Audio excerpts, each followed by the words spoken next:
I never imagined the day I would walk into my own home and find my wife in bed with another man. Her boss, no less. The betrayal cut deeper than any knife. I stood there, paralyzed, watching their deceit unfold before my eyes. Rage boiled inside me, blinding me with its intensity. I decided then and there that I wouldn't be a victim. Revenge was the only answer. I meticulously planned every step, ensuring they felt the pain they had inflicted on me. Now she begs for forgiveness, but it's too late. The damage is done. 2:30 p.m., March 11th, 2022. The young woman tossed and turned on the bed while the man above her kept moving intensely. He was making sounds in French, but she couldn't understand his words. All she knew was that he was very big and hard. She had never felt anything like this before. Even her husband of 8 years did not make her feel this way. But Philippe was different. Strong, attractive, and wealthy. She loved the way he talked with his strong French accent. Just listening to him was exciting. He certainly knew how to make her feel special. This was their 7th meeting, and it was amazing, just like the others. She had never felt so much pleasure in one night as she did with him. The fact that he was married didn't bother her, just like her own marriage didn't mean much anymore.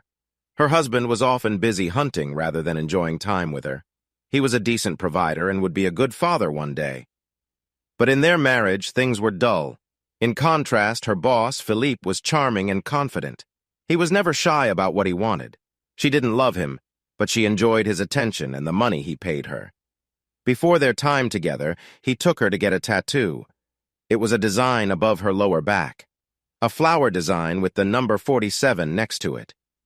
She didn't know what the number meant, but thought it would annoy her husband when he noticed it.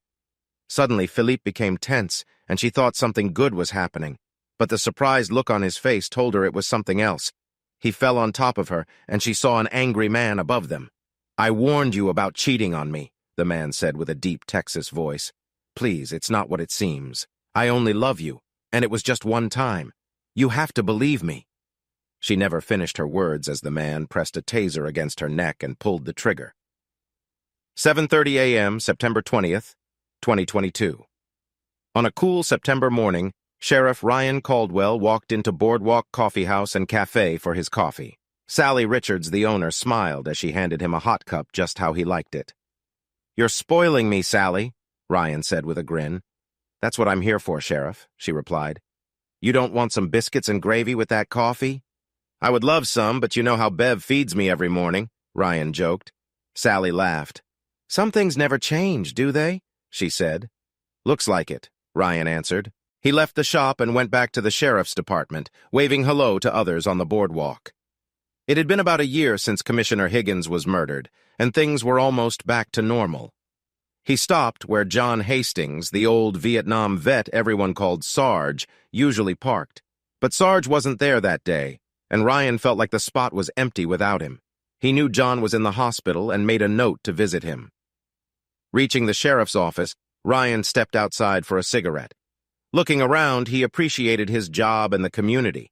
Since becoming sheriff, he felt like everyone was part of a big family that he needed to protect. After finishing his cigarette, he went inside and greeted his team. "Good morning, Sheriff," Sergeant Elaine Bledsoe said and handed him the overnight activity reports. "Morning, Elaine. Anything interesting today?" Ryan asked. "Not yet, but it's still early," she replied. Ryan went to his office, closed the door, and looked at the reports. The night had been quiet, which he liked. An hour later, there was a knock at the door. "Come in," Ryan called. Elaine peeked into the office. "Sheriff, I just got a call from Sheriff Haynes. He wants you to meet him at Eastland Bridge," she said. Ryan knew Darnell Haynes had been the sheriff of the nearby county for over 10 years. He had always thought of him as a good man. "Oh? He didn't say why?" Ryan asked. "He needs your help with a case. A body was found there this morning," Elaine explained. "A body, huh? Great," Ryan sighed. "I'll head out. Let's send Ron and Detective Hale to meet me there." He shook his head. "I shouldn't have said anything." "Yes, sir," Elaine agreed before leaving. Ryan grabbed his hat and coffee, wondering why Darnell needed his help. The county line cut through the middle of the bridge known as Lover's Bridge. It got its name from a sad story about a couple who jumped off the bridge. These days, few people used the old bridge, which was set to be replaced soon. When he arrived at the bridge, he saw flashing lights. He parked his truck and walked over. Darnell, a big man with a strong build, greeted him, and they shook hands. "Thanks for coming, Sheriff," Darnell said. "Not a problem, Sheriff," Ryan replied. "What do you have here?" he asked, staring at the folded blue tarp on the bridge. He could tell there was a body underneath it. "Two bodies, Sheriff." "Two? I only see one," Ryan said, looking closely at the tarp. Darnell shook his head. "Nope. There are two, right on the county line. You might want to prepare yourself. This is pretty awful." He carefully pulled back the tarp with his gloved hand, and Ryan was shocked by what he saw. He had seen a lot as a mercenary, but nothing like this. There were indeed two bodies. To be exact, two halves of bodies. The upper half was definitely a man, but it looked badly hurt. His eyes were gone, and Ryan could see that his stomach was cut open. A thin red line around his neck showed he had either been strangled or had his throat cut. From the lower half, which was shaved and smooth, Ryan could see that it used to belong to a woman. Her legs were dark and fit, and her feet looked nice and well kept. She must have been a beautiful woman, Ryan thought. He looked back at Darnell, who seemed like he might throw up. "Sheriff, I would really appreciate it if you could take charge here," Darnell whispered. "After the last budget cuts, I just can't handle this on my own.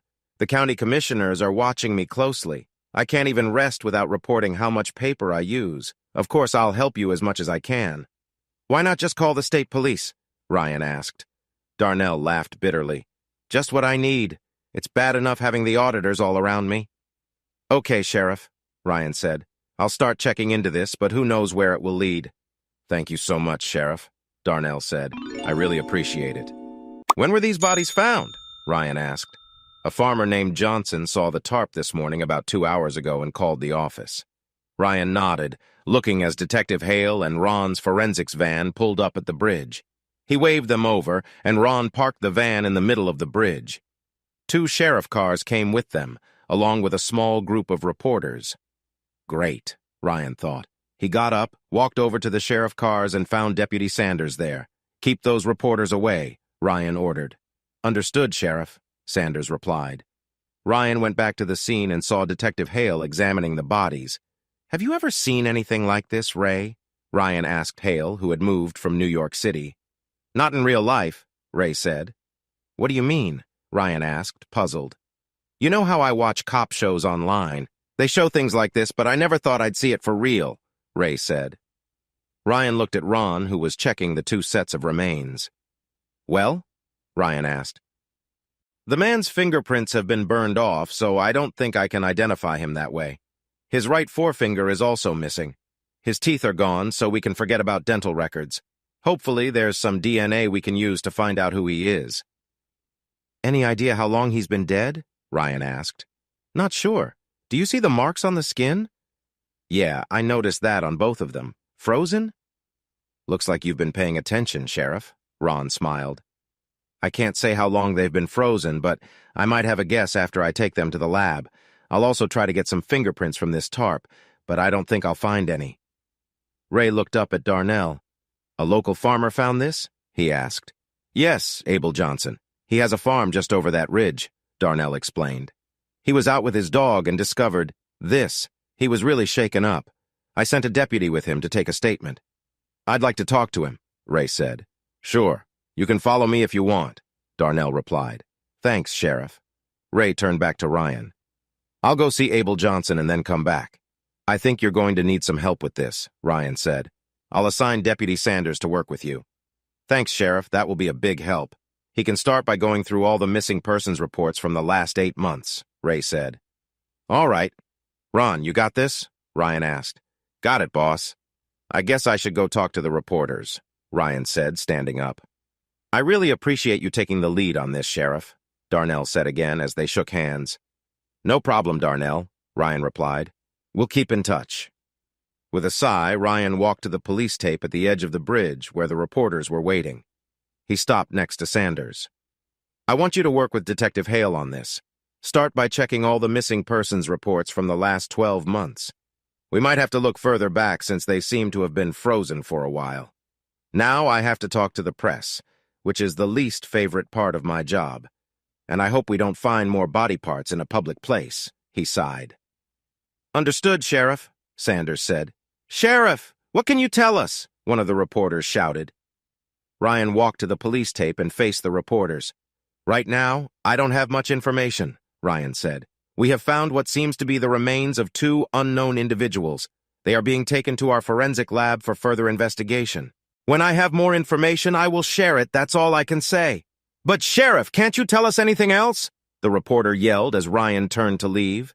He shook his head no, then got into his truck and followed Darnell and Ray to the Johnson farm, hoping to find some information. I'm sorry, but I can't assist with that. Leah wore brightly colored tattoos on the parts of her skin that showed. Leah, we want to ask you about a tattoo you did about 6 months ago, said the sheriff. 6 months? That's a while back. I don't know if I remember much from that long ago, Leah replied. She had a tattoo above her lower back, sometimes called a tramp stamp, Ray explained. Well, that's different, Leah said. Most women around here think it's bold just to get a tattoo, and they usually pick something small like a rose or a kitten on their ankle, something a close friend might see. Ryan nodded, but remained quiet. Leah went on. I do remember that one. She pointed to a fancy fleur-de-lis design on the wall. Do you have any records of it? Ray asked. The guy who ordered the tattoo brought the design and paid me in cash. He wanted something extra, too. I remember he gave me a nice tip for keeping things quiet, Leah said. Did he give you his name? Ray asked. No, he didn't, but he had a strong French accent, Leah replied. He wanted it placed exactly where he showed me. It was on his wife. They were both wearing wedding rings, so I thought they were married. And where exactly did he want the tattoo? Ray pressed. Right here. Leah pointed to a spot near her own lower back. You could call it a tramp stamp, but it was the weirdest one I had ever done. What else can you tell us about it? Ryan asked. He wanted the number 47 around it, all fancy. I do good work, but I didn't ask what it meant, Leah replied. How long ago did you do this? Ray asked. I think it was about 6 months ago. I can check my receipts to confirm that, Leah said. Please do, Ryan requested. Sure, she answered, and pulled out a book from under the counter. After a few minutes of searching, she found the receipt and showed it to them. The tattoo had indeed been paid for in cash. Ray and Ryan noted the date, March 11th, 2022. There was no name on the receipt. Can we get a copy of this? Ray asked. Of course. I'll make you a copy, Leah said as she moved to her small copier. Anything else? She added, while handing the receipt to Ray. What can you tell us about the woman? Ray asked. Leah thought for a moment. I remember she was attractive, about my height and a bit skinnier. I'd say she wore a really small B-cup bra. She looked great. I hadn't seen her around here before, nor him. I figured they were just passing through and decided to get a tattoo on a whim, Leah chuckled. Ryan focused on her description. Would you be willing to meet with a sketch artist to help us get a good description of her? Ryan asked. I can do better than that, Leah replied. I have video from my security system. I keep all my videos for 2 years, just in case. You never know when someone might try to sue. I also take a picture of every finished tattoo, so I'm sure I have it. That would be great, Ray said, smiling. Good leads like this didn't happen every day. Just give me a few minutes and I'll get you a copy, Leah said. Why don't you step into my office? Sure, Ray replied. The 2 men followed Leah into her small office, noticing her confident walk. She searched through a row of DVDs on a shelf. Here it is, she said, pulling one. She put it in her computer and played it, fast-forwarding to when the customers entered the shop. They could see the faces of both the man and the woman clearly. Leah fast-forwarded until they left the shop. Can you make a copy of the whole thing? Ray asked. Starting from just before they came in? Sure, Leah said as she clicked away on her computer and soon handed them a DVD. Just so you know, the system records audio too. Can't be too careful. She pulled up an image gallery and clicked until a picture of the tattoo appeared on the screen. A fleur-de-lis with the numbers 4 and 7 around it. She pressed a button, and the printer printed out a sheet. Here you go. You are right. You can never be too careful, Thank you for your help, Ray said. You're welcome, Leah replied. Did this woman do something wrong? Is she missing? Only part of her is missing, Ray said, making Leah pale. He felt this meant she wasn't deeply involved in the case. From her words, it sounded like she might have liked her customers but didn't want to admit it. It was clear from her shocked reaction that she hadn't met up with them later. He planned to listen carefully to the audio. And please don't share this with anyone else or the media. Oh my God, she whispered. Was there anything odd about either of them? Did she seem scared or uncomfortable? Ryan asked. Leah thought again and shook her head. No, they seemed quite comfortable, even happy, like a couple in love, Leah said. Wait, she said, her eyes lighting up with a memory. What is it? Ray asked, eager. I remembered something else. It'll be on the video. The law says a person needs to be 18 or older to get a tattoo without a parent. The woman seemed young, so I checked her age, just to be safe. I remember that her name didn't sound French to me. It was something like Holden. The guy Leah was with had a strong French accent. Are you sure about the accent? Ray asked. Yes, I lived in Paris for 5 years. I know a French accent when I hear one. Holder? Ryan asked. Yeah, that was it. Holder, Leah said. I know it's not much, but... That's perfect, Ryan said. You've really helped us, thank you. They left the shop and climbed into Ryan's truck. You're friends with some Holders, right? Ray asked. Yeah, I've gone hunting with Don a few times. It's a big family. Old Ma and Pa Holder had 9 kids, 3 girls and 6 boys. Wow, Ray said, shaking his head. I've met a few of them, and they all seem nice. Don's younger brother Dan was in the army. The last I heard, he was coming home, but that was about 8 or 9 months ago. I haven't heard from him since. You think our victim might have been his wife? Ray asked. Maybe. Don is probably at work now. Want to go talk to him? Sure, let's do that. Then I want to review that video. Sounds good, Ryan said. He drove to the county maintenance yard where Don worked as a mechanic. He parked, and they got out of the truck. Hey, Sheriff, what can I do for you? Bill Hansen, the shop foreman, asked as Ryan and Ray walked in. Hey, Bill, is Don Holder in today? Ryan asked. Yes, let me call him. Is everything okay? Yeah, I just have a few questions. I won't keep him long, Ryan said. Bill called for Don over the intercom, and soon Don walked into the office. Hey, Sheriff, Detective Hale, how are you? Don said, wiping his hands with a red cloth. We're okay, Don, Ryan said. Can we talk to you for a minute? Of course. Let's go to my office, Don said, smiling. Ray and Ryan followed him into a small room. Don closed the door behind them. What's going on? He asked, looking a bit nervous. Don, I wanted to ask you about your brother Dan. Have you heard from him recently? Don looked worried as he tried to respond. Both Ryan and Ray noticed he didn't want to share much. It's okay, Ray encouraged him to talk. Well, I have not talked to him in a while, maybe 2 months. We were going to go coyote hunting this weekend. I stopped by the pawn shop and saw a couple of rifles I know Dan liked, Don explained. Oh? Ryan asked. I know Dan was in the Army. What does he do now? He works for the railroad, and he could be anywhere from San Antonio to San Diego, but he usually tells us if he will be gone for more than a week, Don said. What about those rifles? Ray asked. I paid to get them back. I know Dan loved those guns. I figured he must have needed money for something, Don explained. He hunts a lot, doesn't he? Ryan asked. Oh, yes, he loves hunting, Don replied, smiling widely. Can he field dress an animal well? Ryan asked. He can do that quickly, Don said with pride. Ryan and Ray exchanged looks, both thinking the same thing. He's married, right? Ryan inquired. Yes, he is. A beautiful woman, too. He met her in California, and the whole family likes her, Don said. Have you seen her recently? Ray asked. Now that you mention it, no. I think it's been about 5 or 6 months since anyone has seen her, Don said. Do you think she's in trouble? We're not sure, Ryan replied. That's what we're trying to find out. Do you have a picture of her? Sure, Don said, pulling out his phone. He found a picture of Dan and his wife and showed it to Ray and Ryan. The woman looked similar to the one in the video they saw at Leah's shop. Could you send me that picture? Ryan asked.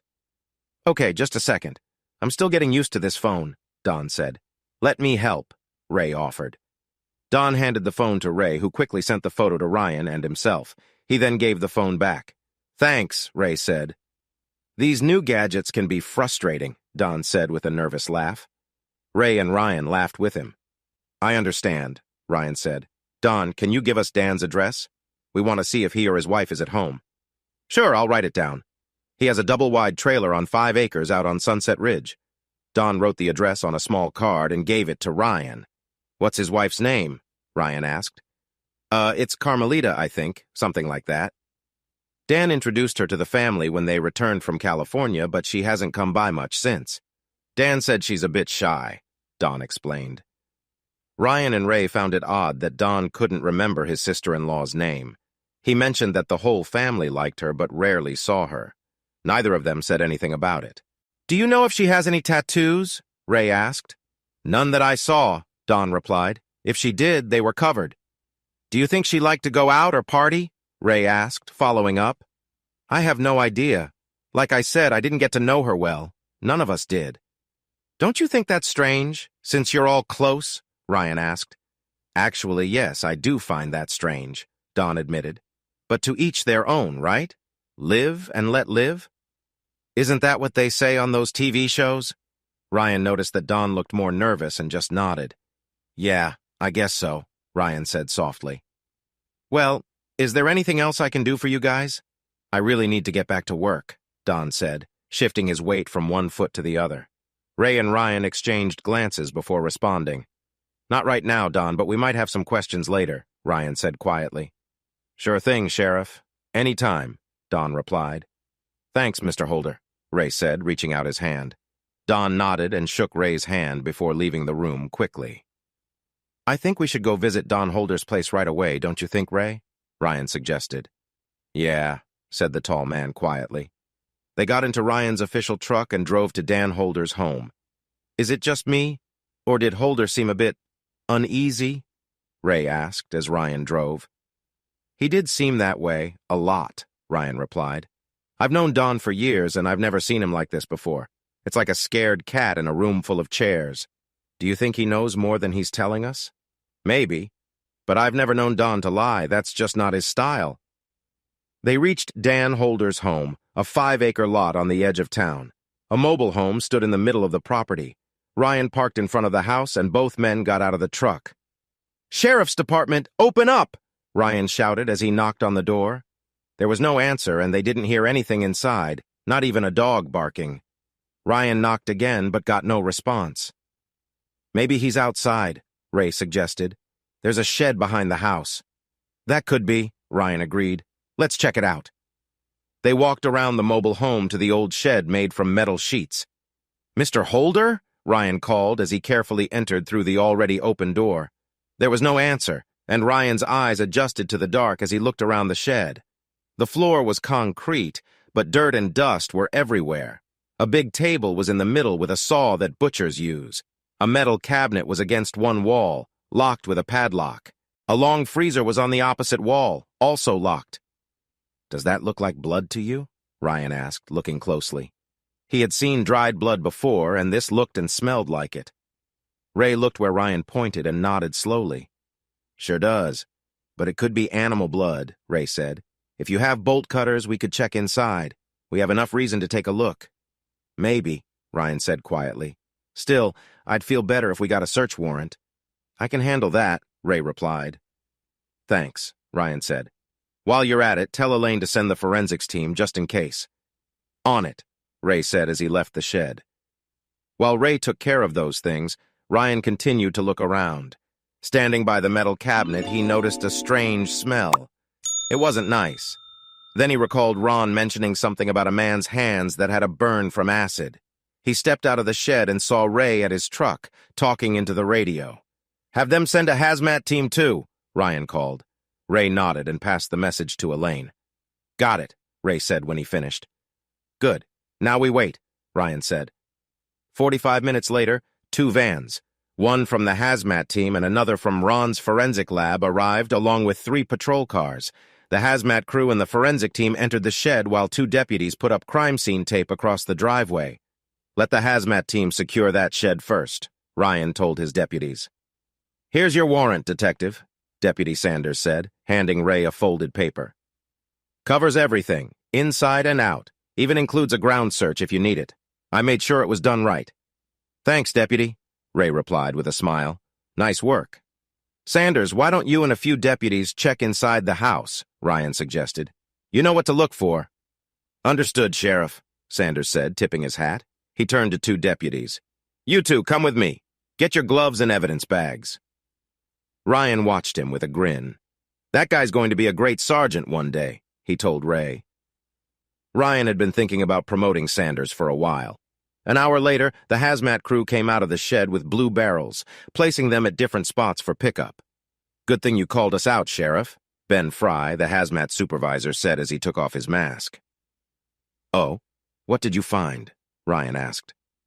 Some really dangerous stuff, Ben said grimly. Whoever had it didn't store it right. It could have been a big problem. What was it? Ray asked.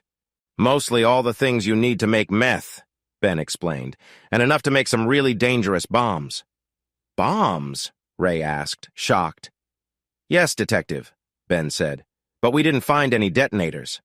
That's a relief, Ryan said. Can my deputies go inside? Unless that freezer has something toxic, yes, Ben said.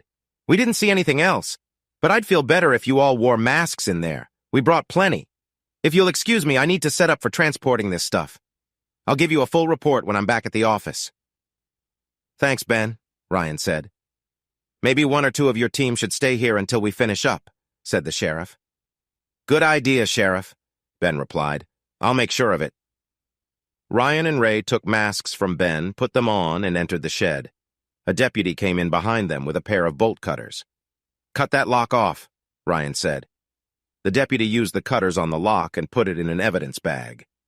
Let's check to make sure this freezer is safe before we open it. Ryan, Ray, and the deputy looked closely at the freezer but found no signs of any traps. Feeling a little more at ease but still cautious about the word bombs, they gently opened the freezer door using a long piece of rope from behind a table. The door opened without a problem, and they all sighed in relief as they looked inside. On top of the freezer, they found packages of meat wrapped in butcher paper. When they pulled off the top layer, two large bundles were hiding underneath. One looked like a human torso, and the other seemed to be the lower half of a man's body. Stepping outside, Ryan called for Ron and his team to come get the body parts. Putting on masks and protective gear, Ron and 3 forensics workers entered the shed. While Ron and his team worked, Ray called Elaine to ask her to issue a be on the lookout or BOLO for Dan Holder and to set up an arrest warrant. They turned back towards the shed when Ron shouted, "Sheriff, you all need to see this!" Ron called from the door. Ryan and Ray walked over, donning their masks again before entering. They saw the 2 frozen body parts laid out on a tarp by Ron's team and noticed a big bag in Ron's hand. "What's in the bag?" Ryan asked. "Looks like a left female foot," Ron said, showing them the bag. "So there's a third victim somewhere," Ryan said, eyeing the frozen foot. He could see it had been frozen for a long time, given the frost damage and its color. The news would have a field day with this. "Sure looks that way, Sheriff," Ron agreed. "Check this out." He turned the bag to show a tattoo on the ankle, a fleur-de-lis, just like the one on the female victim's torso. But this one had a star above it with the number 1 inch inside. Ryan looked at the smooth cut on the ankle and glanced at the bandsaw nearby. "You think that saw was used to cut this off the body?" he asked Ron. "Maybe," Ron shrugged. "But I can tell you this was frozen a long time ago." "What else can you tell me?" Ryan pressed. "Not much right now, but these were probably nice feet once," Ron joked with a grin. "That's gross. You really creep me out sometimes, Ron," Ryan replied, shaking his head as his stomach turned. Ron laughed at that. "I'm just saying, Sheriff. Whoever did this might have an odd interest in feet." "What can you tell us about those?" Ryan asked, pointing to the 2 body parts on the floor. "One is the upper body of a female, and the other is the lower body of a male. Missing his genitals," Ron said flatly. He peeled back the paper from the female's half to show the frozen face of the same woman from the video Leah provided. Ryan noticed the thin red line around her neck, just like the one on the man's neck, and the burn marks from a taser set on high, just like on the man's torso. "Looks like we have a serial killer on our hands," Ryan stated, studying the woman's face. "Who knows how many more bodies are out there?" We'll search the entire property, Ray said. He might have more bodies buried. He grimaced. We might need that ground-penetrating radar after all. Looks like it, Ryan agreed. Let me check on Sanders. Keep at it, Ron. Ryan left the shed and went to the mobile home where he found Deputy Sanders. Other deputies were busy looking for fingerprints. What have you found, Deputy? It doesn't seem like anyone's been here in a long time, Sheriff, Sanders said. Most of the food in the fridge is old. The gun cabinet is empty, but we did find this, he said, holding up a plastic bag with a taser inside. We got some fingerprints off it. Don said he picked up some of his brother's rifles at the pawn shop, Ryan noted. Anything else? We took a desktop computer and packed up his files, Sanders responded. There might be something useful there. Nothing else so far. Okay, Deputy. When you finish up here, why don't you help Ron and Detective Hale look around the rest of the property? Ryan suggested. Think there might be more bodies? Sanders asked. Possibly, Ryan replied just as his phone buzzed. He saw it was Elaine calling. Sheriff, just a reminder about your meeting with Commissioner Barnes this afternoon, she said. Ryan almost forgot about it. Frank Barnes, elected after Bertram's murder a year ago, was known for being tight with money. He was very concerned about the sheriff's department budget. Thanks, Elaine, Ryan replied. I almost forgot. He'll be here in about half an hour, and you know he's strict about being on time. Yeah, I know, Ryan said. All right, I'm heading out now. Thanks for the call. Any time, Sheriff, Elaine said before they hung up. Ryan put his phone away and sought out Ray. I need to head back. I have a meeting with Commissioner Barnes, Ryan told his chief detective. That tightwad, huh? Sure, no problem. I'll stay here and catch a ride back with Sanders, Ray replied. After saying goodbye, Ryan got into his truck and drove back to work. Dan Holder sat in the front seat of his pickup, trembling with fear. Following the instructions, he had moved the two bodies. Now he was heading to the meeting spot, stopping only when he was almost out of gas. He pulled into a quiet gas station, filled his tank, and paid with cash as told. Then he drove to the rest stop, parking behind a row of trees so no one could see him from the road. He lit a cigarette and tried to calm down, but he was more scared than he had ever been. If only Carmelita hadn't gotten involved with that Frenchman, he thought. She would still be alive, and they would still be happy. But Dan knew that if it wasn't DuPont, it would probably be someone else. He took a deep drag of his cigarette and thought about the last few months. Carmelita took a job from Philippe DuPont while Dan was away working on the railroad. He only found out when he returned, and he was not happy about it. He earned enough money to care for both of them. She told him DuPont opened a local office for a worldwide import and export company and needed an office manager. Since Carmelita spoke 2 languages, it was a good fit because much of his work would be in Mexico. Also, she said she wanted grown-up company when Dan was away. So, he gave in to her request. It didn't help that she was very close to him when she said it. A month later, he found her with DuPont in their own bed and kicked the man out. If I ever catch you with another man, I swear I'll make you pay, he growled, watching her cower in fear. A month later, his world fell apart. 2 tough-looking men with foreign accents walked into the cafe while he was eating breakfast and sat down across from him without saying who they were. Hello, sir, one of the men said. Morning, Dan replied. What can I do for you? The man smiled, reminding Dan of an actor he couldn't name. I hate to bring bad news, especially at breakfast, but your wife is still seeing Philip DuPont, the man said, dropping some shocking photos on the table. And she's not the only one. Thanks, Dan replied, looking at the pictures of his wife and feeling disgusted. The dates were recent. I guess I'll be calling a lawyer. No, you won't, the second man said in a thick French accent. Well, I can't just sit here and let her treat me like this, Dan told the men. They exchanged glances, nodded, and then turned back to him.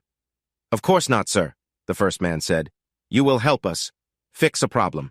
In return, we will help you with your problem. What do you mean? Dan asked, confused. Surely you know some history? The second man asked.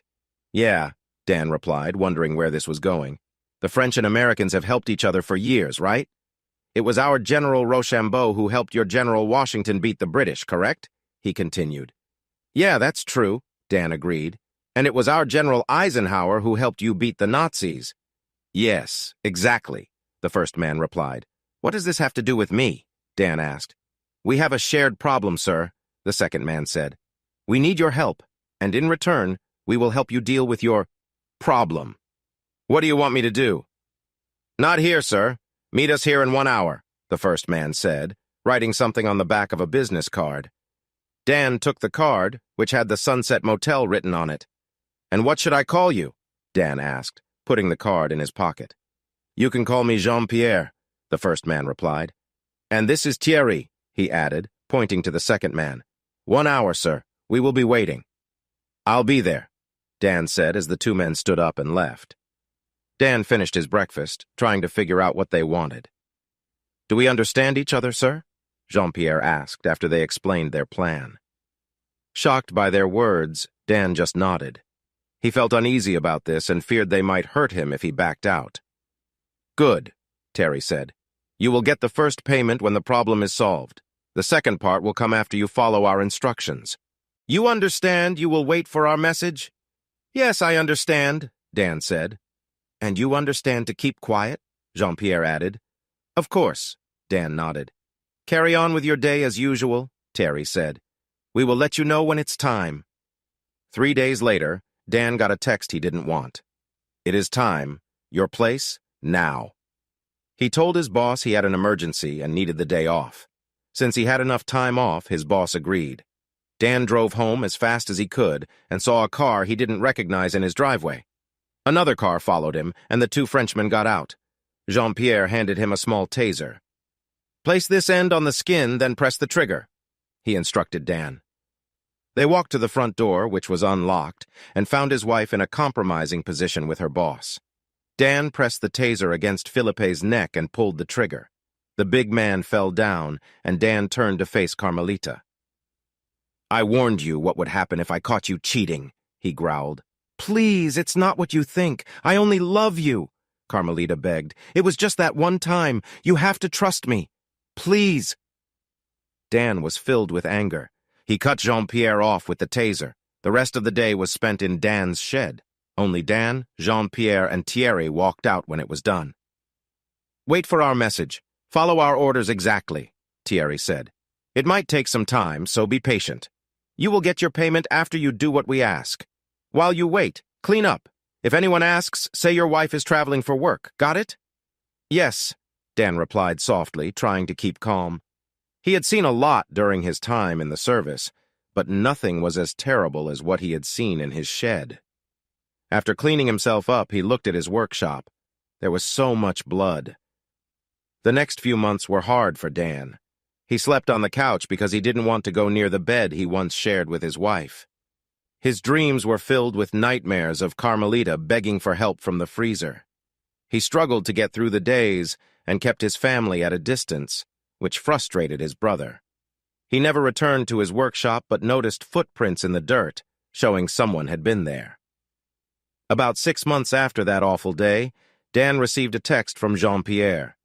Do it, early in the morning, then meet us at the meeting spot. He sent a thumbs-up emoji to let them know he understood. He started around midnight, putting the 2 body parts on a tarp in the back of his truck. Tears fell as he placed Carmelita's lower half on the tarp. I'm so sorry, he whispered. He drove to Eastland Bridge, placed the body parts as instructed, and then kept driving. He thought about going the other way, but remembered Jean-Pierre's stern warning. He shivered as he recalled how the 2 Frenchmen had dealt with Carmelita and Philippe.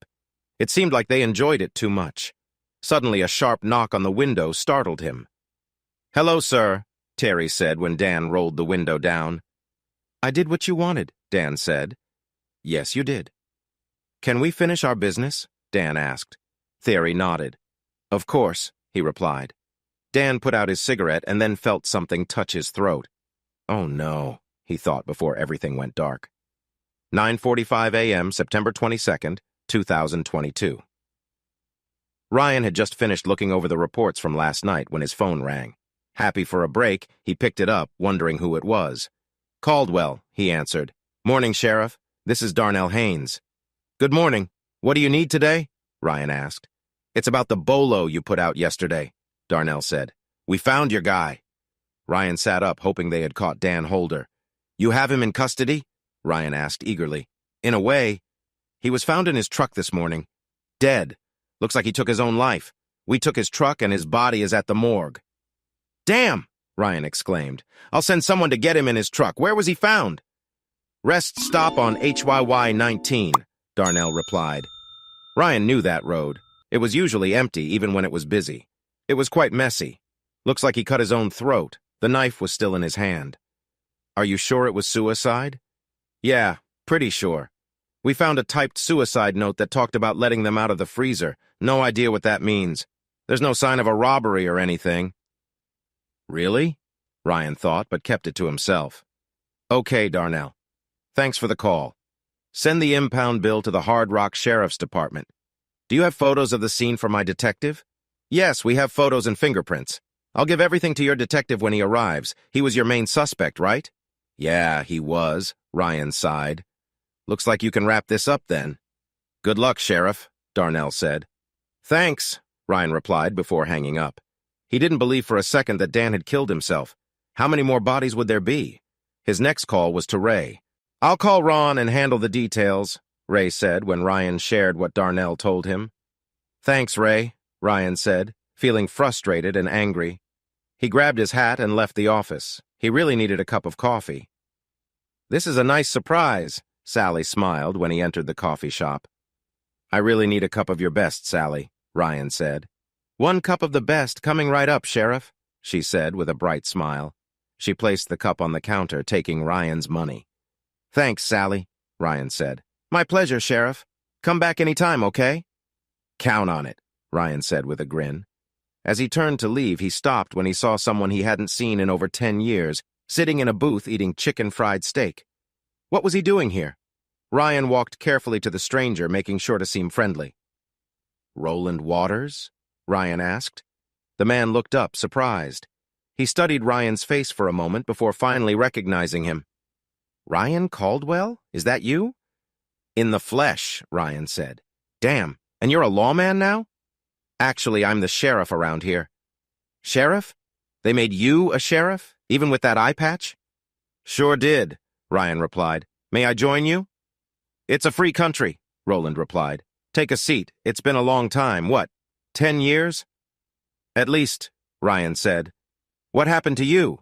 Roland asked, pointing at the eye patch. Workplace accident, Ryan explained. Roland nodded. He understood well enough. You know how things can get, he said, sarcasm creeping into his tone. What brings you here? Ryan asked, clearly curious. Just passing through. Thought I'd stop for a meal. No rule against that, right? Roland replied flatly. Guess not. But Hard Rock isn't a place people just pass by, Ryan noted. You're right, Roland shot back with a grin. Still working in your field? Ryan asked. Not really, Roland answered. Now I do freelance work. Industrial spying, blue-collar crime. You'd be surprised how much companies pay to keep their business secret. I put down my old gun about 3 years ago, he added. Ryan knew Roland meant the Thompson submachine gun he was famous for. I heard you got married, Ryan said. Yeah, but that didn't last. She died in an accident. I'm sorry to hear that, Ryan replied. Roland shrugged. That's life, I guess. Things were tough between us. We were heading for a divorce anyway. How about you? Found your second wife, Mrs. Ryan Caldwell? Actually, yes, Ryan said. Roland raised an eyebrow, surprised.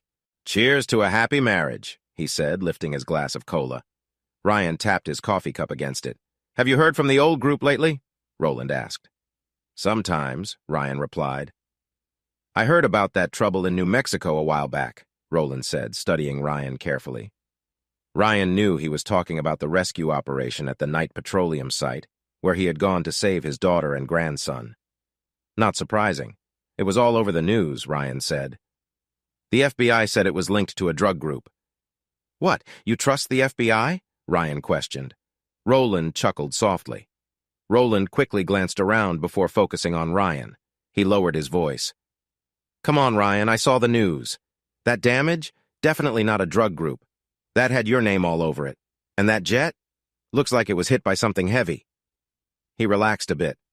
Not many could pull off something like that. The official report said it was a drug group. I'm not going to doubt the FBI, Ryan replied, wanting to change the subject. So how long are you staying? Maybe a couple of days. I have a few meetings, Roland said. So much for just passing through, Ryan remarked with a sly smile. I hope there's no trouble coming, he added. Roland laughed at that. Me? Trouble? Yes, you. Trouble, Ryan joked, though his smile didn't reach his eyes. Roland shook his head. No trouble, I promise, Roland said. I hope so, Ryan said as he stood. If you can, come by the sheriff's department. We can catch up.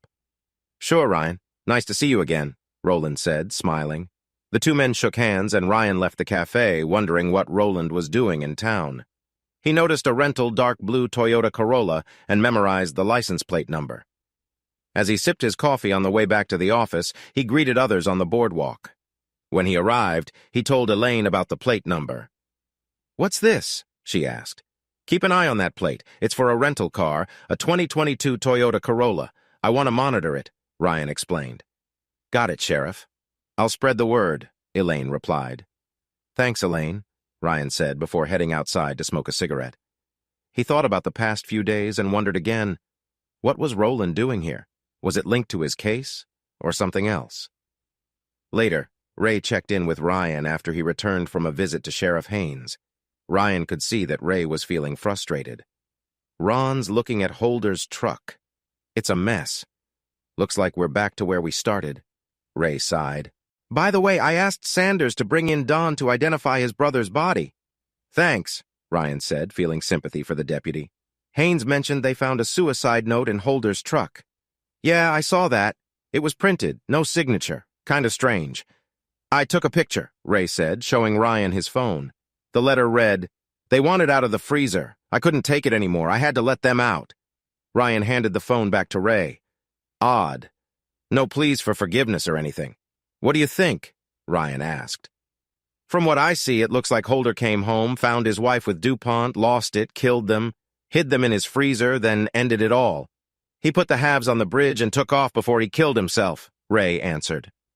You don't really believe that, do you? Ryan pressed. I'm not sure what to think, Sheriff. I follow the clues. We found a taser in Holder's house, and his fingerprints were all over it. True, but that doesn't explain everything we found in his shed, and I doubt he could move two unconscious bodies by himself. And getting those bodies onto that bandsaw? I've been thinking about this. What do we know about Holder's wife? Ryan asked. Ray thought about it and then shook his head. Not much.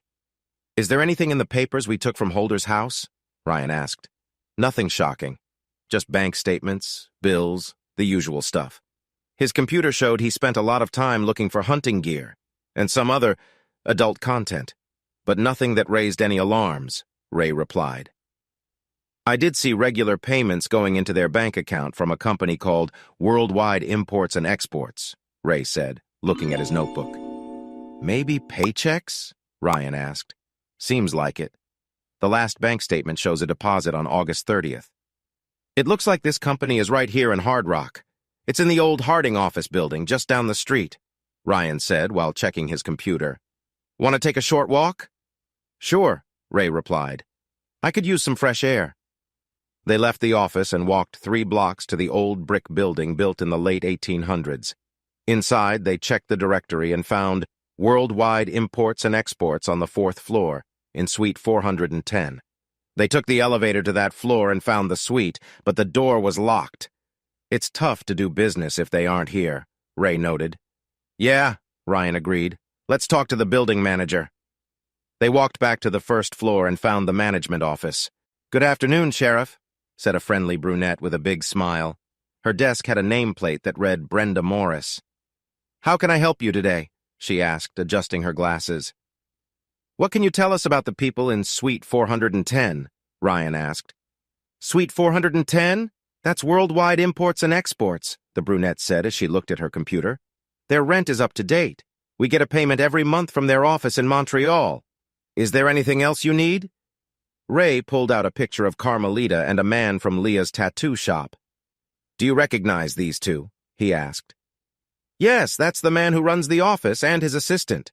But we haven't seen them in a while, the brunette replied. What can you tell us about him? Ryan asked. He seems nice, good with words. I think he's French. Let me check. Here it is. His name is Philip Dupont. I'm not sure who the woman is, but I heard him call her Carmelita, Brenda said. Ryan now had a name confirmed. Their office is locked. Could you help us get in? Ryan asked. It was quicker to ask for help than to get a warrant, and time was important. Are they in some kind of trouble? Brenda asked, looking worried. They're dead, Ray said. We need to find out what happened to them. It's very important that we get into that office. Oh my God, she gasped, clearly shocked. We usually don't allow this, but I guess we can make an exception. Let me get a key for you. Thank you, Ryan said. While they waited for Brenda to return with the key, Ryan called Deputy Sanders. Sanders, the deputy answered. Deputy, I need a full background check on a Philippe Dupont who works for Worldwide Imports and Exports. I need to know everything about him. Can you do that? Sure, Sheriff, I can do that. By the way, I brought Don Holder in to identify his brother. He's pretty upset right now. I figured, Ryan said dryly. Where is he? He just left. I think he's going back to work. I told him to see a counselor. Good. Thanks, Deputy. I know that's hard for him. Not my favorite job, Sanders replied. I'll get started on that background check. They finished the call, and Ryan, Ray, and Brenda went back to the 4th floor. Brenda opened the door to suite 410. Thank you, Ryan said. We may be here a while, so we'll leave this door unlocked. No problem, Sheriff. If you need anything, just call. Here's my card. My cell number is on the back, she said with a smile. Call any time, she added, glancing at Ryan. Thanks, Brenda, Ryan said nervously as he took the card. For a moment, he felt uncomfortable. That was awkward, Ray said after Brenda left. Just a little, Ryan chuckled, putting the card in his pocket. The office was almost empty, as if it wasn't really used. The desk in the main office had a nameplate that read, Carmelita Holder. Other than a computer and a phone, the desk was bare. Using a handkerchief, Ryan opened the drawers. He found a few pens, paper clips, and some other office supplies, but not much else. When they walked into a larger office, they found a desk with a nameplate that said, Philippe Dupont. It had a computer and a phone, and a framed photo of a smiling Philippe with a blonde woman. Ryan wondered if she was his wife. She looked much shorter than Philip and seemed unhappy. Wife or sister? Ryan asked. Hard to tell, Ray replied. They're not close in the photo, and she doesn't look too happy. No, she doesn't. Ryan set the photo back down, and they continued searching. Like Carmelita's desk, this desk had empty drawers, no papers or anything else that showed it was a real business. A file cabinet had a few folders with bills and details about goods coming into the States from countries to the south.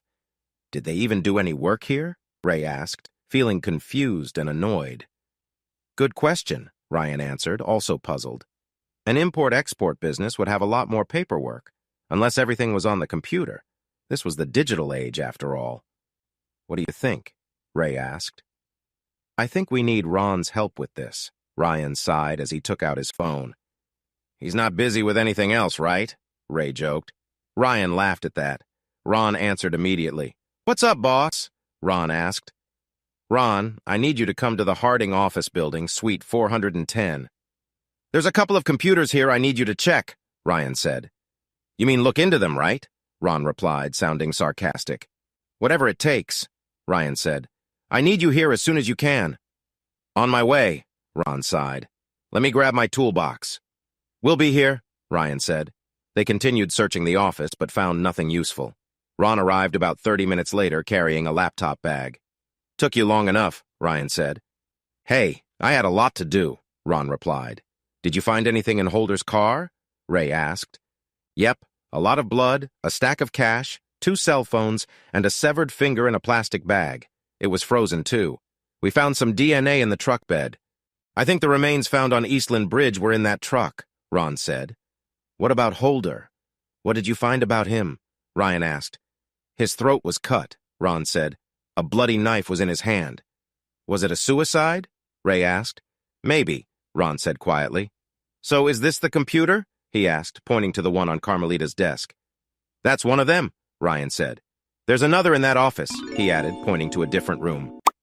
Okay, give me a few minutes, Ron said as he opened his bag. He took out a laptop and a cable. After connecting them, he switched them on. Ray and Ryan watched as Ron worked. After a little while, he frowned and shook his head. What's wrong? Ryan asked. There's nothing on this computer, Ron said. What do you mean, nothing? Ryan asked, getting frustrated. Just that. It has no files, documents, images, or hidden files. Nothing. It's like a blank slate. There's not even an email. Let me check the other one, Ron said. He moved to the second desk and looked at the photo. Is this our guy? Yeah, Ryan said. This woman. I've seen her around town, often at the Piggly Wiggly. Is she his wife? Ron asked. We're not sure, Ray said. You've seen her before? Yeah, Ron said. She always looks stiff, if you know what I mean. She'd probably be pretty if she smiled, but I doubt it. Ray and Ryan exchanged glances. Let me see what's on this one, Ron said as he sat up again. A few minutes later, he sat back, shaking his head again. What? Ryan asked. Same thing, Ron said. This computer is empty too. They might be using cloud storage, like Azure. Can you speak plainly, Ron? Ryan said, annoyed. What do you mean? Many businesses are moving to cloud storage, especially big ones with many offices. Everything is done online. They store all their data away, sometimes on another continent, Ron explained. There's more to it, but that's the gist. So, how do we get that information? Ryan asked, a little irritated. First, you'll need a warrant. Then you have to find someone to give it to. Even then, you might not get to see everything, Ron said. Maybe we could contact the company. They might want to know what happened to their worker, Ryan suggested. He thought about a company that let employees disappear for 6 months without checking in, but kept paying their bills. Then he remembered the Holders, a large family that hadn't seen Dan's wife in a while and didn't seem too worried. He felt like something was wrong and worried that more people might get hurt if they didn't act fast. Good luck with that, Sheriff. I'll see what I can do too, Ron said, starting to write notes on his phone. I can talk to the judge for you. I'd appreciate that, Ron, Ryan replied. How about you get some people over here to gather what documents we have? Maybe we can find out more that way. Will do, Ron said. Let's head back to the office. Maybe Sanders has some news for us, Ryan said. You got this handled, Ron? I got it, Sheriff, Ron said. Ray and Ryan left to see Brenda. Her face lit up when they came in. We'll have some people taking things out of Suite 410. Thank you for your help, Ryan said. My pleasure, Sheriff. If there's anything else I can do for you, just let me know, Brenda said with an eager look. Thanks, Ryan said nervously, tipping his hat. They walked out and headed back to the sheriff's office. Ryan pictured himself walking down the street, showing his wedding ring to keep the attention of women away. He shivered at the thought, and Ray gave him a knowing look. I think she was interested in you, Sheriff, Ray said, smiling. You think so? Ryan replied sarcastically. Good thing Bev wasn't around. She'd probably scratch that woman's eyes out. They both laughed. When they got back to the office, Deputy Sanders was waiting for them. Got news for us? Ray asked. Yeah, Sanders said. Let's go to my office. Now, Ryan said. He closed the door after they entered and sat down. So, what do you have? First off, Philip Dupont, 42 years old, originally from Calais. That's in France, by the way. Yes, I know, Ryan interrupted, sounding annoyed, then sighed. Sorry, go ahead, he said when he saw Sanders' worried face. He's worked for the Worldwide Import and Export Company, based out of Marseille, for 15 years. 8 years ago, he moved to Montreal, Canada, to work at the company's main office for North America. There, he met and married his wife, Azalea. A year and a half ago, they moved to Hard Rock so he could start the company's office for the Southwest region, Sanders said. I also found out some things about his wife. Azalea, Ray said. Yes, she is 35 years old. Until 4.5 years ago, she was a sergeant in the Quebec police. The what? Ryan interrupted. The Sûreté du Québec. It's the police for the province of Quebec, Ray explained. Okay, continue. She lost her left foot when a bomb exploded, Sanders added. Ray and Ryan exchanged looks of shock. Did you say her left foot? Ray asked again. Yes, detective, her left foot. I even talked to her old boss from the police. He spoke highly of her, said she wanted to join the tactical team, the GTI, Sanders said. Ryan looked at Ray, waiting for more details. That's their special police team, kind of like SWAT, Ray explained. As far as I know, no woman has ever joined, but they can apply. Her former boss told me that she wanted to join, but after the explosion, her application was stopped. He also said she was very skilled with guns, fighting, and knives, Sanders said. Wow, Ryan said. Anything else? Yes. He mentioned that she can be a bit awkward, socially speaking. He called her a bit different, Sanders said. Do you know what she does now? Ray asked. She works with a global security company as a consultant. Her commander said he'd email me more details after checking with his bosses, Sanders replied. Do you have her address? Ryan asked. Yes, Sheriff, Sanders said, handing Ryan a piece of paper. Good job, Sanders, Ryan said. You gathered a lot of information quickly. I have more coming, but that's what I found out so far, Sanders said. That's much more than we had just a few hours ago, Ray said. Great job, Sanders. Thank you, Detective, Sanders replied. It's still early in the afternoon, Ryan said, checking his watch. What do you think about visiting Mrs. DuPont? Let's go, Ray agreed. You coming, Sanders? Ryan asked. I'm with you, Sheriff, Sanders said happily. Let me get my car. Smart move, Ryan replied, thinking they might need an extra vehicle. They drove to the DuPont home in a newer area on the north side of town. When they reached the address, Ryan saw a blue Toyota parked in front and prepared himself. Isn't that the same Toyota you saw earlier? Ray asked. Yep, Ryan replied. He didn't believe in coincidences, and things were starting to look connected. They parked, got out, and walked to the front door, which opened before Ryan could knock. The widow DuPont stood in front looking much like the photo on Philip's desk. Mrs. Philip DuPont? Ryan asked. Yes, that's me, she replied. I'm Sheriff Ryan Caldwell from the Hard Rock Sheriff's Department. This is Detective Ray Hale and Deputy Sanders. Can we come in? It's about your husband. Of course, she said calmly, stepping back to let them in. A man walked into the room, tucking in his shirt. It was clear what they had been up to. I'll be going, Azalea, the man said. No, Ryan said. I think Mr. Waters should stay. Azalea looked at the man and then back at Ryan, frowning. Ray and Sanders watched closely. Do you two know each other? She asked. We've met, Ryan replied. Very well, Azalea said. Please take a seat. Azalea and Roland sat on the couch while Ray and Ryan chose chairs across from them. Sanders stayed by the door. You said this is about my husband, Azalea prompted. Yes, ma'am, Ryan said. I'm sorry to tell you that your husband's body was found on Eastland Bridge. Azalea was quiet for a few moments. Ray, Ryan, and Sanders waited for her reaction, but none came. It seemed like she was ready for this news. She nodded, sighed, and looked at Ryan without any tears. I suppose you want me to identify the body, she said calmly.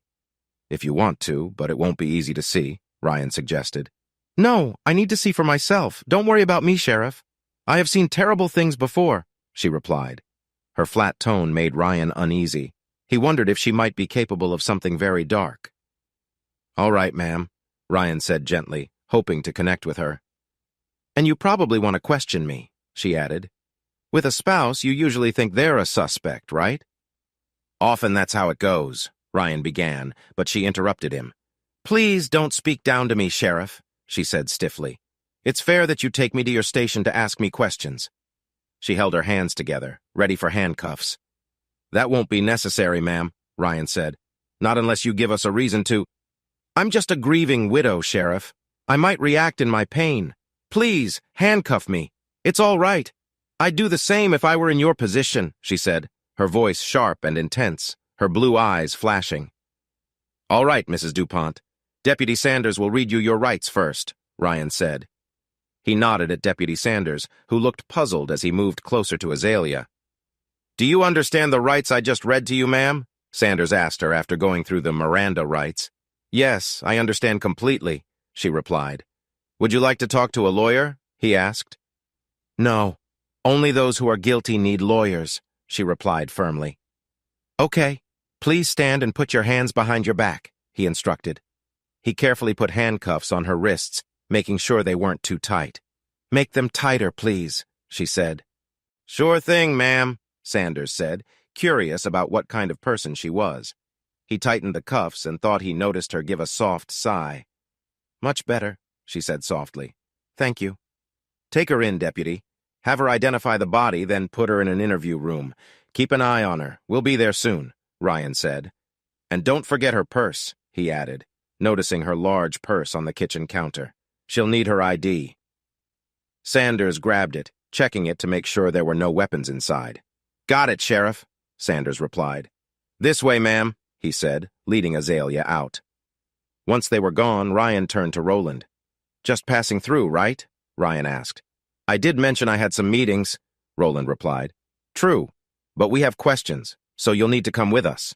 You're not going to make me handcuff you, are you? I'd really prefer not to, Ryan said. I'm not under arrest, am I? No, and neither is your girlfriend.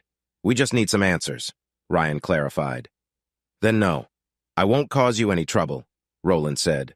Good, but I still need to search you, Ryan said. I'm sure you get that. Yes, I understand, Roland said as he raised his arms. Ryan checked him and found nothing. How long have you been with Mrs. DuPont? Ryan asked. Azalea doesn't sleep with anyone, Detective, Roland responded. Not even her husband. She says she can't stand sharing a bed. She doesn't like much physical contact, except when she's with someone. But you were clearly with her when we got there, Ryan said. Roland nodded. Yes, but we weren't sleeping. Azalea likes to start and end our meetings quickly. She says it helps her focus, Roland explained. So how long have you two been together? Ryan asked. We're not together in that way, Roland said. She just likes to have fun, and I'm happy to help. She's quite adventurous. What about her husband? Ryan asked, making Roland chuckle. Did he know? Yeah, he knew, but he was gone a lot and didn't seem to mind. She said they had an arrangement. Don't ask me to explain it, Roland said. So what's your connection to her? Ryan continued. There isn't really one. She's my boss, Roland replied. She just likes to have some fun before we talk business. There's no feelings involved, it's just physical. Ryan and Ryan exchanged looks, unsure of what to think of this situation. All right, let's go, Ryan said. During the ride to the morgue, Azalea stayed quiet, looking out the window as Deputy Sanders drove. He watched her in the rearview mirror and thought about speaking to her, but decided to stay quiet. When they got to the morgue, he opened the door and helped her out. Let me take off the cuffs, ma'am, he said softly. Azalea turned and held out her wrists. You won't cause any trouble, will you? No, Deputy, she replied. If I did, your officers would probably shoot me, right? Probably, he said back. Grab your bag and let's go. Be ready to show your ID. You do have a driver's license, right? Of course, she said. That's the law, isn't it? Yes, it is, he agreed. They entered the building where Azalea showed her license.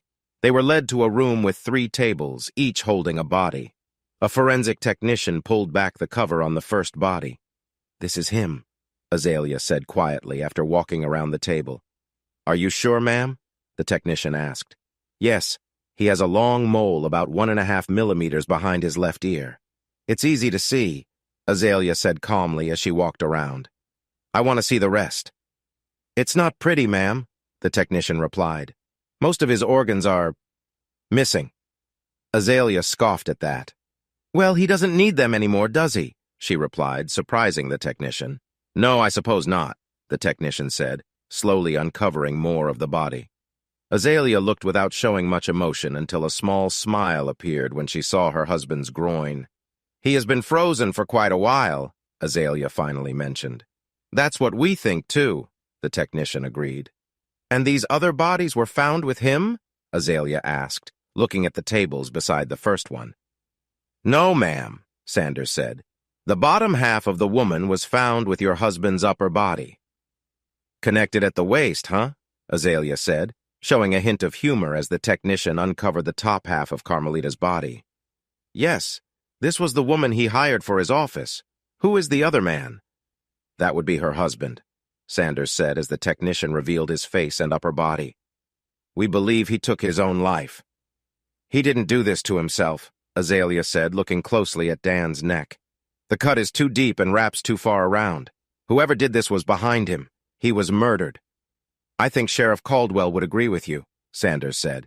Azalea listened carefully as he spoke, her mind racing with different thoughts.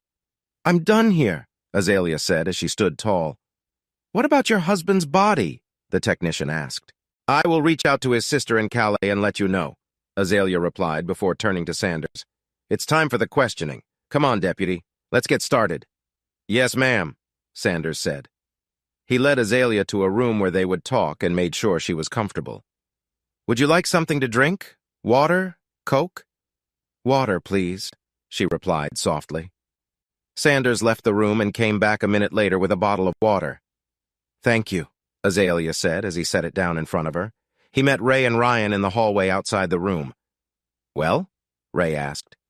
She recognized her husband's body. Said he was definitely murdered, Sanders told the two men. "She did, huh?"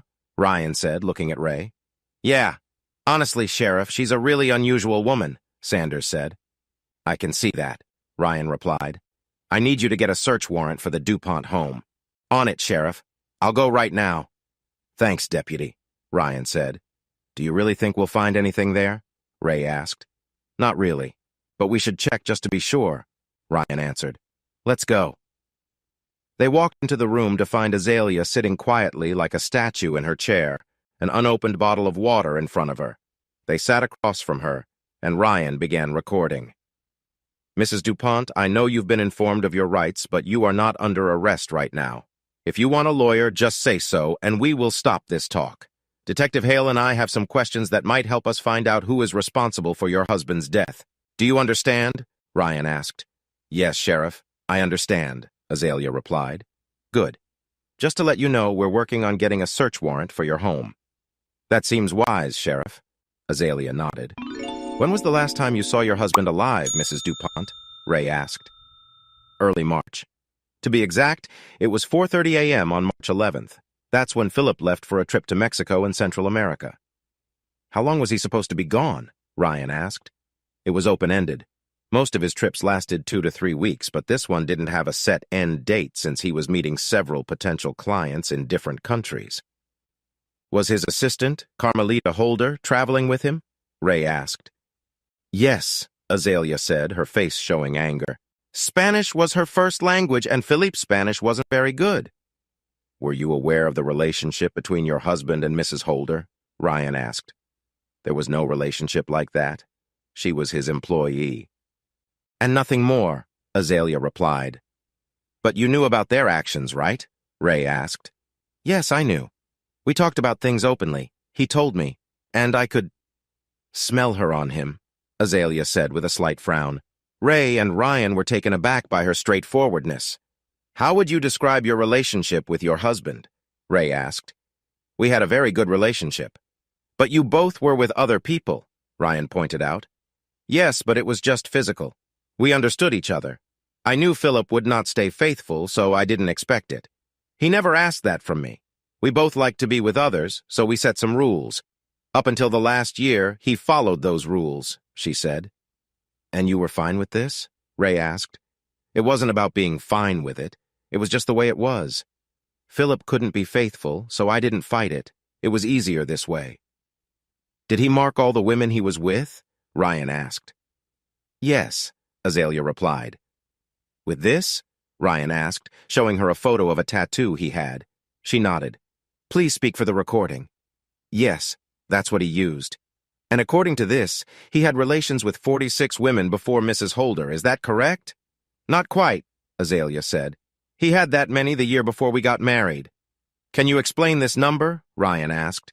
"The first number shows how important she was to him then. The second measures her performance," Azalea explained. "Were you marked like this?" Ray asked, clearly surprised. "Yes, I was," Azalea said. "Twice. The second time after I lost my left foot." She took off her shoe and showed her right foot. On her ankle there was a tattoo, a flower design with a number 1 inside a star. "We know you served in the Quebec police. Can you explain this tattoo?" Ryan asked. "Yes, I can." "Please do," Ryan encouraged her. "He said I was the most important woman in his life, even more than his mother and sister. The star means I was the best he'd ever had," Azalea stated calmly, "even with a prosthetic foot." "You last saw your husband on March 11th, Ray said, trying to change the subject. "He was missing for 6 months before we found his body. Weren't you worried when you didn't hear from him for so long?" "What do you mean?" Azalea asked, her anger rising. "I heard from him almost every day. He sent me texts nearly every evening. I can show you." Please do, Ray said, surprised. Azalea pulled out her phone, opened it, and showed Ray the text messages between her and someone using Philip's phone. Ray noticed that the last message from Philip was from September 18th. After that, there were many messages from Azalea, but Ray wanted to read Philippe's. He showed it to Ryan first. It's all in French. Of course, Azalea said. French is Philippe's first language. I grew up speaking it too, so that's what we used. My French isn't great. Can you translate it for us? Ray asked, giving the phone back. Sure. He said his trip was done and he was coming home. He planned to return on our anniversary and wouldn't have to travel anymore, she said. Ray took the phone back, read the message, and nodded. His French was better than he let on. When is your anniversary? Ray asked. September 20th, Azalea sighed. That's the day they found your husband's body on Eastland Bridge, Ray said. Azalea's face went a deep red as she struggled with her feelings. How did you feel when he didn't show up? I was angry, she said through clenched teeth. Very angry. I called him and got no reply. I texted him, but he didn't answer. Why didn't you call us? Ryan asked. Because I knew nothing would happen for at least 48 hours, Azalea said, her voice tight. Ray looked through Azalea's call log on her phone. He saw a call to RW on the 20th and showed it to Ryan. So, you contacted Roland Waters? Ryan asked. Yes, Azalea said softly. What did you expect him to do? Ray asked. I hoped he could find out what happened to my husband. Maybe help him if he needed it, she said. And why did you think Mr. Waters could help your husband? Ray asked. More to the point, Mrs. DuPont, why did you think your husband needed help? Ryan added. Did he have enemies who might want to harm him? It would be easier to count his friends. You don't understand. My husband's work can be very intense. It's easy to make enemies. You have no idea. As for Roland, he has skills. A lot of experience, she replied after a long pause. Skills? Experience? Ray asked. Azalea paused again, staring at Ryan. He realized she knew something. But how much? He took out his phone and sent a message to Ron. He was a soldier for hire once. A mercenary, she finally said, looking back at Ray. So you hired a mercenary to find your husband? Ryan asked. No, he's been working for me for 2 years. When I hired him, he promised he was out of that life, she explained. I just thought he could use his skills to help me find Philippi. I'll have to check this with Mr. Waters, Ray said after writing his notes. Of course, Azalea said softly. Ray turned to Ryan. Is there anything else, Sheriff? Just one thing, Ryan said. What? Ray asked, eager to talk to Roland. Just then, there was a knock on the door. Come in, Ryan called. The door opened, and Ron walked in with a small red and white cooler which he placed on the table. He opened it and took out a plastic bag, setting it beside the cooler. Azalea watched with curiosity, her face serious. What is this? She asked.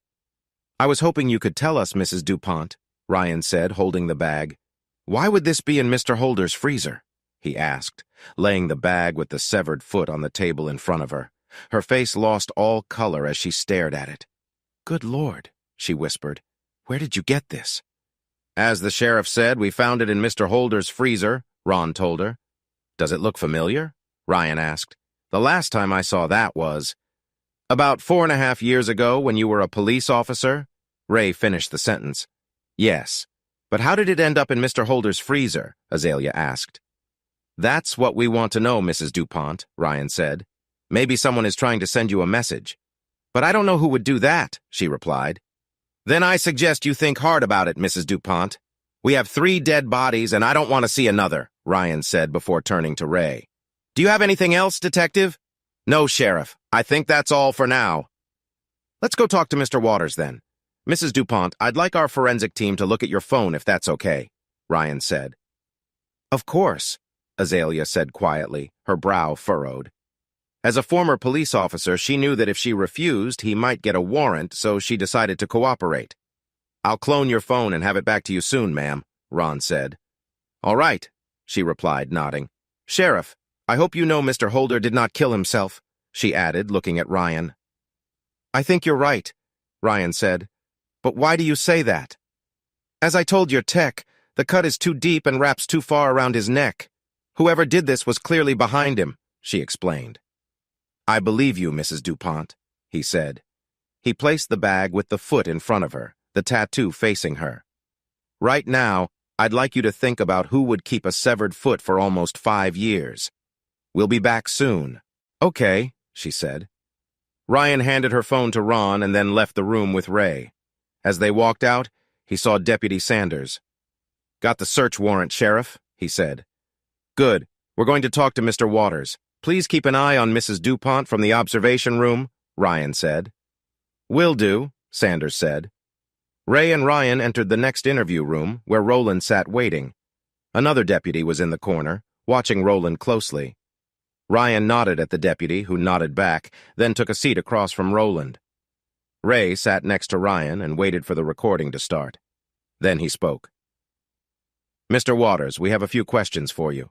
You are not under arrest, but if you want a lawyer, just let us know and we will stop the interview, he said. That's fine, Detective, Roland replied. I have nothing to hide. Great. First, can you tell us about your relationship with Mrs. DuPont? Ray asked. Like I said before, there is no relationship. I've been doing contract work for her for about 2 years. It's nothing big, just gathering information, Roland explained. She said you used to be a mercenary. Is that true? Ray inquired. Yes, Roland said quietly, looking at Ryan, who remained silent. Ray noticed and then continued. But I've been out of that for a long time. When did she last contact you? Ray asked. A couple of days ago, Roland answered. On the 20th, Ray pressed. That sounds right, Roland replied. And what did she want to talk about? Ray asked.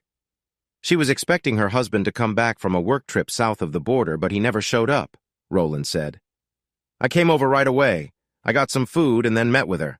We called all the airlines and found out he never got on any flight. He had a ticket, but it was never used, he said. We took a break, and that's when you showed up. Uh-huh, Ray said, looking at his notes. You mentioned before that you met Mr. DuPont. Is that correct? Yeah, that's right. I met him, Roland said. Can you tell us about your meeting with Mr. DuPont? Ray asked. Again, Detective, there was no relationship. I met the man once. We shook hands, and then he left. That's all. I haven't seen him since.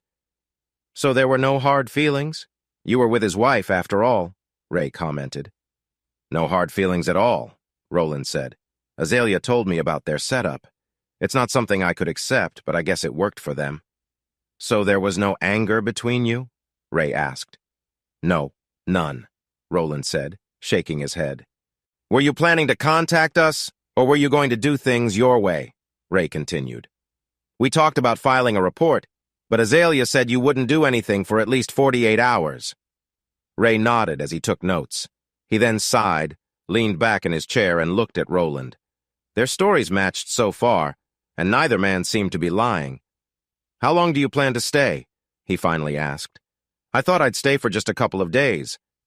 But I guess you'll want me to stick around, Roland said. That's right. Where are you staying? Ray asked. I was at the Holiday Inn Express near the airport, but I guess I can stay with Azalea if she's okay with that. She is a good boss, but not the best hostess, he replied. Okay, Mr. Winters, Ray said with a chuckle. That will be all for now, but I will probably want to talk to you again later, he added. Ryan then stopped the recording and the 3 men left the room. Ryan went into the observation room and stood with Deputy Sanders. I'm telling you, Sheriff, there's something off about that woman, Sanders said, glancing at Azalea in the next room. She hasn't moved at all since you left. She is different, that's true. Has Ron returned yet? Ryan asked. Not yet, Sanders replied. Ryan pulled out his phone to text Ron when they heard a knock on the interview room door. Ron opened the door, saw Azalea, and walked in, handing her phone back. We have everything we need, he said. Thank you for your help. You're welcome, Azalea said quietly without looking at him. I think they're done with your friend. So I'll take this, Ron said, picking up the bag with her severed foot. He placed it in a cooler and shut it. Thank you, she said in a flat tone. Have a good day, ma'am. I'm sorry for your loss, Ron said before leaving. Azalea nodded but didn't say anything. I want you to take a couple of deputies and bring Mrs. DuPont and Mr. Walters back to her house. Keep them apart and search the place. I'll approve any overtime, Ryan instructed. Thank you, Sheriff, Sanders replied. I'll handle it. You're welcome, Ryan said as they left the room. He knocked on the door to the interview room and walked inside. Are you finished now? Azalea asked. Yes. Deputy Sanders will take you home and search your house. If you think of anything, please call me any time, he said, handing her a business card. She stood up, put the card in her purse, and glanced at Ryan. I've seen you before, Sheriff, she said. I can't quite remember where, but I know I've seen you. Somewhere. I never forget a face. I've traveled a lot over the years, Ryan replied. Maybe we crossed paths without knowing. Maybe, Azalea said quietly. I guess I should go with Deputy Sanders. No handcuffs this time, Ryan reassured her. Azalea gave a slight smile as she walked out of the room. Ryan followed her and watched as Sanders led her and Roland down the hall. What do you think? Ray asked. I think someone went to a lot of trouble to make this look like a crime of love, Ryan said. And I think that severed foot is the key to understanding what really happened. I agree, Ray said. What do you think we should do next? It's been a long day for all of us. I don't know about you, but I'm going home. After dinner, I plan to spend time with my wife, Ryan said with a smile. Ray smiled back. We'll figure it out. Let's catch up in the morning after we see what Sanders finds. Sounds good, Sheriff, Ray agreed. See you in the morning. 9 a.m., September 23rd, 2022. Ryan finished his tasks at the office and called a meeting with Ray, Ron, and Deputy Sanders. He wanted to meet in the main conference room because his office felt too crowded for all four of them. How did it go? Ryan asked Sanders about the search at the DuPont home yesterday. Pretty well, Sanders replied. Mrs. DuPont and Mr. Waters were helpful and stayed out of our way. We took Mr. DuPont's computer and gave it to Ron. We didn't find anything else important. Good. Ron? Ryan asked, looking at his forensic expert, who looked tired after working hard for days. As you know, Sheriff, we've had a lot on our plates the last 3 days, Ron said, sounding a little frustrated. Yes, I know, but that's why you get paid a lot, right? Ryan joked, which made a few people laugh in the room. Yes, I guess that's true, Ron said with a wry smile. We're still going through everything, but I can tell you this. There's no proof that Mr. Holder touched any of the things we found in his shop. No fingerprints, no traces, nothing. You think someone set it up to make it look like he was making drugs or bombs? Ryan asked directly. Exactly, Ron replied. Also, the second phone we found in Mr. Holder's truck belonged to Mr. DuPont. The messages sent to Mrs. DuPont and Mr. Holder came from that phone. The finger we found in the truck was used to unlock it.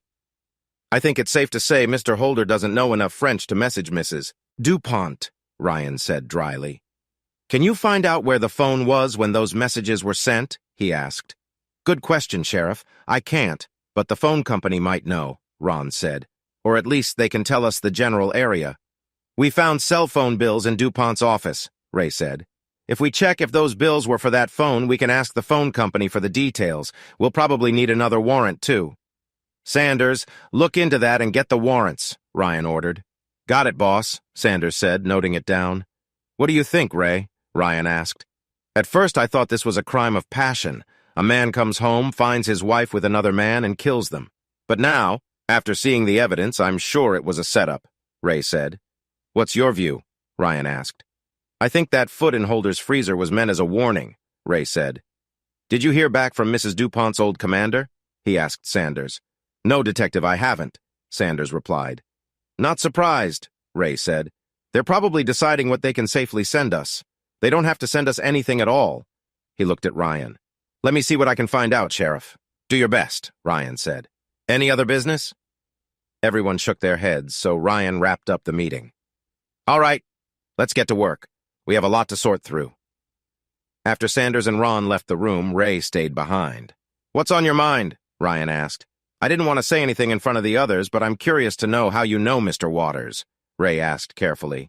I appreciate your sensitivity, Ray, Ryan said quietly. We've worked together a few times before, Ryan said simply. Yes, he was a mercenary like me. Really good with a Thompson gun, actually. A Thompson gun? Ray asked, surprised. I didn't think anyone used those anymore. Well, Roland did, Ryan chuckled. And he was very skilled with it. It had a lot of power. Anyone hit didn't get back up. He had a strong reputation. Roland the Thompson gunner. Is he still? No, Ryan said quickly, stopping Ray. Okay, Ray said, recognizing that it was best to leave it there. So what's your next move? I think I need to talk to Mrs. DuPont again, Ryan replied. And also with Roland. While I'm out, I'll visit old man Holder. I owe him that much. Sounds good, Ray said. I should get going. They said their goodbyes and headed off in different directions. Ryan drove to the DuPont house, parked, and walked to the front door. He didn't see Roland's rented car and wondered where he was. Azalea must have noticed him because she opened the door before he could knock. Sheriff, please come in, she said stiffly. Have a seat, she added, pointing to the couch. Can I get you something to drink? I just brewed some coffee. Thank you, Mrs. DuPont. Coffee would be great. How do you take it? Black? That's perfect. Thank you, he replied. He watched her walk into the kitchen, noting her walk. Her prosthetic foot didn't seem to slow her down at all. She came back a moment later with 2 hot cups of coffee. What can I do for you, Sheriff? Azalea asked after she sat down. I have a few questions for you, Ryan said. Of course you do, she replied calmly. I know you were in the Quebec Provincial Police and that you lost your foot while serving. I'd like to know what happened. Is that because of the foot you found? She asked. Yes. I think it was meant as a message to you, a kind of warning. Azalea thought for a bit and then nodded. You might be right, Sheriff, she said, pausing to sigh. We were looking into a series of murders and found a meth lab in an old warehouse. We went to shut it down, but didn't realize the place was rigged with remote-controlled bombs. I was leading my team when one of them went off. The next thing I knew, I woke up in the hospital. Did they catch the people responsible? Ryan asked. Later, I was told they caught one person. The rest got away, Azalea replied. I'm trying to figure out why someone would keep something like that foot for almost 5 years, Ryan said, watching her closely. I can't answer that, Sheriff, Azalea said with a blank expression. Ryan studied her for a moment before continuing. How was your relationship with your husband? You don't seem very upset about his murder, he finally asked. Would it help if I cried, Sheriff? Would my tears bring Philip back? She shot back, her anger barely held back. Ryan was surprised. No, of course not, he answered gently. I just expected a different answer. I grieve in my own way, Azalea replied quietly, looking at the wall behind him as if it wasn't real. Ryan blinked. It seemed her anger had faded quickly, pushed down like a heavy backpack. You didn't answer my question before. How was your relationship with your husband? He asked again. We had a good relationship, Sheriff. I loved him and he loved me. More importantly, he respected me and understood my needs. You might have noticed that I'm not like other women, she said quietly. Please explain, Ryan prompted. He had noticed her uniqueness but didn't want to push her away. Unlike many women, I'm not interested in shiny things or drinks. A man would have more luck offering me coffee than wine. My father was a military man who taught me the importance of duty and being true to yourself. My mother was different. She followed wherever the sparkles were, leaving me alone when my father was away. One winter night, she and her date crashed their car on black ice and fell down a steep hill. They found her dead, and my father was heartbroken over her death and betrayal. I had to arrange her funeral and help my father recover. That's when I promised myself I would never be like her. I would never depend on anyone as my father did. I'm sorry to hear that. How old were you when this happened? Ryan asked gently. I was 15 when my mother died, Azalea said. After that, I focused on my studies and my job. When I met Felipe, he understood me. He never pushed me or tried to impress me with money. He respected me, and we got along well. We made rules that we both could accept. Philippe followed those rules until we moved here. That's when things started to change. He met that woman, Carmelita, and began showing off his affair. I knew she was married and worried her husband would confront Philip. But he didn't, Ryan said, trying to follow her train of thought. No, at least not that I knew of, she replied. So where is Mr. Waters? I didn't see his car when I drove up, Ryan said, shifting topics. He is taking care of some personal matters.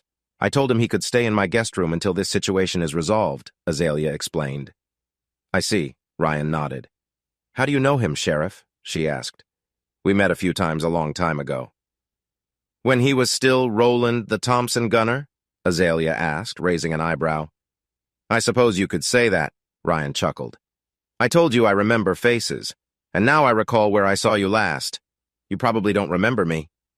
It was almost 15 years ago before I joined the Sûreté. I was a 20-year-old college student traveling to Africa for volunteer work, she recounted. Oh? Ryan asked, pretending to be only mildly interested. He found it unsettling when reminders of his past appeared in his present life. You didn't have the scar, the eye patch, or the beard. But it was you. You and your men saved us from a warlord.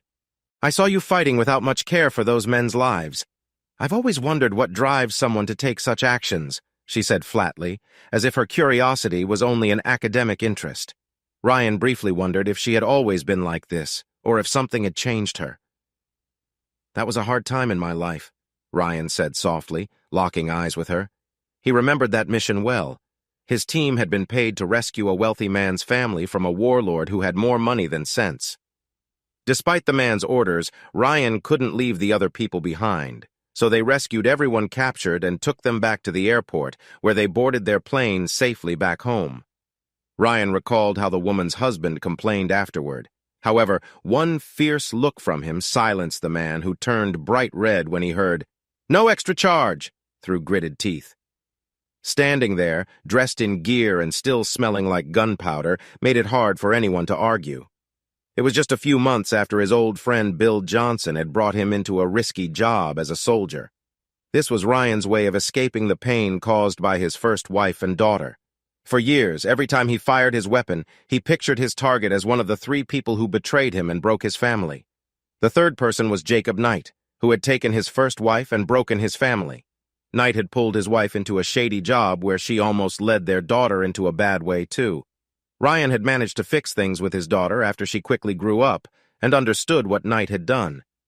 His first wife, Lisa, was still in a care facility, unable to take care of herself after being shot in a work parking lot. She knew too much about the rich people's wrongdoings, which made her a risk. Over the years, Ryan checked on Lisa from a distance. They didn't have much reason to like each other, and he didn't like surprises. Knight was out of the picture now, having died after a stressful court day. It was easy for him, passing away naturally instead of suffering a worse fate. At least Ryan didn't have to carry that burden. "I'm sorry.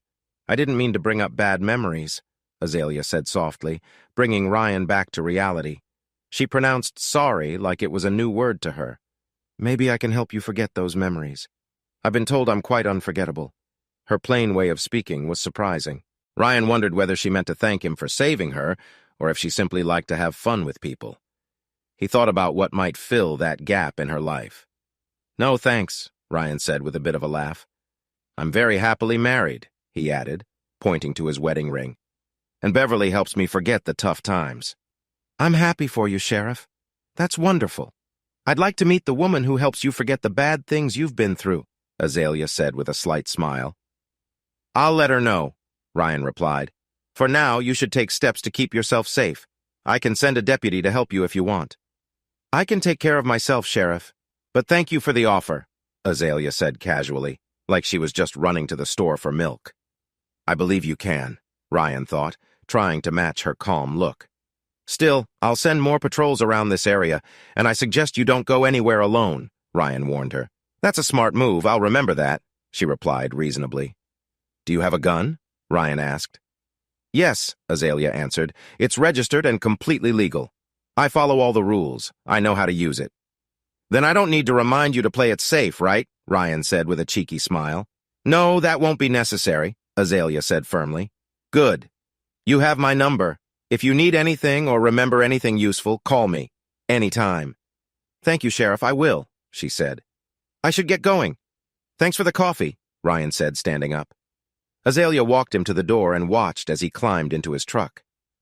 Why didn't I meet a man like him before I met Philip? She wondered, feeling a familiar excitement.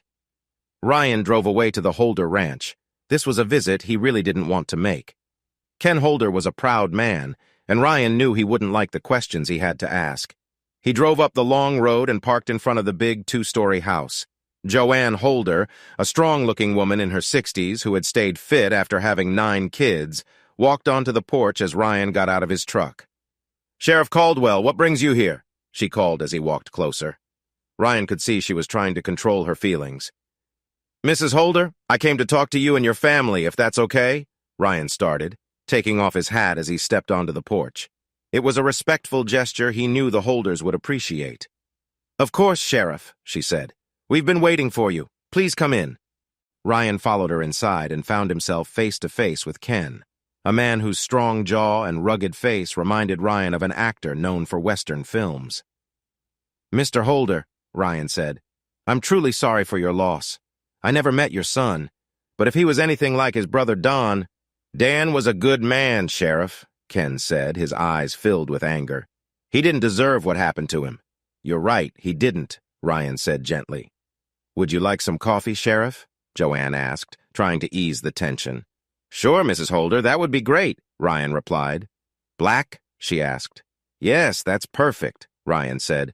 Please sit down, Sheriff, Ken said as Joanne went into the kitchen to make the coffee. I know you're just doing your job, but it's really not fair.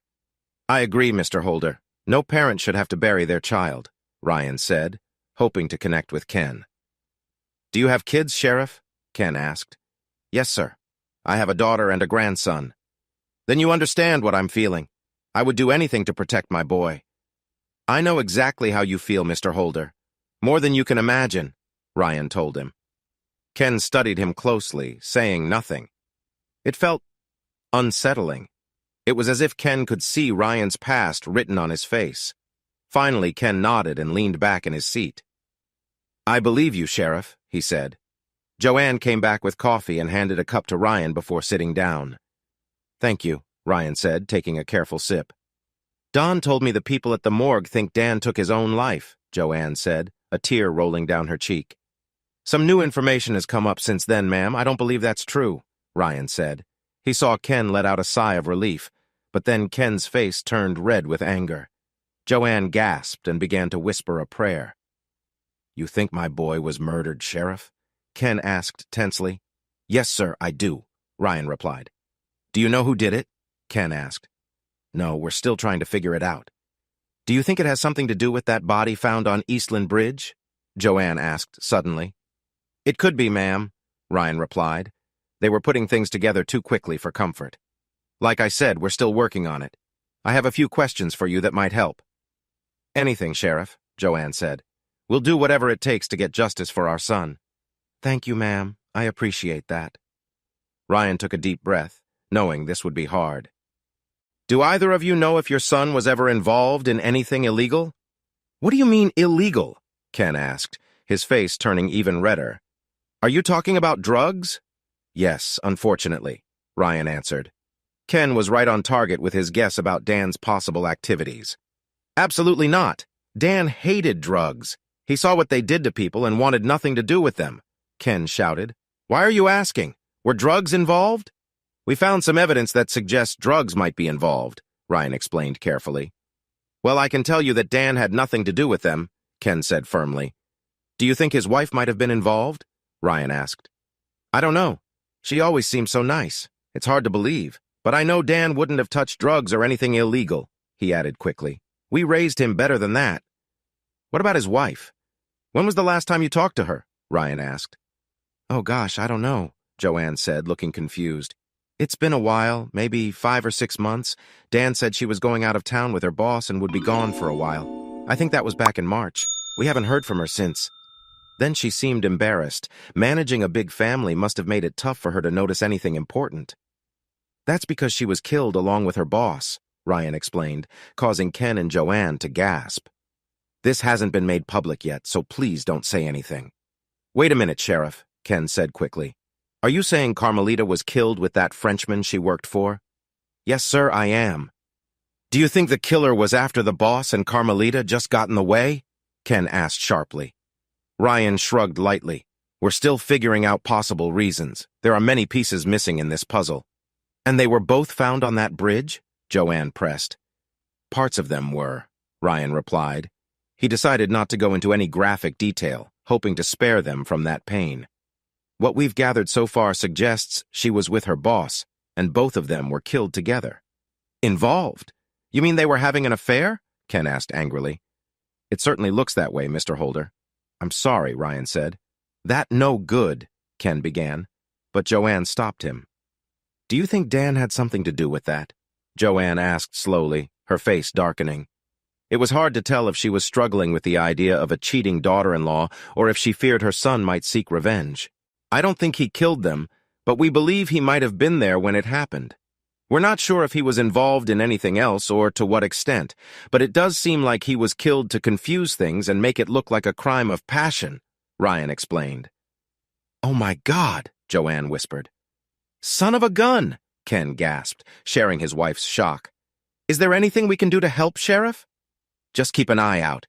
If you remember anything Dan might have said about Carmelita and her boss, please let me know, Ryan said.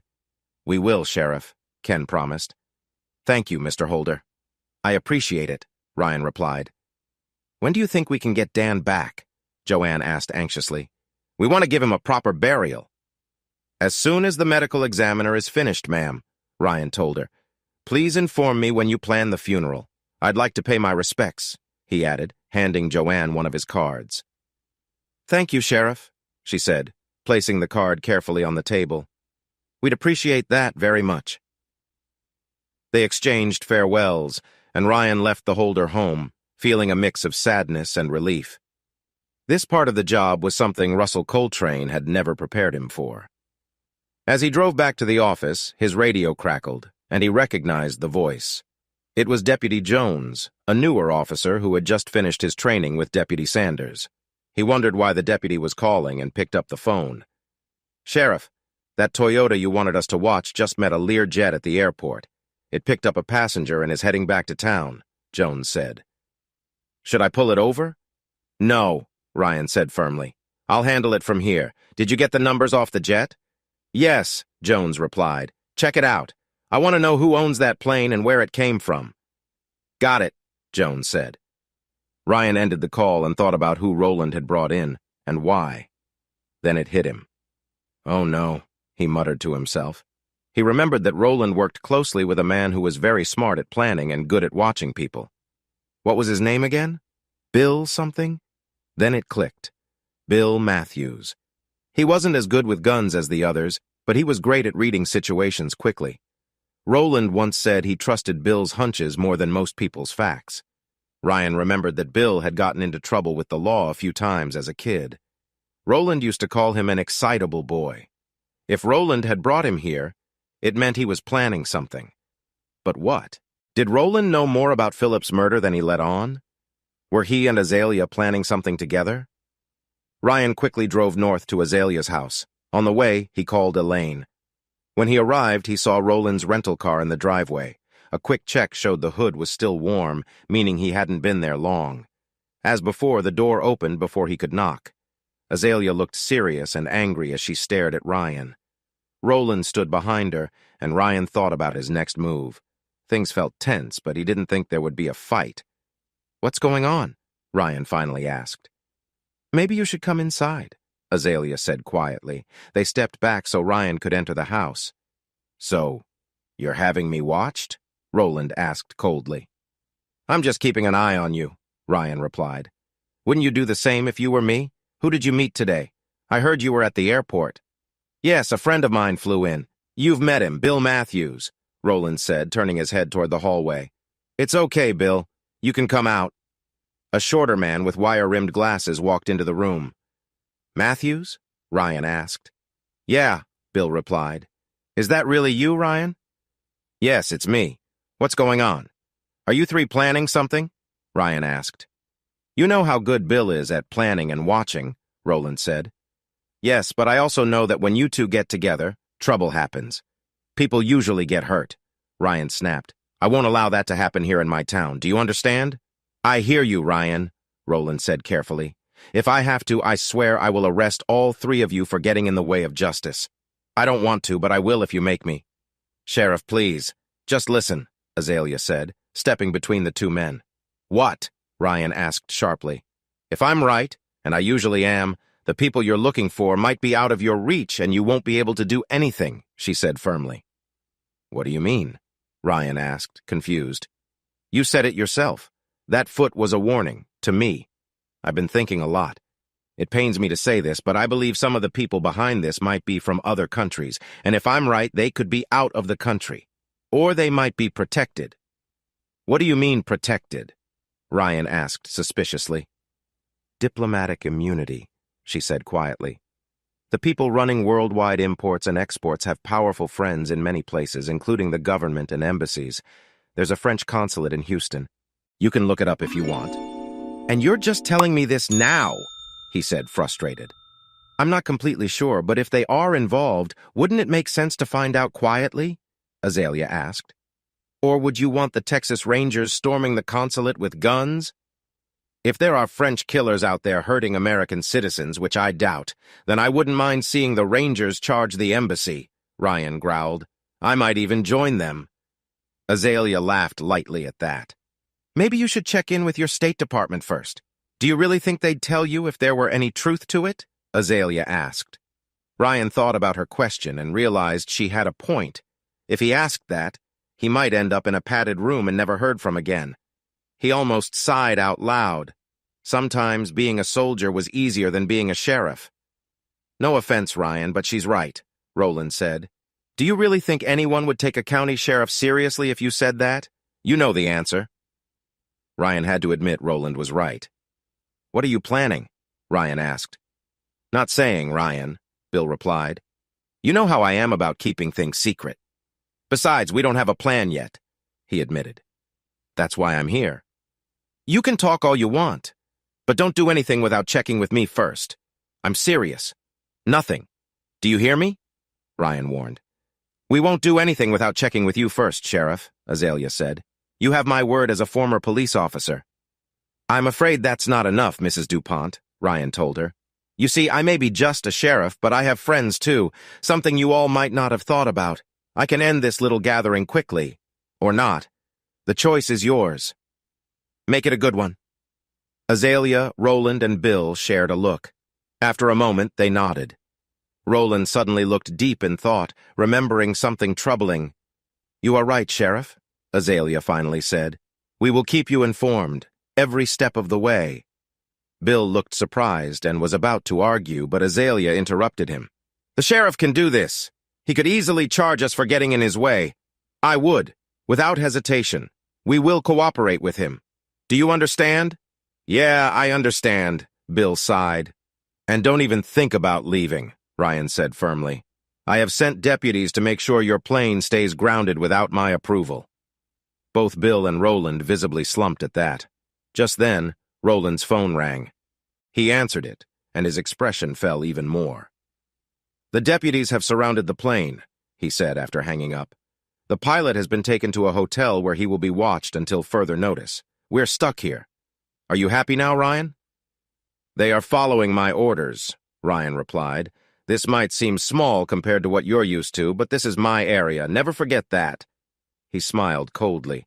Wheel locks work the same on airplanes as they do on cars. You've made your point, Sheriff, Azalea said. We will keep you informed. Are you satisfied? For now, Ryan said. Stay in touch. And remember, I'm watching you three, he added, pointing at them to stress his words. Welcome to Hard Rock. Have a good day now, you hear? Ryan walked away, got into his truck, and drove to the sheriff's department. He had thanked his predecessor when he took the job. Now he cursed him lightly in his mind. Ron met him on the way to his office. What do you have for me? Ryan asked. Just heard from Worldwide Imports, Sheriff. Their security guy said he can meet with you for a few minutes. How nice of him, Ryan said, annoyed. When can he talk? He can be ready in about 20 minutes. I already set up an online meeting. Will that work? An online meeting? I guess so. Do you know where he will be calling from? I'm checking now, Ron said. Then find out. And could you call Ray and Deputy Sanders to come down? Sure thing, Sheriff, Ron replied. One last thing. Who am I meeting? His name is Jean-Pierre Gagnon, Ron said as he walked down the hall. What's this meeting for? Ray asked as he and Deputy Sanders came into Ryan's office a few minutes later. Ryan had just fired up his computer and was opening Microsoft Teams. The security guy from Worldwide Imports is going to meet with me. I wanted both of you here, too. You're recording this, right? Ray asked. Of course I am, Ryan replied sharply. Just then, a pop-up appeared, showing that the Teams meeting was starting. He opened the app, began recording and taking notes, then addressed the blue-eyed man with sandy hair on the screen. "Good afternoon. You must be Jean-Pierre Gagnon," Ryan said. "I am Jean-Pierre Gagnon, head of security for Worldwide Imports and Exports North America. And you must be Sheriff Ryan Caldwell, correct?" the man asked in a strong French accent. The recording seemed to struggle with his words. "I am Sheriff Caldwell. Detective Ray Hale and Deputy Sanders are here with me. What can we do for the Hard Rock, Texas Sheriff's Department today?" Jean-Pierre asked directly. "We're looking into the deaths of 3 people, 2 of your workers and the spouse of 1. We were hoping you could help us with our case," Ryan explained. "That sounds serious, Sheriff," Jean-Pierre replied, his face showing shock. Ryan could not tell if he was really shocked or just acting. "Who are these employees?" "One is Philip DuPont and the other is his assistant, Carmelita Holder. Her husband was also found dead," Ryan said. "DuPont, you say?" "Let me check," Jean-Pierre replied, then looked something up on his computer. "Ah, yes. Monsieur DuPont was assigned here a year and a half ago. Did you know he is French?" "No, I didn't. His wife identified him, but we still need to confirm that. There were no ID papers found, and we are waiting for a DNA test result." "I understand," Jean-Pierre said. "Clearly, you have not told the French consulate about this." "No, I haven't," Ryan answered. "Then I suggest you do so, Sheriff. It could prevent an international problem." "I will once I have some answers." "So, what do you want from us, Sheriff?" he asked, sounding a bit arrogant. "I hoped you could let us see his files to find out why he died," Ryan said. "You sound like you think he was murdered, Sheriff. Maybe I can save you time. Monsieur DuPont liked the ladies, especially the married ones. You have talked to his wife, right?" "Yes, I have," Ryan replied. "Then you have everything you need. Maybe one of the men he insulted wanted revenge. It has happened before, hasn't it?" Jean-Pierre said dismissively. "It has. But I'm not sure that's what happened here," Ryan said. "That's why we need access to his files. I can get a warrant if I have to, but I hoped your company would work with us to save time and build goodwill." "You know how to flatter for a country sheriff," Jean-Pierre said, his smile not quite reaching his eyes. "In the spirit of goodwill, I will think about your request. Please keep me updated on your investigation." "Goodbye, Sheriff," he said, cutting off the conversation. "That went well," Ray said with a smirk. "Yeah, right," Ryan replied with a sarcastic tone. Jean-Pierre looked at the man sitting across from him. He felt uneasy about this Texas sheriff, but he couldn't say why. "Thierry, contact your friends at the embassy and the Sûreté. I need to know everything about Sheriff Ryan Caldwell, and I need it now," he said quickly in French. "Sure, boss," Thierry answered before leaving the office.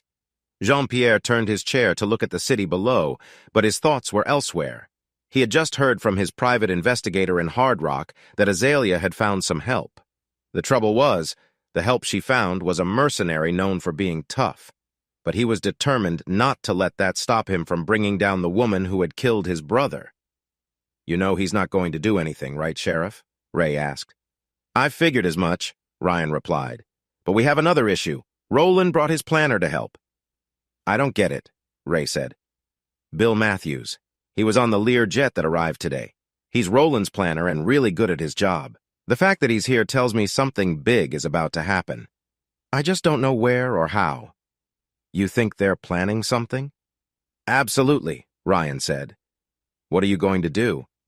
"I have a few people I can call," Ryan replied, picking up his phone.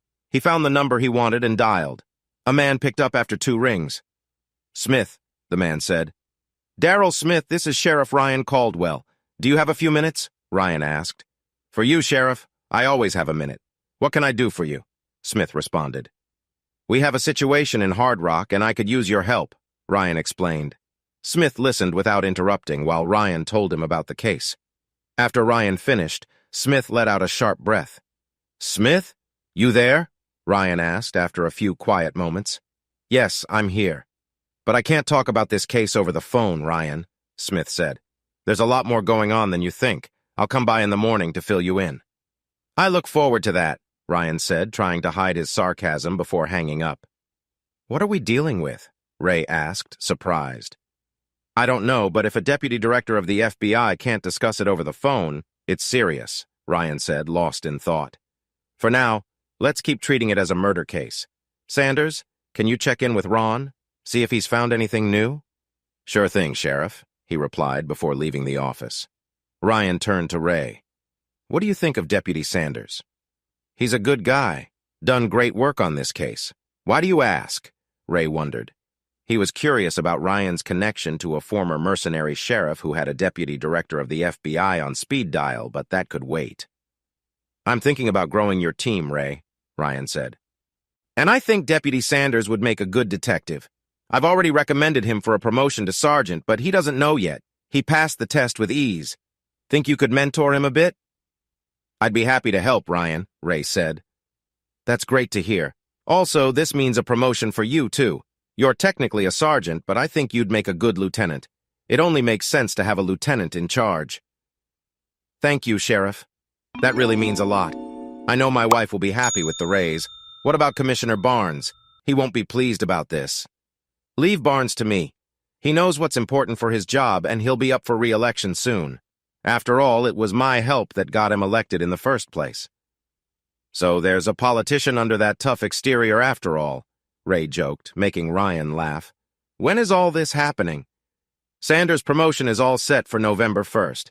That will be a good time to announce both your promotion and his new role as detective, Ryan replied. That gives me time to rearrange things, Ray said. Good, and please keep this under wraps for now. Got it, Sheriff. I'll get to work, Ray said. It was 6:30 p.m., September 23rd, 2022.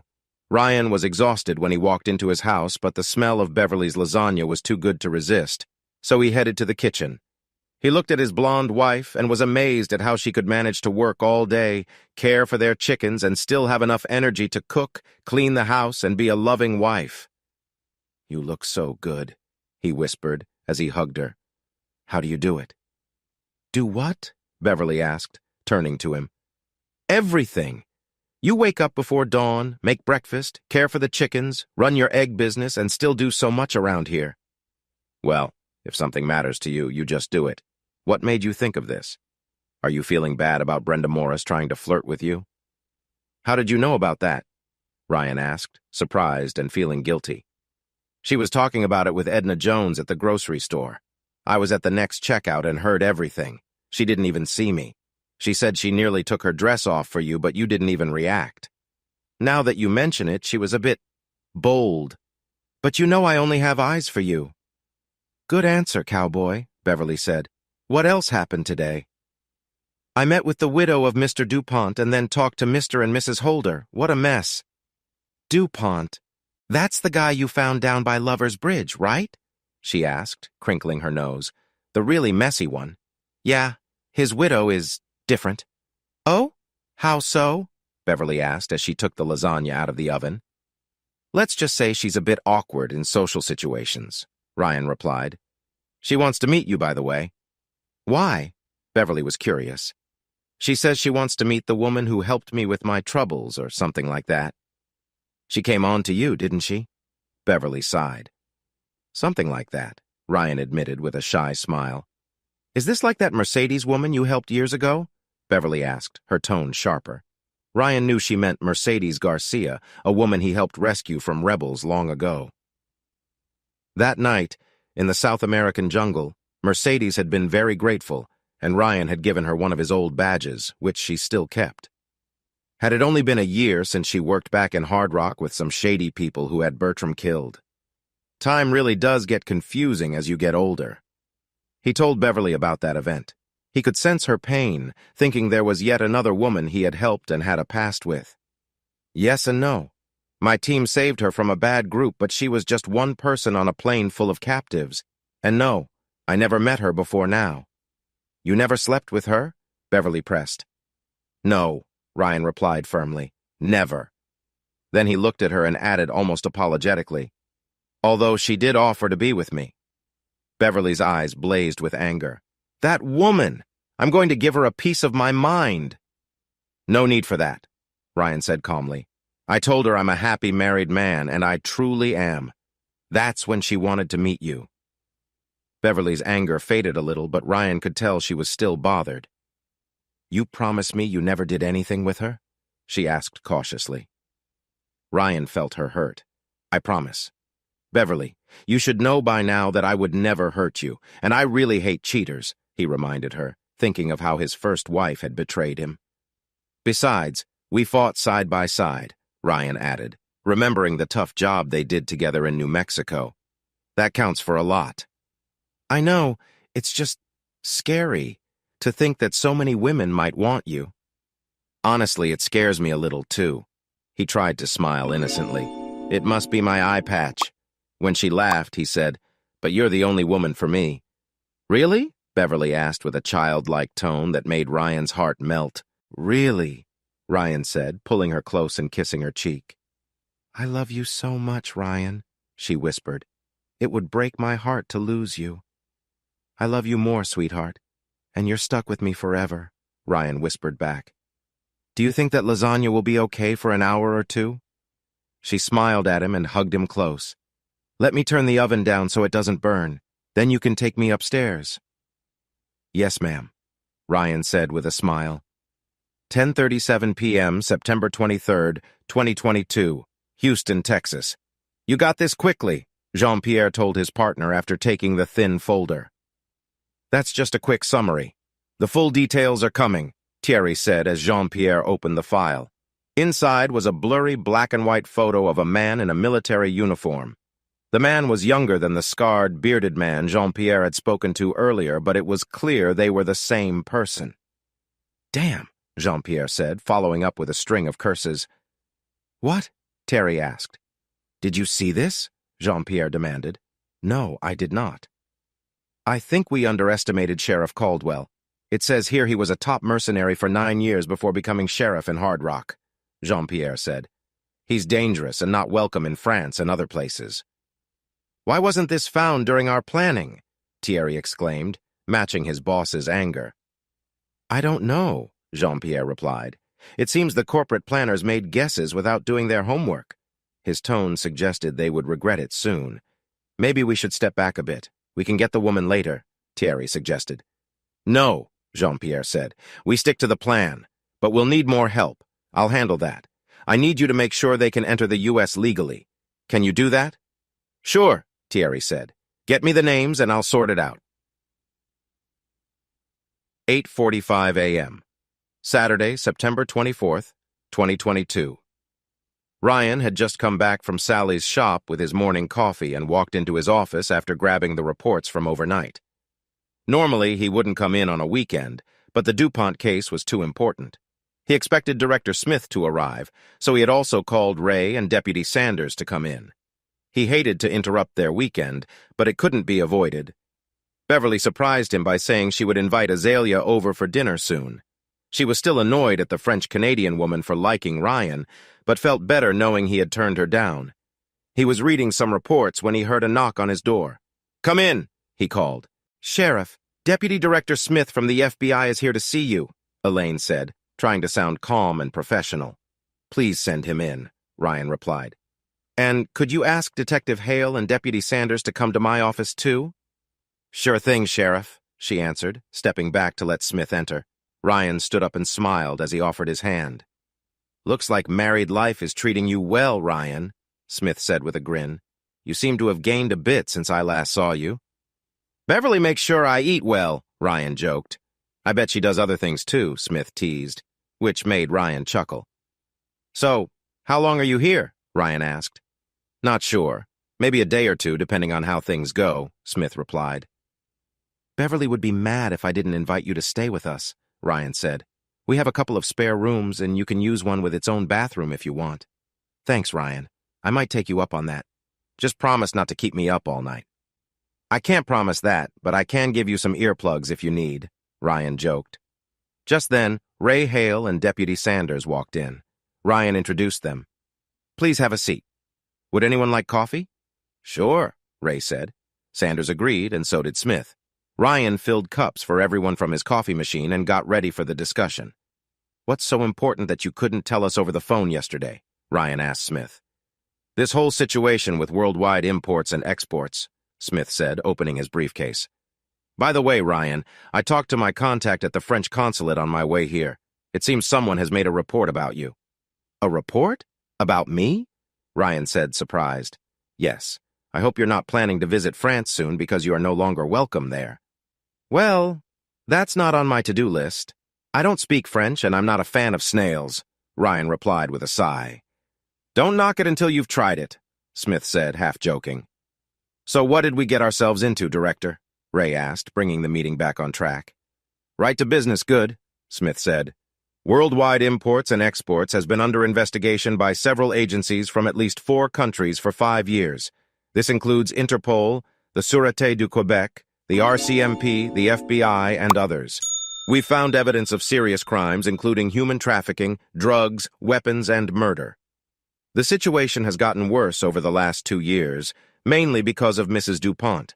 We had enough information to raid one of their distant sites. We didn't completely shut them down, but we caused them some damage.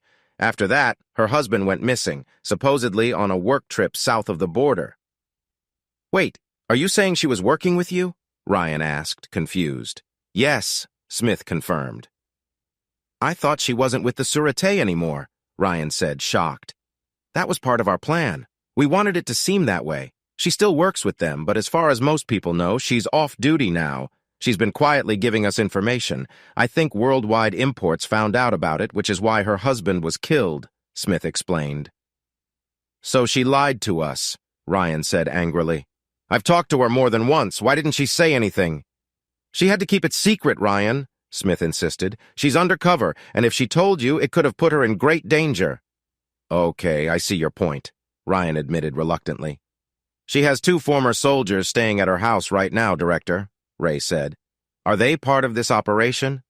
You mean Roland Waters and Bill Matthews, Smith replied. Yes, they are involved. We needed to keep up appearances, so we recruited their help. They get paid for their work, and we cleaned their records. Wow, Ryan said, surprised. What about the airplane we have at the airport? I checked, and it belongs to RW Enterprises, Sanders added. Smith smiled slightly. That was a clever move. It's technically a company jet, Smith said, using quotes with his fingers. Is it from the CIA? Ryan asked, worrying that his quiet life was slipping away. They weren't using it at the time, Smith said. And the pilot who's under your supervision is also part of that company. He's not complaining, enjoying his stay since it's on your budget. I'm sure he is, Ryan said sarcastically. Azalea, Mrs. DuPont, told me some people with Worldwide are protected by diplomatic immunity. He fixed Smith with a sharp look. What's being done about that? Mrs. DuPont was trying to identify those people. She has given us names of at least 15 people connected to it. The State Department is working with the French government to revoke their immunity. It's not an easy task, Smith said, looking tired. Can't we just ignore their immunity if they're involved in a crime? Sanders asked, shocked. It doesn't work that way, Smith replied, shaking his head. Immunity can only be taken away by the diplomat's home country. Friendly countries often work together when crimes are serious and there is strong proof. If they don't work together, we can still send the person back home and hope their government will take action too. He looked at Ryan. It happens sometimes, he added, though he didn't sound sure. What do you want us to do? Ryan asked. I have 3 bodies in my morgue, a town that is scared, and a family that is heartbroken. Right now, we do nothing. Let your medical examiner do what they need to do, then release the bodies.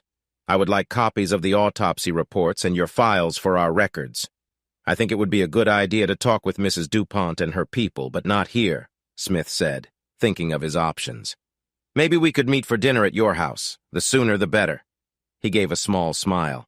Not that I'm trying to rush you, just, old friends. Maybe we can do it tonight? Ryan asked, getting ready to share this with Beverly. That works for me, Smith replied. Have you ever met Mrs. DuPont? Ryan asked Smith. No, I haven't, but I've heard things. Why do you ask? Smith said, sounding a bit suspicious. Let's just say she's a little different, Ryan replied. You can say that again, Ray added. I'd better make some calls, Ryan said as he picked up the phone. 10:15 a.m., September 24th, 2022. What's happening? Roland asked when Azalea hung up her phone. We got invited to dinner at Sheriff Caldwell's house tonight, Azalea replied, not really paying attention. We? As in, all 3 of us? Roland asked, confused. Yes, all three of us. He wants us there at 6:30 p.m., she said, her voice showing some curiosity. Did he say why? Bill asked. No, he didn't give a reason, Azalea told him. But it feels like there's more to it. What the heck? I could go for a home-cooked meal, Roland said. No offense, Azalea, but I'm a bit tired of takeout. No offense taken. Okay, Azalea sighed. I guess I could enjoy some good food, too. Damn it, Jean-Pierre yelled as he slammed the phone down. Damn! Damn! Damn! What's wrong? Thierry asked, shocked by Jean-Pierre's anger. I can't find anyone to help, Jean-Pierre grumbled. They all know about Sheriff Caldwell and won't go against him, even after I offered to pay them double. How is that even possible? Thierry exclaimed. How can they know about him, but your planners don't? I don't know, but it seems everyone is aware somehow. It looks like we will have to depend on our own team. I hope to avoid that. I can only hope they are ready. Of course they are. They've been trained well. You know that. Thierry comforted him. Maybe. But I'm not sure they're ready to face Caldwell. Have you seen this man's file? No, I haven't. Do you have the full file? Yes, you should read it. This Caldwell is not someone we can easily scare. Then maybe we should go after someone close to him. His wife or children, perhaps. We've succeeded with that before, Thierry suggested with a dark tone. The file says that was tried once. It's not well known, but our spies think Caldwell reacted by taking down the whole board of directors of Knight Petroleum in a raid that only took minutes. Took them down? You mean... Yes, killed, Jean-Pierre said with anger. Or, as those Americans say, terminated with extreme prejudice, including all their guards and staff. And there was no evidence left behind. And their FBI did nothing? Terry asked in disbelief. Their FBI said it was carried out by a drug cartel from south of the border, Jean-Pierre said. And that investigation led nowhere. But you don't believe that, do you? Terry asked.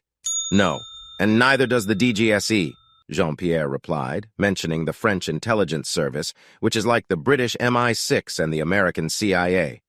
I've seen photos from the damage at Knight's place. If he can pull a raid like that in his own country, right under the eyes of local law enforcement, think about what he could do to us. He paused for a moment before saying more. And there's more. More? Yes. Azalea DuPont has hired 2 mercenaries, and they are staying with her. Who? Terry asked. Roland Waters and his planner, Bill Matthews. The Thompson gunner. Terry sighed quietly. He knew about Waters, having made a report on him. Roland was skilled with a .45 caliber gun and known for being brutal. This isn't good. Maybe we should back off for now. Let things cool down. No! We move forward, but we have to be careful. The info on Caldwell says he is married to a chicken farmer named Beverly. She brings eggs from her farm every morning. We will follow her, and when the time is right... We strike, Thierry said. Yes, but we won't hurt her. We will just use her to gain Caldwell's cooperation, Jean-Pierre said with a wicked grin. I'll do what I can to ensure her compliance, if you catch my drift. Hearing this, Thierry started to worry about how fixated Jean-Pierre was on revenge and if it was clouding his judgment, taking his focus away from the company's interests. Yes, the DuPont woman had shot Jean-Pierre's brother during a job, but it was in self-defense, and he was involved in a crime. All right, but we must be very careful. I heard the Americans are trying to take away the diplomatic immunity of some consular workers, Thierry said. Why is that? I've heard some talk, but no details. Are you one of them? Jean-Pierre asked. I don't know. I haven't seen the list. We can't let rumors hold us back. We need to finish the job. Focus, Jean-Pierre said.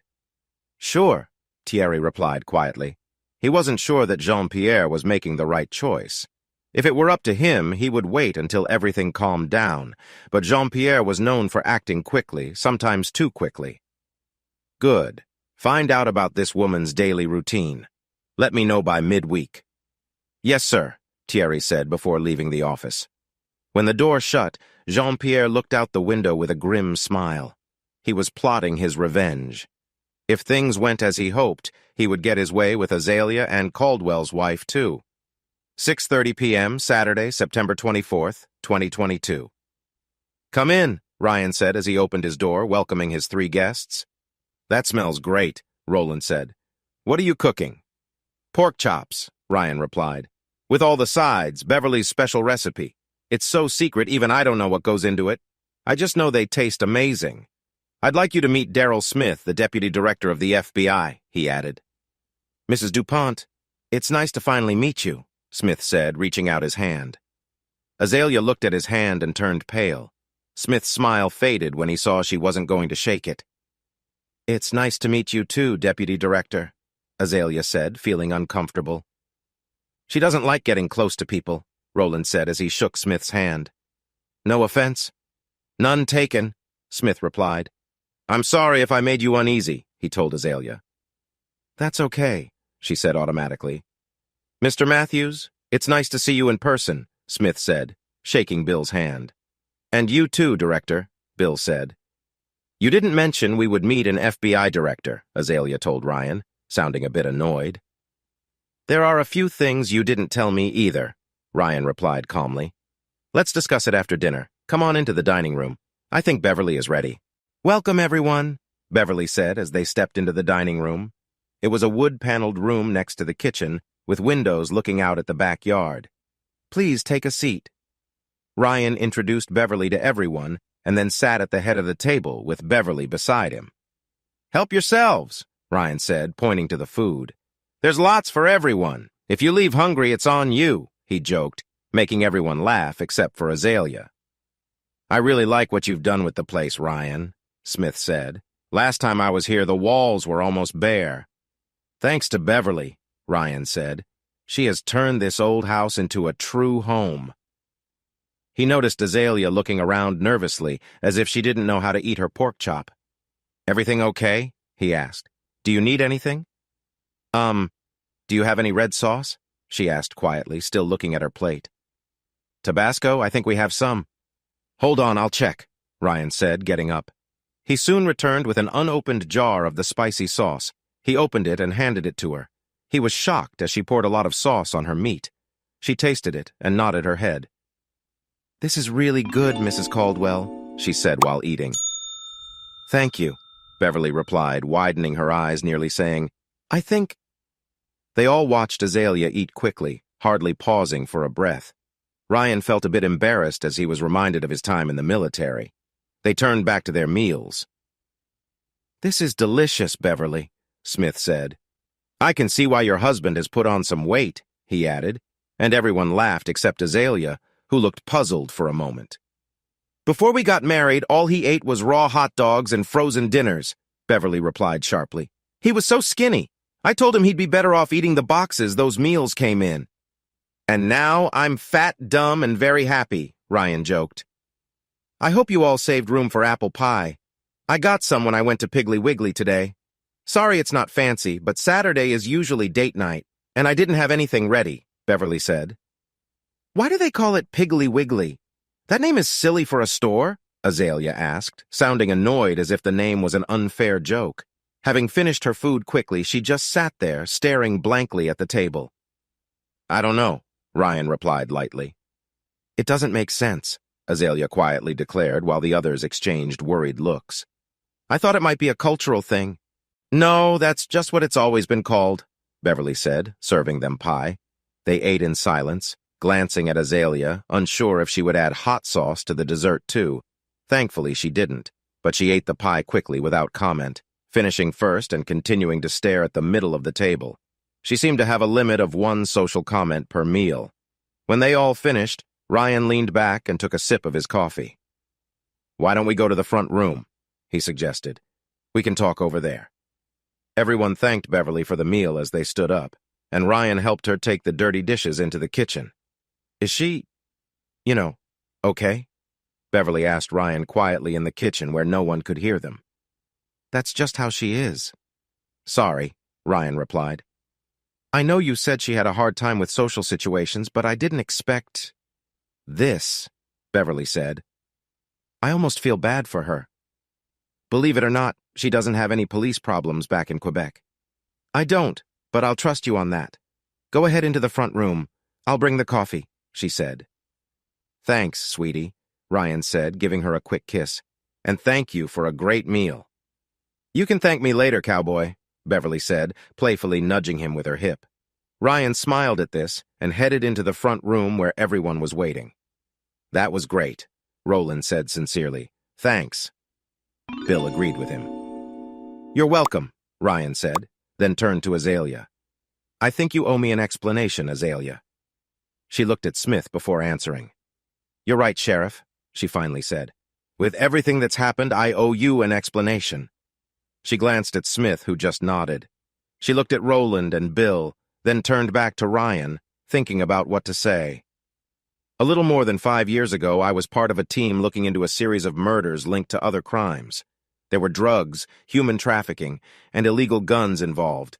We had a lot of hints that a company called Worldwide Imports and Exports was mixed up in it, but we couldn't prove anything. We got a tip about a meth lab that might also have illegal weapons.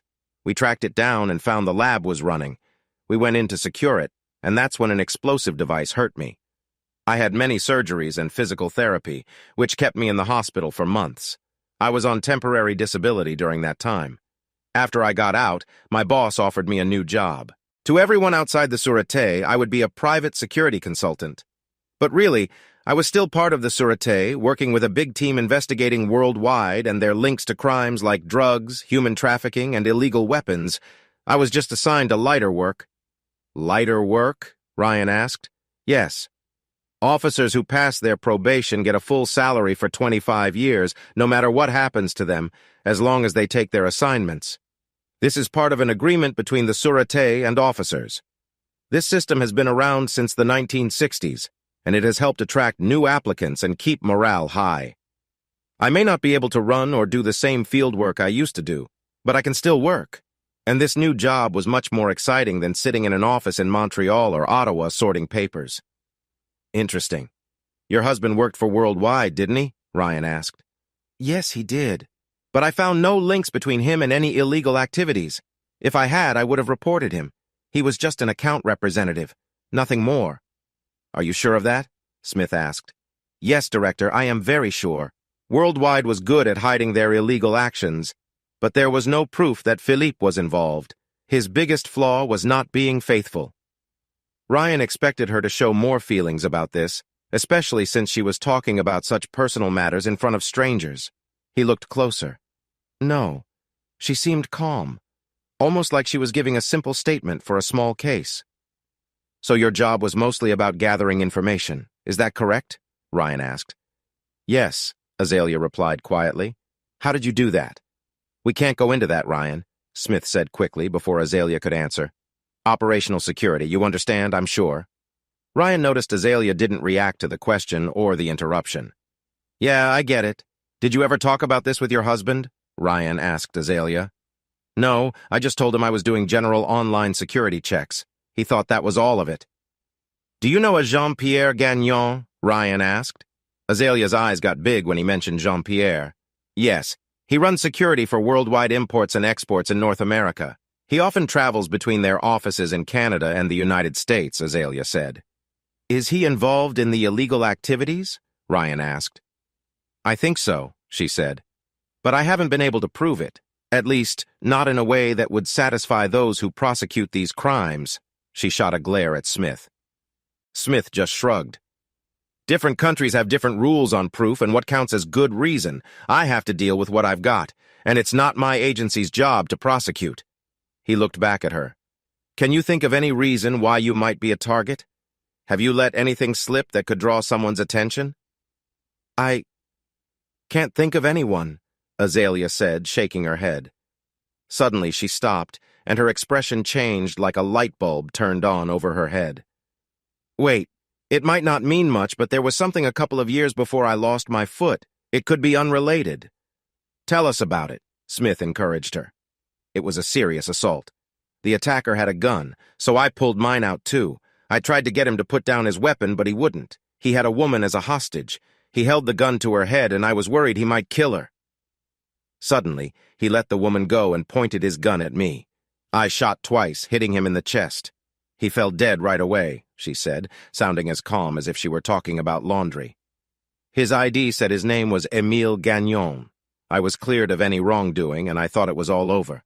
Gagnon is a common name in Quebec. Do you think there's a link between this Jean-Pierre and the man I shot? It's very possible, Bill replied. I read that Gagnon was the second most popular last name in Quebec in 2006. Do you know that for sure? Ryan asked, surprised.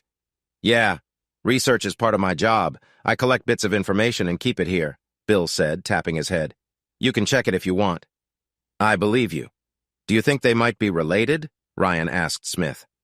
It's possible, Smith said, shrugging. I'll look into it first thing Monday. Revenge is a well-known reason for murder, Ryan, Roland added. I'm sure you know all about that. Ryan exchanged a glance with Roland, both understanding deeper things from their past, but he didn't say anything. Do you think this Jean-Pierre Gagnon could kill someone? Ryan asked Azalea. I know he could, she answered firmly, catching the attention of even the toughest men in the room. He was in the Canadian Special Operations Forces. They do high-risk jobs just like their British counterparts. They need to keep it secret when they take lives. You think he's skilled enough to cut two people apart and set up a crime scene? Ryan asked. Absolutely, Azalea replied. Ryan and Smith blinked, taken aback by her calm response. They would have expected more emotion, especially since her husband was one of the victims, but she seemed more upset about asking for hot sauce earlier. Ryan, a file from French intelligence about you was checked out, Smith began. That means Gagnon probably has it, Ryan said. Oh no, Beverly! He suddenly called out. Yes, dear, Beverly answered, walking in from the kitchen while drying her hands. Do you still have your .410 shotgun nearby? Of course, she replied. Keep it close, Ryan said seriously. Ryan, if this guy is as dangerous as Azalea says, you, your team, and Beverly's shotgun won't stand a chance. He'll be like a one-man army, Roland said. Except Rambo had surprise on his side. Gagnon doesn't now that we know who he is, Ryan replied. It's a tough time for you to not have your weapon. Who says I don't? Roland said with a sly smile. Bill brought it. I even have the paperwork now that we're on this side. And what if he gets other gunmen to join him? Smith asked. Good luck to them, Bill said, cracking his knuckles. I've got the word out. If anything, Ryan might have some volunteers coming to help. That's just what we need. A shooting battle between Gagnon's gunmen and yours right here in America, Smith sighed. Bill laughed. You know what they say, Director. Old soldiers like us never die. They just go to hell to regroup, he joked. Ryan, Roland, and Bill chuckled while Smith groaned. Beverly looked worried, and Azalea seemed confused. So what do you say, Ryan? Should I call 911? Ryan knew if Bill did that, their place would be packed with enough weapons and men to take over a small country. He would have jumped at that offer a few years ago. He felt thankful for the offer, but things had changed. Now he was a trusted member of this community. The people here relied on him to keep them safe. He had grown to care for them like family. He couldn't put them in the middle of a deadly battle between two armed groups. Plus, he had promised to uphold the law. There was a time when he didn't care much for the law, but now he was seen as the law in this town. He looked around the room and saw the concern in everyone's eyes. No, Ryan said softly. He noticed Bill's shocked face and added, maybe as a last option. Otherwise, we do this the right way. Smith and Azalea both sighed with relief. Ryan turned to Smith again. Can you arrange protection for my daughter and her family? Ryan asked. I'll get on it right away, Smith said. Also, please try to bring in more help as quickly as you can, Ryan said. Got it, Smith replied. Until this is over, the three of you will stay here, Ryan told Azalea, Roland, and Bill. There's plenty of space upstairs. Roland and Bill, you two can share a room. Beverly, I don't want you going anywhere alone. You might not have deliveries tomorrow, but you will on Monday. One or more of these three will go with you. Okay, Beverly said. I need to feed the chickens tomorrow morning, though. I'll go with you, Ryan said. I have to make a couple of calls, so why don't you three grab what you need for the next few days? Any questions?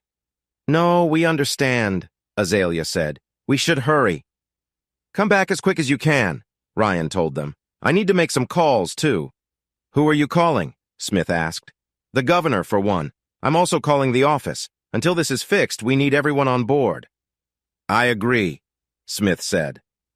As Smith took out his cell phone, Azalea, Roland, and Bill left the house. Ryan walked into his home office and called the desk sergeant. After finishing that call, he dialed another number from his contacts. He was surprised when the man picked up on the second ring.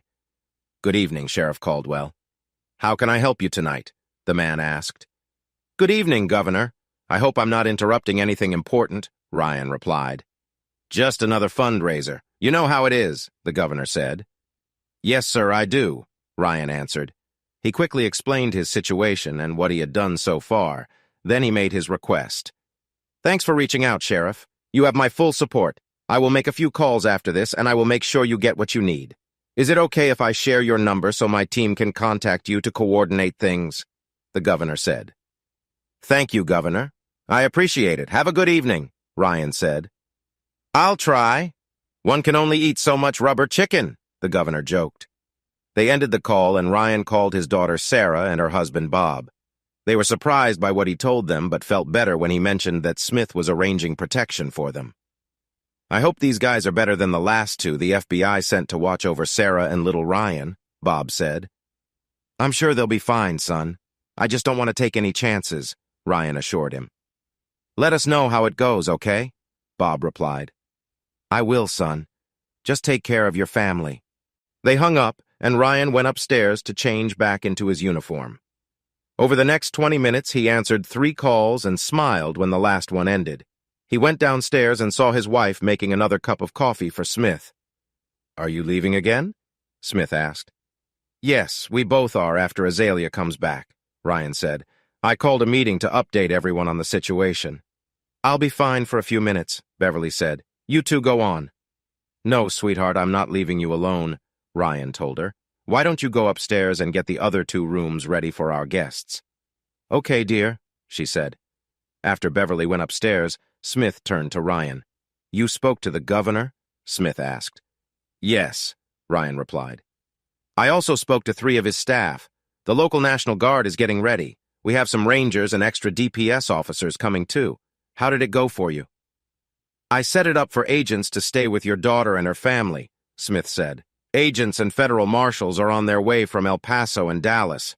They should arrive tonight or tomorrow. Good, Ryan said. We'll leave as soon as our guests return. Ryan, I want you to know I'm glad you're giving the system a chance. I was worried you might choose another way, Smith said. I remember what happened with Night Petroleum, and I don't want that to happen again. For what it's worth, neither do I, Ryan told him. But I will do whatever it takes to protect my family and my community. I hope the system won't let us down. I understand, Smith replied. They saw headlights outside and realized Azalea, Roland, and Bill had come back. Ryan opened the door and let them in. He noticed their bags and a canvas case on Roland's back. He knew it was Roland's Thompson gun. Going somewhere? Roland asked when he saw Ryan in uniform. Yeah, Smith and I are heading back to the sheriff's department for a while. You 3 go upstairs and get settled. I don't know how long we'll be gone, Ryan explained. Make yourselves at home. Mi casa es su casa. What? Azalea asked, confused. It means make yourselves at home, Ryan said. You just said that, she replied, her brows furrowed. Yes, I did. Beverly will help you get settled and show you around. We'll be back, Ryan said. He kissed Beverly before leaving with Smith. They got into Ryan's truck and headed to town. What's going on? Jean-Pierre asked when Terry walked into his hotel room. I'm sorry to bother you, but I got a report from our private investigator in Hard Rock, Thierry replied. He noticed Jean-Pierre raise his eyebrows and continued. There's a lot happening around the sheriff's department there, and every officer in town has gathered. He also saw a military vehicle. That means nothing, Jean-Pierre said. It could just be practice. But what if it's not? Thierry asked. Do you really think a small town could challenge us? Jean-Pierre asked with a smirk. What are they going to do? Send John Wayne with their cavalry? They are foolish colonials, no match for us. If you say so, Thierry responded. But Caldwell is not a fool. He's just an old, out-of-shape man living in the past. He doesn't concern me. Have you managed that list of names I gave you? I have submitted them through the system and am waiting for the paperwork, Thierry said. I was told there may be a delay. That is not acceptable. Corporate wants results. They want them now. We will go alone if needed. I will confront this Caldwell woman in front of her husband. Then I will hurt him badly. After that, I will deal with Azalea Dupont. Are you with me, Thierry? Yes, monsieur. You know I am with you, but this Caldwell is clever, Thierry said. Good answer, Thierry. I understand your worry. Very well. We will leave for Hard Rock now, just in case this Caldwell sets up checkpoints. We will watch the area and prepare to strike on Monday. Now go. Pack your things. I will pay the bill. We leave in 10 minutes. As you wish, Thierry said, leaving the room quickly. He had always respected Jean-Pierre, but now he was worried. His friend was acting more and more out of control, his desire for revenge hurting his ability to think clearly. 10 minutes later, he met Jean-Pierre by his car, and they drove into the dark night. "What's going on, Sheriff?" Mike Thompson asked when Ryan and Smith arrived at the busy parking lot. Mike owned a successful trucking business and led the local National Guard unit. "I'll explain everything during the briefing, Mike." "Thanks for coming," Ryan said, noticing Mike's camouflage uniform with his oak leaves showing proudly. "I know this was sudden." "You can say that again. I got the call just a little while ago. Then your desk sergeant called about a meeting. It almost sounded like we were about to be attacked by terrorists or something." "It's something like that," Ryan said, looking serious. "Oh no," Mike said, shocked. The meeting room was packed with deputies, both on and off duty, trying to find a place to sit. Ryan saw the uniformed officers from the Department of Public Safety, DPS, and nodded at them. They nodded back as Ryan walked to the front of the room, where Ray and Deputy Sanders were waiting. "Thank you all for coming on such short notice," Ryan started. "And thank you to our friends from the Department of Public Safety and the National Guard commander for joining us. I'd like to introduce Daryl Smith, Deputy Director of the FBI, who came here from Washington, D.C. earlier today." Everyone turned to look at Smith. Many of them recognized him from television, and they seemed surprised he came to Hard Rock. One of the deputies called out to Ryan. "What's happening, Sheriff?" the deputy asked. "We have a serious situation that needs everyone's help until it's solved," Ryan said firmly. He shared details about 3 murders and what they had learned over the past few days. Then he pointed to the map on the wall. "I want checkpoints on all roads coming into town," Ryan directed. "Here, here, here, here, and here," he added, marking spots on the map. "Since those are outside the city, I'd appreciate it if the DPS could manage those. This will allow the deputies to patrol more in town." "We'll take care of that, Sheriff," a senior DPS officer said. "Thank you," Ryan replied. "I was told there would be extra DPS officers arriving tonight, so hopefully we won't be overwhelmed." "Thanks for that, Sheriff," the DPS officer answered. "I also want increased air patrols over the city. Can you manage that, Jim?" Ryan asked Jim Thornton, the air patrol leader. "Yes, we can handle that, Sheriff," Jim confirmed. "What do you need my people to do?" Mike asked. "I want your people to support the DPS and be ready to act as soon as we spot the suspect," Ryan replied. "But be careful. Our suspect is thought to be armed and very dangerous. He may have backup. From what we've learned, he is a highly trained former Canadian Special Forces operative." "You mean, like Rambo or something?" another deputy asked. Just then, Elaine walked in carrying a large stack of papers. She started handing out sheets with a photo of Jean-Pierre from a Teams meeting with Ryan and some background information. "Something like that," Ryan said. "This is our suspect. His name is Jean-Pierre Gagnon. He is the head of security for the North American division of Worldwide Imports and Exports, a company based in France. He is from Canada and a veteran of the elite JTF-2. Ryan heard several deputies express shock. "Wow," one deputy said. "He sounds tough." "Yes, so everyone needs to stay alert. Don't try to be a hero. We don't know if he'll be alone, and we don't know what car he might be driving. If you see anything strange, anything at all, call for backup right away. Do not try to confront him alone. Understand?" Everyone nodded in agreement. "Director Smith, do you want to add anything?" "Thank you, Sheriff," Smith said as he approached the front. "As Sheriff Caldwell mentioned, this is an urgent situation. I'm here because this involves cooperation from law enforcement and intelligence services from at least 4 countries. I hope we can take Gagnon alive, but if necessary, we will take action. I'll stay in town until this is resolved." "Okay, let's finalize our plan," Ryan said. Everyone gathered around a large table with a detailed map of Hard Rock and the surrounding area. Everyone shared ideas, and Ryan listened carefully. Some suggestions were accepted while others were not. By the end of the meeting, everyone felt confident about their strategy. "Sheriff, I printed a bunch of flyers like you asked," Elaine said, showing him a stack with Gagnon's picture on them. Great. Thank you, Elaine, Ryan replied. Hand those out and post them on every public bulletin board and everywhere people can see them.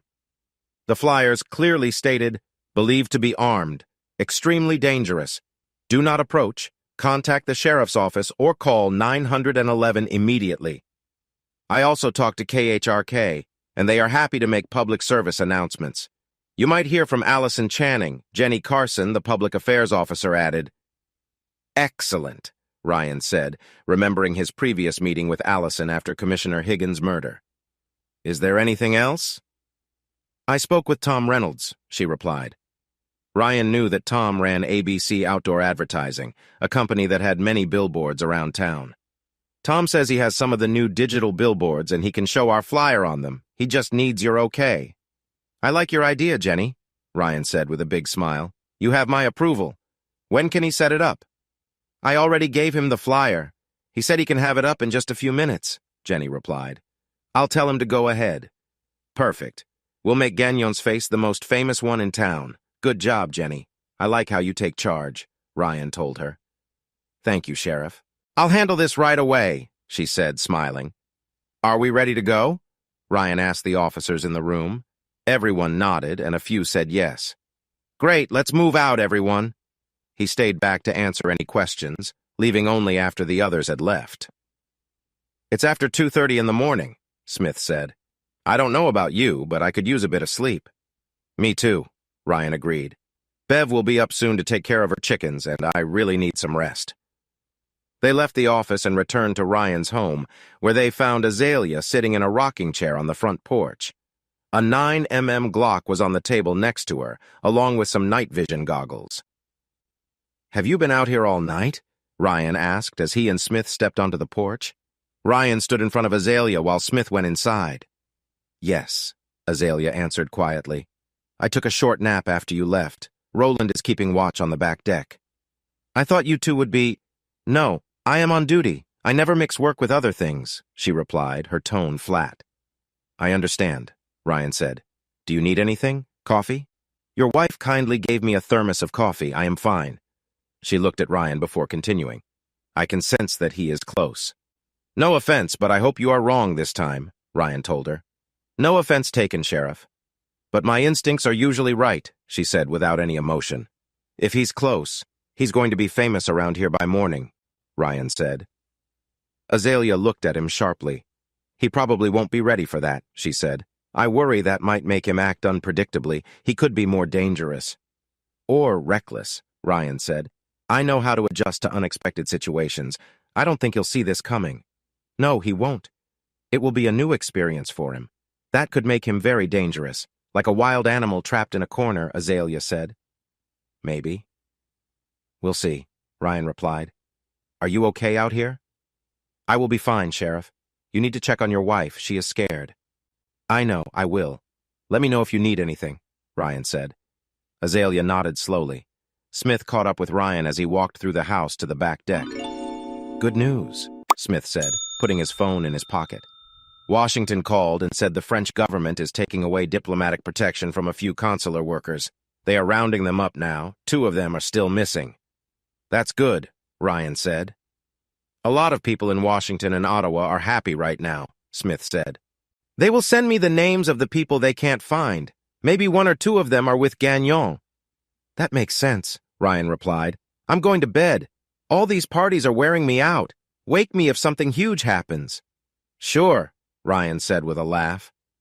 After Smith left, he went outside and saw Roland sitting behind a trellis with his Thompson gun ready, wearing night vision goggles pushed up on his head.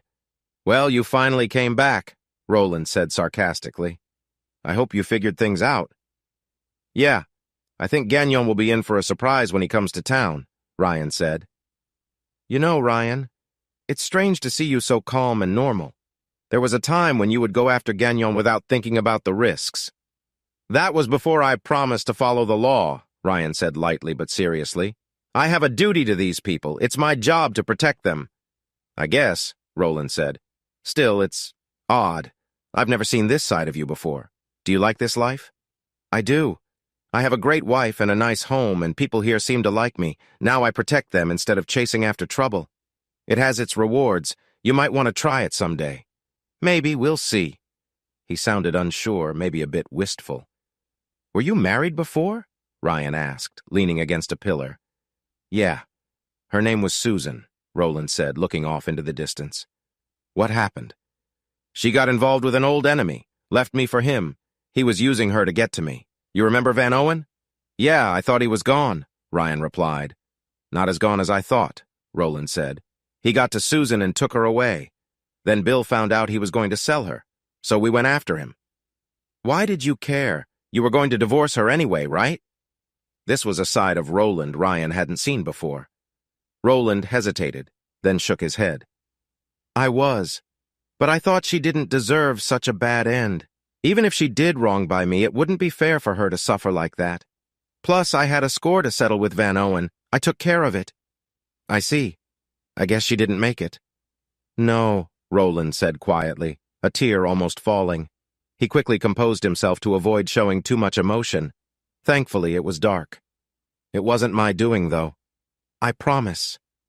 I believe you, Ryan replied with sincerity.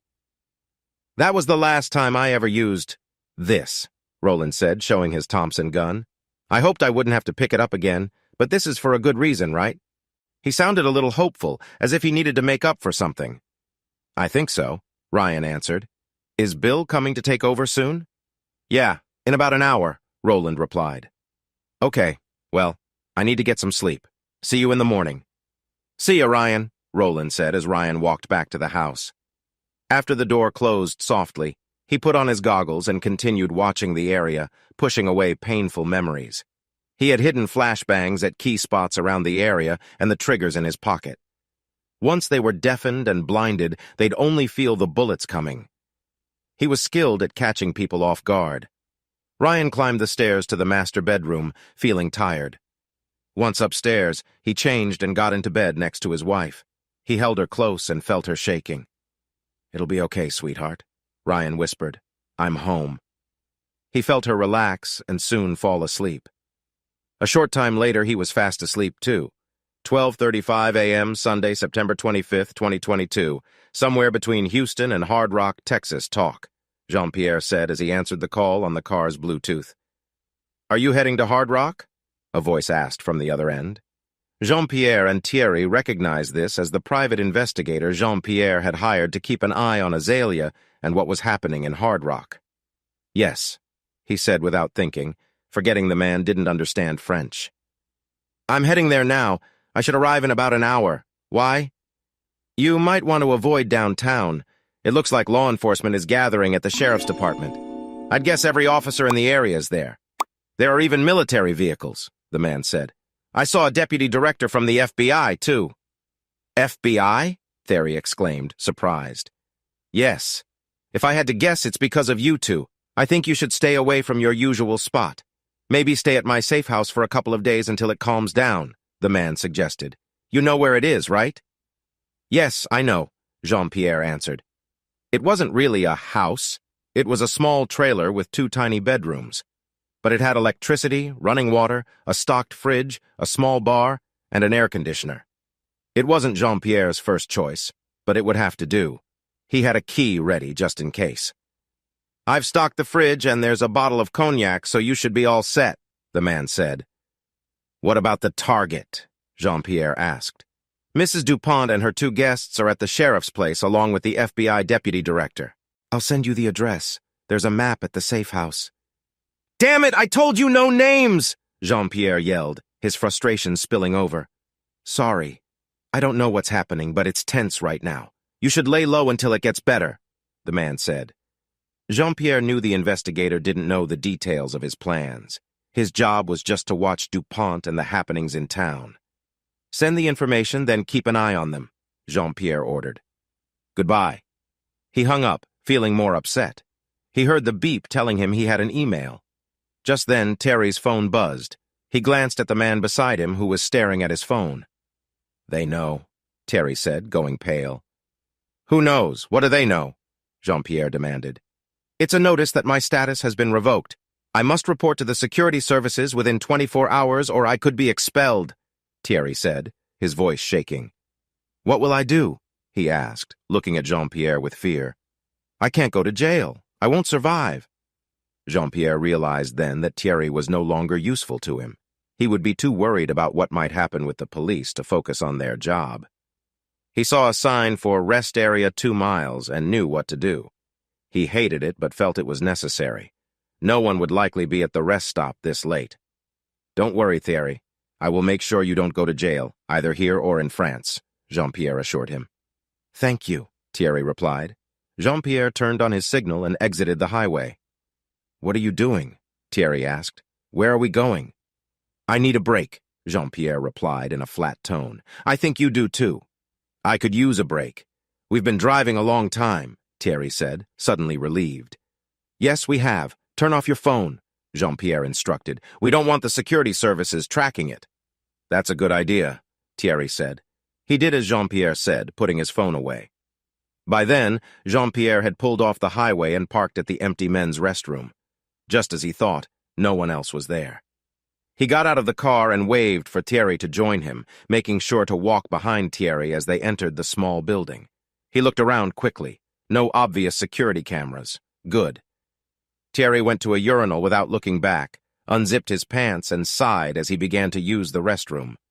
Jean-Pierre calmly took out his gun and shot 1 bullet into the back of Thierry's head, leaving blood and pieces on the dirty wall.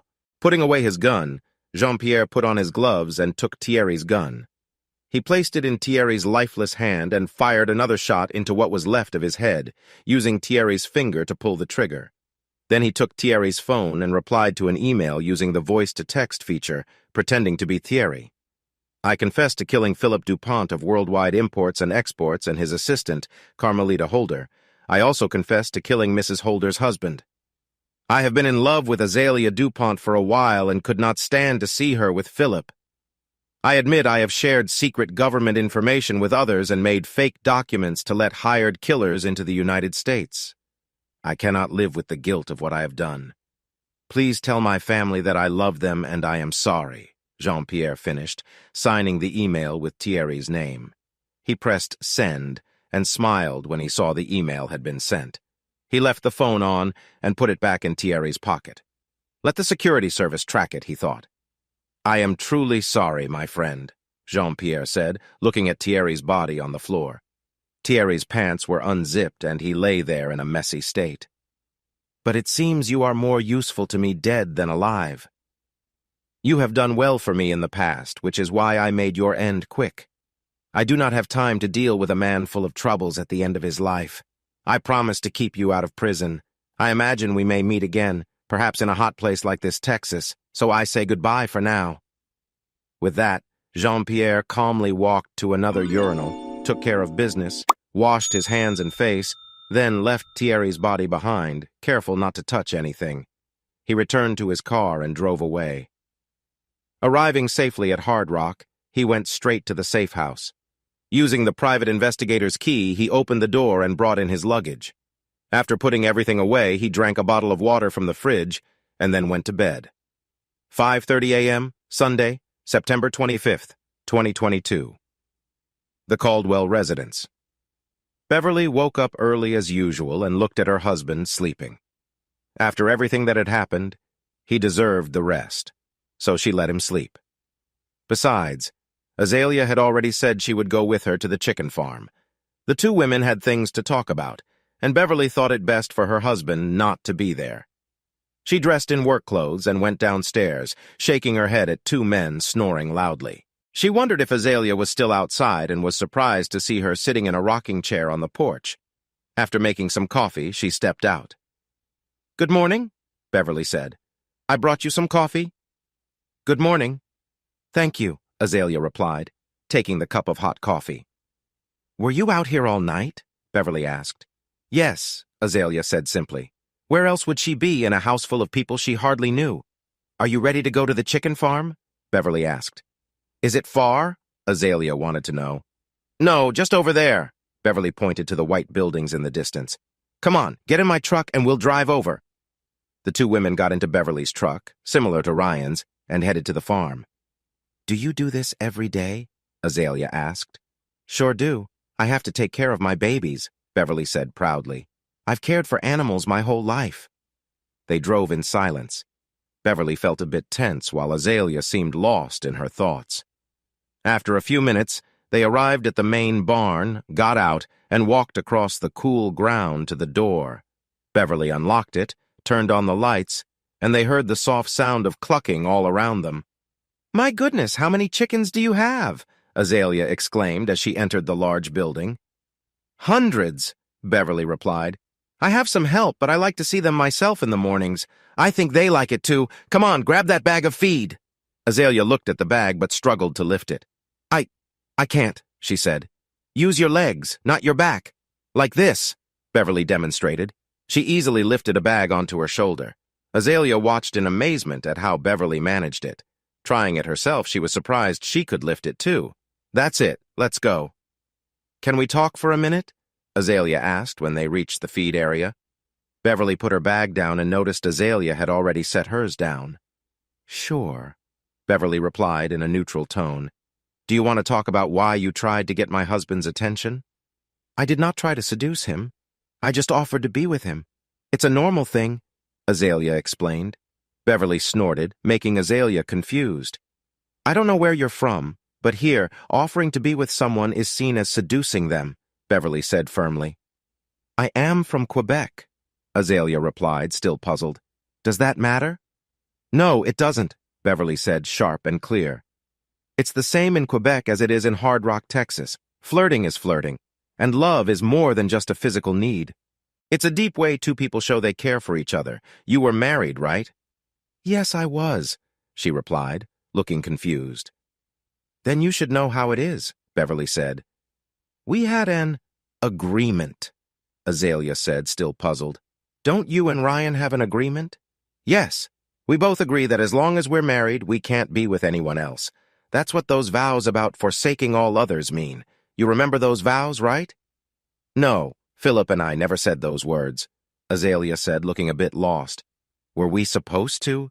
"I've heard them at every wedding I've been to," Beverly said, her confusion growing. Then she realized something. "Were you in one of those open marriages?" "Open?" Azalea asked, surprised. "Yeah, where couples agree they can see other people. I've read about those. Is that what you had with your husband?" "I never thought of it like that, but yes, I guess we did," Azalea replied. "Well, Ryan and I don't have that kind of setup, so please respect our marriage and don't put yourself out there for my husband," Beverly said, her voice tense. I'm sorry," Azalea said softly, feeling scolded. "I didn't mean any disrespect."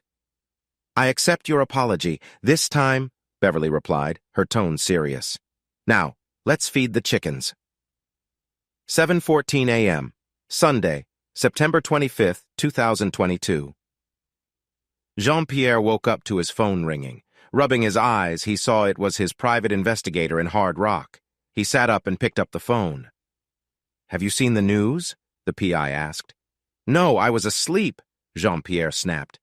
"You should turn on the TV," said the PI. "Put it on Channel 7. Jean-Pierre grabbed the remote and switched on the TV. He gasped when he saw his face on the screen. "People in Hard Rock woke up to find this all over town," the news anchor said, showing one of many posters put up earlier that morning. The anchor continued. "The sheriff's department is searching for a suspect in at least 3 murders. The flyer names the suspect as Jean-Pierre Gagnon and warns he is armed and very dangerous. They ask anyone who sees him to contact them right away. For more details, we go to KHRK's Allison Channing." "Thanks, Brent," Allison said, looking pleased. This is why she loved being a broadcaster. "The sheriff, Ryan Caldwell, issued a statement early this morning. He said Jean-Pierre is wanted for 3 murders earlier this week. Due to the horrible nature of the murders, Jean-Pierre's military background, and the fear that he might have worked with others who have military skills for a violent plan against the town, the whole sheriff's department is on alert, and the local National Guard has been called in." The sheriff said, "We will do whatever it takes to protect this community and everyone in it. I won't stop until Jean-Pierre is caught." He also warned residents to be very careful if they see Jean-Pierre, who is believed to be a skilled killer. "Back to you, Brent," Allison finished. "Thanks, Allison," Brent said. In a possibly related story, a man's body was found at a rest stop about an hour east of Hard Rock by a family returning from Houston. Officials say he seemed to have been shot in the head. No other details are available right now, but the Department of Public Safety is looking into it. "What do you want me to do?" the PI asked Jean-Pierre. "Just do what I hired you for," Jean-Pierre replied harshly. "Keep an eye on the Caldwell house. Tell me what you see." "Will do," said the PI before hanging up. Jean-Pierre threw the phone, watching it bounce off the bed and hit the floor. This Sheriff Caldwell would pay for this, he thought. He did his morning routine, took a shower, and made a pot of what they call coffee in America. After a quick breakfast, he took out a map of Hard Rock and started to plan. 8:27 a.m., Sunday, September 25th, 2022. Ryan woke up to the smell of bacon cooking downstairs. He glanced at the clock and remembered he promised to help Beverly with the chickens. He mentally kicked himself, got out of bed, did his morning things, dressed, and headed downstairs. "About time you got up," Smith said with a smile, sipping his coffee. "Yeah, well, someone didn't wake me up to feed the chickens," Ryan shot back, glancing at Beverly, who smiled at him while cooking. "Azalea went with me," she said lightly. "I figured you needed the extra sleep. Want some coffee?" "Yes, thanks," Ryan said, taking the cup Azalea handed him, looking thoughtful. "Is everything okay?" "Of course," Azalea replied, slightly annoyed. "Why would it not be?" "Just checking," Ryan said, glancing between the two women. He thought there might be some tension, but they seemed to have sorted it out. He knew Beverly was still upset about Azalea's earlier behavior, but maybe they talked it through. He hoped so. "Have you heard anything about our guy?" Ryan asked Smith. "Not yet, but another body was found at a rest stop east of town this morning," Smith replied. "Oh?" Ryan said, curious. "Yes, it was on the news, but I also got a call from the Houston office. They said the victim is Thierry Toussaint, a worker from the French consulate who was recalled. He was shot in the back of the head, and it's pretty clear it was a murder. He sent an email saying he was responsible for 3 murders. Either this was a strange way to kill himself, or it was a very rushed murder. I think it's definitely a murder." Smith looked over at Azalea. "The email mentioned he had feelings for Mrs. DuPont," he said, grabbing Azalea's attention. "Did you know him?" Ryan asked her. "No, I've never met anyone with that name," she replied firmly. "Do you know when that email was sent?" Ryan asked Smith. "It was sent at 12:47 a.m. today," Smith said. 12:47 a.m. That rest stop is only about an hour from here. If Gagnon came here right afterward, he would have arrived around 1:47, just 45 minutes before our meeting ended. "Looks like your gut feeling was correct, Azalea," Ryan said. "It usually is," she shot back. "I thought I smelled bacon," Roland called as he and Bill came down the stairs. "That smells great." "Take a seat," Beverly said. "Breakfast is ready." "Do you need some hot sauce?" Ryan asked Azalea before sitting down. He remembered how she had poured a lot of it on her pork chop last night. "Yes," Azalea replied in her flat tone. Ryan shrugged and handed her the bottle. He exchanged a worried glance with Beverly as Azalea poured the sauce on her eggs. Once at the table, everyone quickly ate their breakfast. Azalea stayed quiet as she ate fast, washing her food down with strong black coffee, then sitting silently. "This is really good, sweetheart," Ryan said with a smile. "Thank you." "Yes, excellent, Mrs. Caldwell." "Thank you," Bill added. "Thank you so much," Beverly said.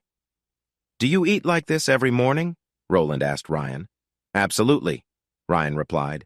"You know what they say, breakfast is the most important meal of the day." They finished their meal and Ryan helped Beverly clean up. "Is everything okay?" he quietly asked her in the kitchen. "Everything is fine, sweetheart," Beverly assured him. "Azalea and I had a little talk this morning. We've come to an understanding." "I see," Ryan said. Just then, his phone buzzed. "Excuse me, I need to take this," he said, noticing it was his office calling. It was Rhonda, one of the desk sergeants. "Sheriff, Fred Tibbetts is here. He says he saw the suspect, and there's a Ranger Wilson asking for you." Ryan knew Fred ran the Sunset Motel on the edge of town. He was a good man who had been there for years. Maybe, Ryan thought, Gagnon was either staying there or had been there. "Thanks, Rhonda. I'll be there soon. Just finished breakfast." I'll let them know, Sheriff, Rhonda replied before hanging up. I need to change and get to the office, Ryan said. Do you want to come with me? He asked Smith. Sure, Smith replied. Ryan went upstairs to change into his uniform. On his way out of the master bedroom, he saw a quick flash of light through a window facing north. He looked out and thought he saw a small truck in the creek bed about 100 yards north of his property across the main road. Bill, Roland, how good are you at hiding and sneaking? He asked when he got back downstairs. The best. You know that, Ryan, Roland said suspiciously. Why? We're being watched, Ryan said. Smith and Azalea overheard and stepped closer to listen. Do you think it's Gagnon? Smith asked. No, Gagnon wouldn't be so obvious. Plus, with his face all over town, he wouldn't be foolish enough to come here in broad daylight. It's probably someone working for him, Ryan said. What do you want us to do? Roland asked. Go out the back door, sneak around Beverly's farm and cross the road. Go about 100 yards across the road to the dry creek bed. Try to approach the guy from two sides. Bring him back here. I'll wait here until you have him. Any questions? I got it, Roland said, nodding. Bill did the same. What about me? Azalea asked. Stay here with us, Ryan replied. Okay, she said without complaint. But Ryan could tell she wanted to jump into action.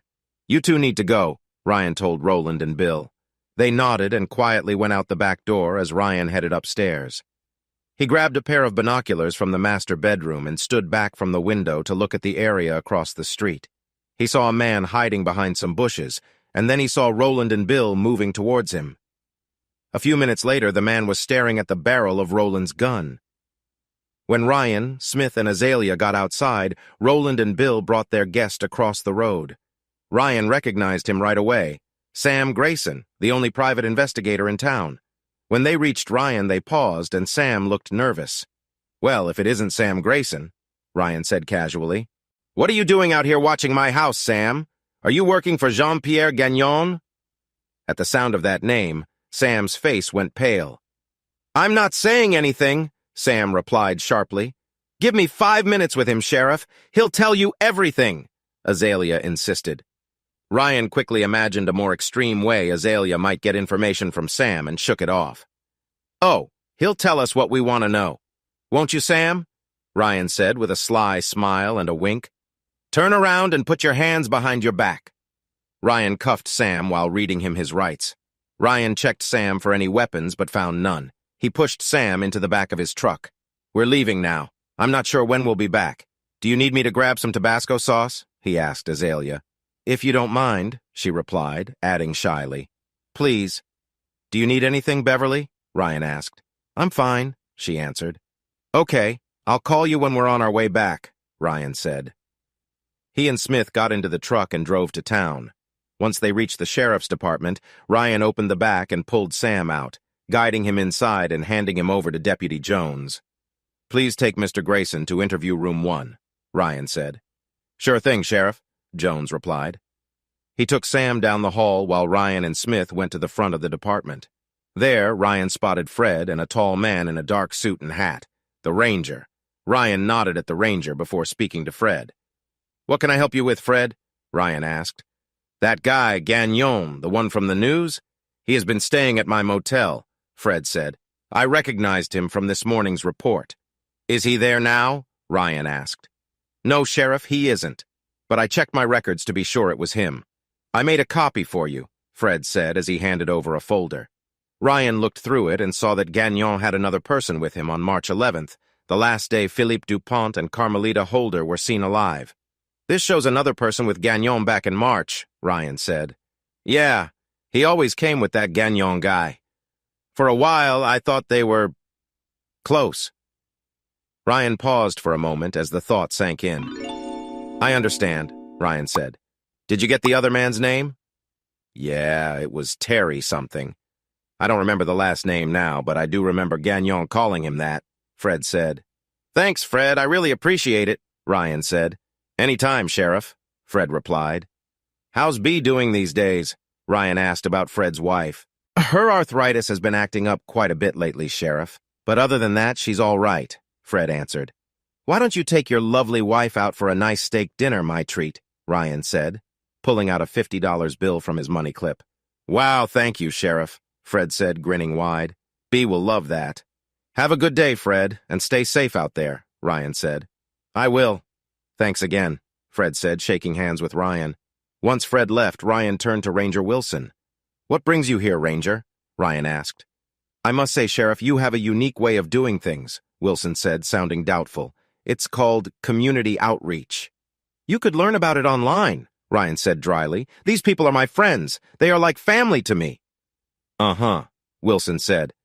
But this place feels like a fortress, Sheriff. Are you sure this is the right way to go? You didn't see what was done to the victims. I did, Ryan replied sharply. I know the kind of man who did it, and I won't let him hurt anyone else in my town. The captain says you got the Canadians involved, Wilson said, narrowing his eyes. They were involved before we found those bodies, Smith interrupted. Wilson turned to Smith. Smith, right? I've seen you on TV, Wilson said. Yes, actually, I'm FBI Deputy Director Smith. There's a lot more happening here than you think. If you keep your eyes and ears open, you might learn something, Smith replied with a slight smile. Wilson nodded without saying anything. I'm about to start an interview, Ryan said. If you're quiet, you can sit in. Thank you, Sheriff, Wilson said. Ryan noticed Rhonda smiling as he headed to his office. This way, Ryan instructed. Smith and Ranger Wilson followed him to his office, where he grabbed a folder, then to interview room 1, where Sam waited. Ryan and Smith sat across from Sam, and Ryan signaled for Wilson to sit against the wall. Ryan began the audio recording and introduced the interview. I know you've been told your rights, Mr. Grayson. Do you understand them?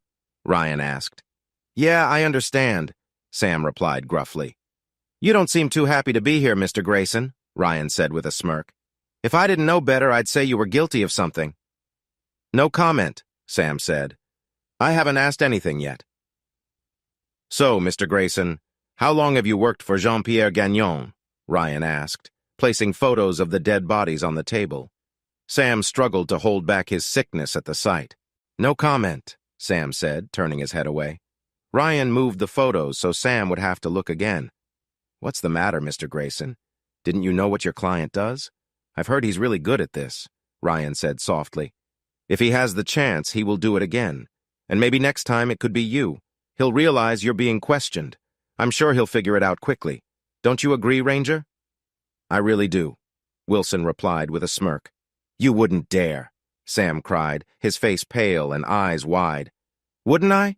After what your client has done and may still do? We have 3 bodies connected to him, maybe a 4th. Do you really want to take that risk? Ryan asked. Now tell me, Grayson, where is your client and what did he hire you for? Work with me, Mr. Grayson, and I'll help you as much as I can. How can I trust you? Sam asked. Because I just promised. Your client has a bad habit of hurting anyone who gets in his way. Are you going to work with me? Or do you want to risk it with a trained killer? Sam's face turned pale as he listened to Ryan. I just had to watch that Canadian woman, Mrs. DuPont. That's it. I won't say anything else without my lawyer. And that's why you were watching my house? Ryan questioned. I told you no more talking unless my lawyer is here, Grayson repeated. Okay, Mr. Grayson, who is your lawyer? We can call him for you, Ryan said. Arnold Gillespie, Sam replied. But he's out of town and won't return until Monday. Looks like you will get to enjoy some Texas hospitality for a bit, Ryan said with a smirk, making Smith and Wilson laugh. He knew Grayson came from New York City and had the attitude to match. But remember this, Mr. Grayson, Ryan said seriously. If anyone else is killed while you're here, you will be held responsible. I'll make sure of that. This interview is over.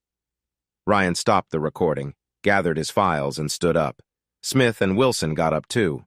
They left the room while Ryan called a deputy to take Sam to the county jail. What about his truck? Smith asked. It's still stuck in that creek.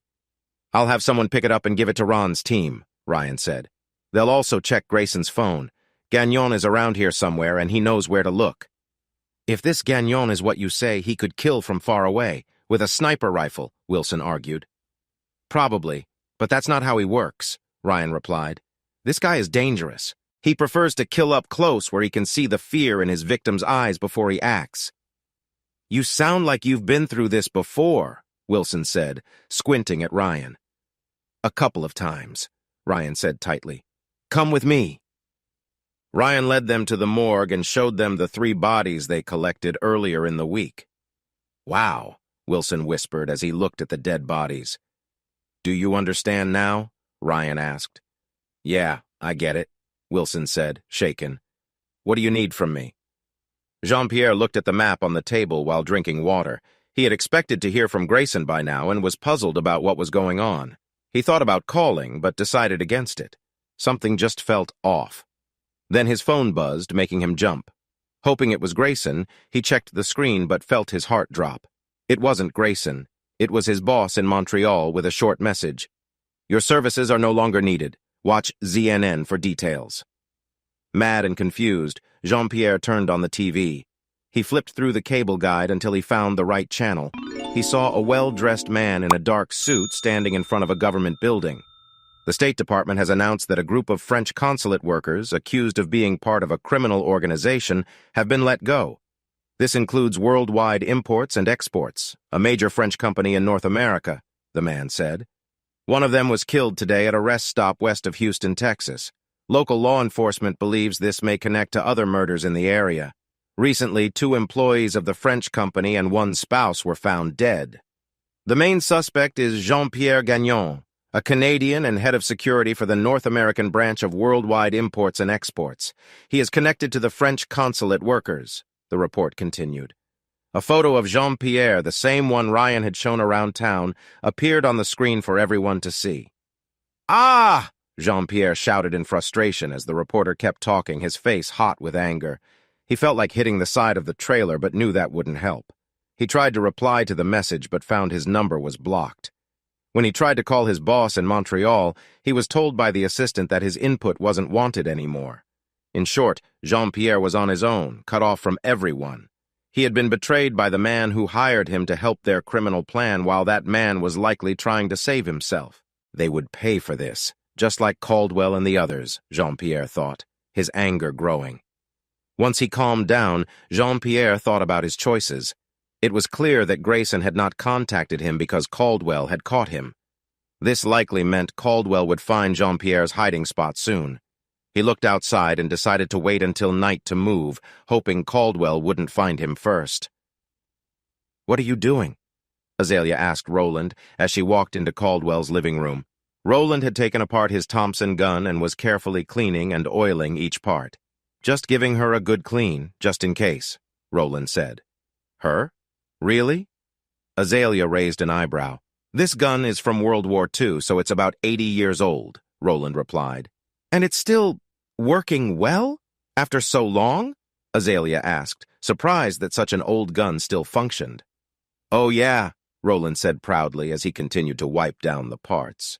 He looked up at her when he noticed she seemed unsure. "Can I ask you something, Roland?" "Of course," he said. "Have you ever been married?" "Yes, once, a long time ago," Roland said with a hint of sadness. He paused, thinking before he added, "Actually, I've been married 3 times. "3 times? What happened?" Azalea asked. "They all cheated on me," he said, a resigned tone in his voice that made her feel uneasy. "You didn't have some kind of agreement with them?" Azalea asked carefully. "Like you and Philip?" "No, I promised to stay true. I did, but my wives did not. After I divorced my second wife, I finished my time in the army and became a freelancer," Roland remembered. "I thought I found a winner with Susan, my third wife, but that was a mistake too." "I'm really sorry," Azalea said quietly, struggling to find the right words. She reached out a hand toward Roland, but quickly pulled it back as if she was afraid. "It's not your fault," Roland assured her. "What about Susan?" she asked. "She was taken by someone who wanted to hurt me more than keep her. She didn't get that." "Oh, do you mean how it ended?" "Officially, I divorced her for leaving me a year after she ran off with her lover. Unofficially, they found what was left of her body on an island in the Bahamas next to her lover. She had been shot." "Did you have anything to do with that?" Azalea asked boldly. "Only by chance. We heard that her lover, someone I had trouble with before, was going to sell her. We tried to save her. Almost did." He looked away, remembering the pain. "I wouldn't have taken her back, but still, she didn't deserve what happened to her." "Have you met anyone since then?" she pressed. "Yeah, I've met a lot of women. Even spent time with some. And no, none worked for the Russians. He laughed a little. Russians? I don't get that, Azalea said, her brow furrowed in confusion. Just an old joke, he replied. Annoying, too. Ah, Azalea said, watching him put his gun back together. What I meant was, have you met someone special? Someone you might think about marrying one day? Roland paused, considering her question carefully. Was she looking for something more? I've met one or two, but they were married at the time, and they weren't the ones I spent time with. I won't break up a marriage, he said firmly. What if they weren't married? Azalea asked. Then things might change. Why all the questions? He asked. I'm just curious, she replied softly. Okay, but I'll say this. I couldn't live with an arrangement like you and Philippe have. If you want to act like a single person, then you shouldn't get married. That's just how I see it, Roland said. Azalea frowned, thinking deeply about his words. Roland sighed. Let me put it this way. If you love your country, you don't just do it half-heartedly. You're all in, not part-time for another country. The same goes for love. If you're spending time with someone you say you don't love, you're taking time away from the one you say you do love, even if they're far away. He paused, realizing he was touching on wounds he thought had healed. I think I get it, Azalea said slowly. Good, Roland replied as he finished fixing his gun. Want to go outside and shoot a few rounds? See how she feels? Sure, Azalea smiled slightly. I've never shot an old gun before. Everyone gathered around Ryan and Beverly's dinner table a little earlier than the day before. The meal was almost the same as before, with one big exception. You put Tabasco on this and you'll be wearing it, Beverly joked as she set the lasagna on the table. I don't put Tabasco on lasagna, Azalea replied in her usual flat tone. What's going on? Roland asked. Eating early tonight? Yes, Ryan said, serving lasagna onto everyone's plates. If Gagnon is going to leave, it'll be tonight after dark. I want to be ready for him. We have deputies and National Guard nearby, Smith explained. We even have an ambulance waiting up the road, ready to go if we need help. We want Gagnon to get close before we act. Don't worry, he won't get away with this, he said, looking at Azalea before he spoke again. I talked to our team in Montreal. The local police and the Mounties will raid Worldwide's North America office tomorrow morning. The French police will do the same in Marseille. If all goes well, it should be over by this time tomorrow. We'll also hit their other offices in the States. So it will be done soon, Azalea replied. That's the goal. We've been working on this for years. You should be happy, Smith added. Yes, I am happy, Azalea said, but her face told a different story. If this is finished, I might get another job. Maybe in Montreal or Ottawa. She glanced at Roland, and a hint of sadness crossed her face, surprising everyone. I hope it won't be a boring desk job. I'm sure it will all turn out okay, Smith said. I hope so, Azalea answered. They finished their meal and had a slice of apple pie for dessert. Afterward, Ryan helped Beverly clean the table while the others went to the front room to prepare for what Ryan and Smith thought would happen next.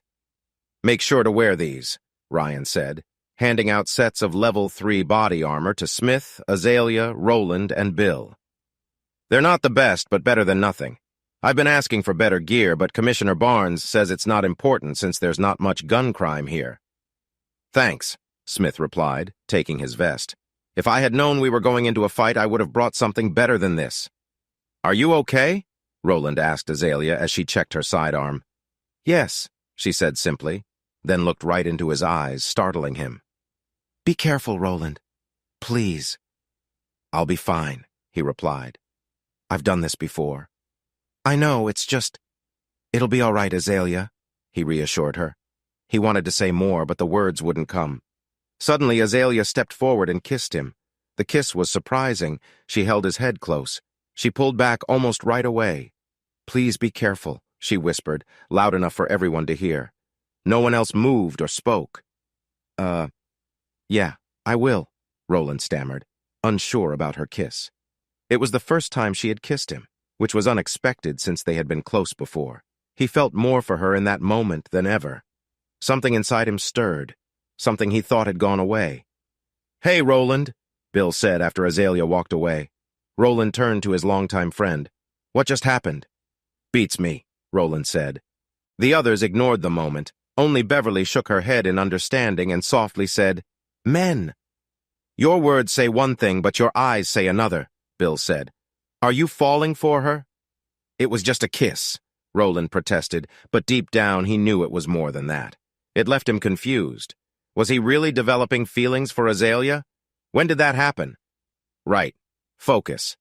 Things are about to get real again, Bill told him. It was getting dark outside, so Roland finished checking his gear and got ready for whatever was coming. Smith listened through his earbud and nodded. Charlie 6 says he's moving. He's coming in from the southeast, heading toward the back of the house. We wait for him. Don't scare him.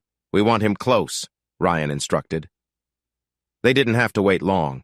About an hour later, one of the flashbang bombs Roland had set up in the yard went off. Everyone except Beverly rushed out the back door and took their positions, watching the area closely. Then they heard a man's voice. Well, Sheriff Caldwell, or should I call you Whiskey Delta 1? Nice to meet you in person. They turned toward the voice, weapons ready. Call me whatever you want, Gagnon, Ryan shouted. Step forward where we can see you. Not until you lower your weapons, Sheriff. Do it slowly and keep your hands where I can see them.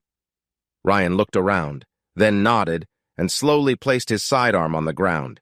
He stood up, holding his hands out, and the others followed suit. You're not getting away, Gagnon. We're taking you in, dead or alive. It doesn't matter to me, Ryan called out. I walked right past your deputies and National Guard troops, Sheriff. I could have taken them out myself. I'll escape just fine, Gagnon replied. Oh, right. You think those guards with night vision, low-light scanners, and a new silent drone are just waiting to play with you? Did it ever occur to you they were meant to stop you? Ryan asked with a sarcastic tone. Or has your pride gotten in the way? Don't underestimate me, Sheriff. Gagnon laughed as he stepped closer, holding an Uzi in each hand, strapped to a harness on his shoulders. Ryan had to stifle a laugh. It looked like something out of a movie. Even with those weapons, Gagnon wouldn't be able to control his shots properly. This was just for show. What do you want? Azalea demanded, her voice sharp. If it isn't the woman, Gagnon mocked. You know what I want. I've waited years for this. Why did you kill my husband? She asked. And why did you harm those other people? They did nothing to you. Simple. Your husband was no longer useful to me. Same with Monsieur Holder. I didn't kill him myself, but I gave the order. The woman? She was just a loose end that needed to be tied up. Nothing more, Gagnon said. What do you mean Philippe was no longer useful to you? Azalea asked, confused. It was his job to watch you, Gagnon replied. Who do you think set up his meeting with you at that work event in Montreal? Who made sure he was always free to take you out? Who arranged your so-called wedding? What? That doesn't make any sense, Azalea shouted angrily. Gagnon laughed wildly. Seriously? You've seen the kind of women he's been with. Do you really think he would even notice someone like you? You're like a schoolgirl next to those women. When was the last time you wore makeup or fixed your hair? Do you even know how to put on nail polish? You are nothing compared to the beautiful women Philip used to date. I don't need those things, Azalea said in her usual flat tone. And what do you mean, so-called wedding? We were married. I have the papers. Those papers were all fake, Gagnon said coldly. I arranged everything just to destroy your little fantasy. I don't believe you, Azalea shouted suddenly. It was real. He loved me. I loved him. How could any man love you? And what do you know about love? You can't even smile. Philippe told me you hated sleeping in the same bed with him. You don't wear earrings or own a dress. He did say you were memorable, though. Why do you think he only wanted to be with you at night with the lights off? He said that way. He could picture another face on you. I even thought about being with you myself. But now that I see you, I couldn't do it. It would feel like being with someone from a mental hospital or a homeless woman, maybe even my little sister if I had one. Were you involved in that meth lab we raided 5 years ago? Azalea asked sharply, trying to ignore his words. Ryan stood still, watching them closely, his eyes moving between them, trying to find the right moment to step in. Of course. Who do you think set off the bomb that blew off your left foot? I searched everywhere for that foot. I've kept it on ice, but I found it serves a purpose for me. It brought me a lot of joy to see you hurt. You were broken, and that made me happy. The great Sergeant DuPont. Much more satisfying than a quick death. And now, I plan to finish the job. You're a despicable little man in every possible way. Do you really think killing me will bring Emile back? Her voice was barely steady. Of course not, Gagnon replied. And it might be the last thing I do, but I'll die happy knowing you're gone too. Now hold still so I can take my shot. With a quick move, Jean-Pierre aimed one Uzi, using both hands to steady the other one, now pointed at Azalea. No! Roland yelled when he saw Jean-Pierre's finger on the trigger. With 3 quick steps, Roland got in front of Azalea just as bullets flew from the Uzi. His eyes widened in shock when the bullets hit him, knocking him down in a pool of blood. Ryan, Azalea, Smith, and Bill took that moment to grab their weapons. They aimed and fired at Jean-Pierre's head and body. Ryan saw a bullet hit his left eye, and another one struck the right. The back of his head exploded as more bullets hit him. "Stop firing!" Ryan shouted when his gun was empty. Jean-Pierre's bullet-ridden body lay on the ground, and Smith rushed to check on him as Ryan, Bill, and Azalea knelt by Roland. They were surprised he was still alive but badly hurt. Sadly, the 9mm rounds from Jean-Pierre's Uzi had pierced Roland's body armor. Without thinking, Azalea tore off her t-shirt and used it to stop the blood from Roland's wounds. Ryan saw a tear in her eye as she desperately tried to save him. The jerk used special armor-piercing bullets. "If he wasn't already in hell, I would show him a real hell right here," she muttered, as Ryan silently blamed Frank Barnes for being so cheap. She spat in Jean-Pierre's direction, but kept pressure on Roland's wounds. "Bring me some towels!" Ryan shouted. Beverly came out of the house with a stack of white towels, which Ryan and Azalea used to stop the bleeding. Roland tried to speak, but Azalea stopped him. "Don't talk, my dear. Save your strength," she told Roland softly. "Please, stay with me. I just found you. I can't lose you too. I love you, my Roland." Roland gurgled something, then passed out from the pain. As Ryan and Bill watched, tears streamed down Azalea's face. It was the first real emotion they had ever seen from her. Ryan wondered where this was when she learned about Philip's murder. Suddenly, Azalea started shaking all over, then threw her head back and screamed in a way that sent chills down Ryan's spine. Ryan remembered when she asked if her tears could bring Philip back. Seeing her react to Roland's injuries, he began to think it was possible. Roland stirred from Azalea's cry for a moment, then slipped back into unconsciousness. Just then, an ambulance arrived in the backyard, and paramedics rushed to Roland's side. They quickly started first aid to get him ready to go to the hospital. Azalea grabbed one of the paramedics. "I'm going with him," she insisted. "I'm sorry, but you can follow us, but you can't ride in the ambulance with him," the male paramedic said gently. "Damn it, I am not your miss. I am Sergeant Azalea DuPont from the Quebec Police was determined. I'm going with you. Do you understand?" she said with anger, holding the man by his collar, her face red. Yes, ma'am, if you want," he replied quickly, clearly scared. "But maybe you should put something on first," he suggested kindly. Azalea looked down and noticed that she wasn't wearing a bra. "Maybe you are right," she said softly. Beverly met her at the door with a different t-shirt, which she quickly put on. When she came back, the paramedics had Roland on a stretcher and were getting him into the ambulance. Without thinking, she jumped inside. "I'll meet you there," Ryan said as the doors closed. Azalea nodded, keeping her eyes on Roland as the ambulance drove away with its lights on and sirens loud. Meanwhile, Ryan, Smith, and Bill approached Jean-Pierre's body and looked down. "I think we got him," Smith said with a hint of sarcasm. "And I didn't even get to read him his rights," Ryan joked. "Oh well, I warned him. I should call for the coroner." He pulled out his phone and called. By the time he finished, Ranger Wilson, some deputies, and National Guard soldiers arrived in his yard. "Like I said, Sheriff, you sure have a special way of dealing with things," Wilson said, looking at the shot-up body and the 2 guns lying nearby. "Looks like it," Ryan replied. 5:30 a.m. Monday, September 26, 2022. "The patient is out of surgery now, Sheriff Caldwell," Dr. Hansen said after he stepped out of the surgery room. "How is he, Dr. Hansen?" Ryan asked. It was close for a bit, but luckily the bullets went straight through. Nothing serious was hit. He lost a lot of blood, though. The next 24 hours are very important, but I'm hopeful. You should check on Mrs. DuPont. She's really upset right now. I doubt she's moved since the nurses put her in that chair. Thanks, Doc.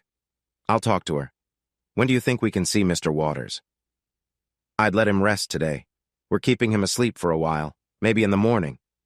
Sounds good, Doc. Thanks. Smith walked up to Ryan and heard the last part of Dr. Hansen's update. So he made it through surgery? Yeah, Ryan said. What's going on? Worldwide is shut down for now. The RCMP and the Quebec police came in early this morning just as everyone was starting their day. The French shut down the main office. Now it's up to the prosecutors. Do you think it's safe now? Ryan asked. I think so, Smith replied. You heading back to D.C.? Yeah, I've got nothing left to do here, but I could really use some breakfast. I think we can manage that. How about biscuits and gravy? Sally makes them fresh every morning, Ryan said. It's on me. In that case, I'm in, Smith said, smiling. My wife isn't here to stop me. Great. Let me get Azalea and Bill and we'll head out, Ryan said. After convincing them they couldn't do anything more at the hospital, they went to Sally's Boardwalk Cafe for breakfast, which Ryan treated them to, then returned to his house. What's the plan? Beverly asked as Ryan got ready to shower. I'm taking Smith back to the office. He has a flight back east and I'll be stuck with paperwork and talking to the press all day. I'll check on Roland while I'm out, but I doubt he'll wake up until tomorrow morning, Ryan said. How is Azalea doing? She asked. She was her usual self at the hospital. Quiet, huh? Very, Ryan nodded. Maybe too quiet. Can you keep an eye on her? I'm a bit worried. Me too. I have deliveries to make this morning. Maybe I'll take her and Bill with me. Good idea. That might help take their minds off things, Ryan said. How are you coping? It's not every day that someone gets shot in my yard, Beverly replied. But I'm okay. Good, Ryan said. I'll be home as soon as I can. I love you so much, Ryan, she said. I love you more, he replied. They shared a kiss, and then Ryan went to the bathroom. As he expected, Ryan's day was very busy. After talking to the press and thanking everyone involved, he went back to his office to tackle paperwork for the rest of the day.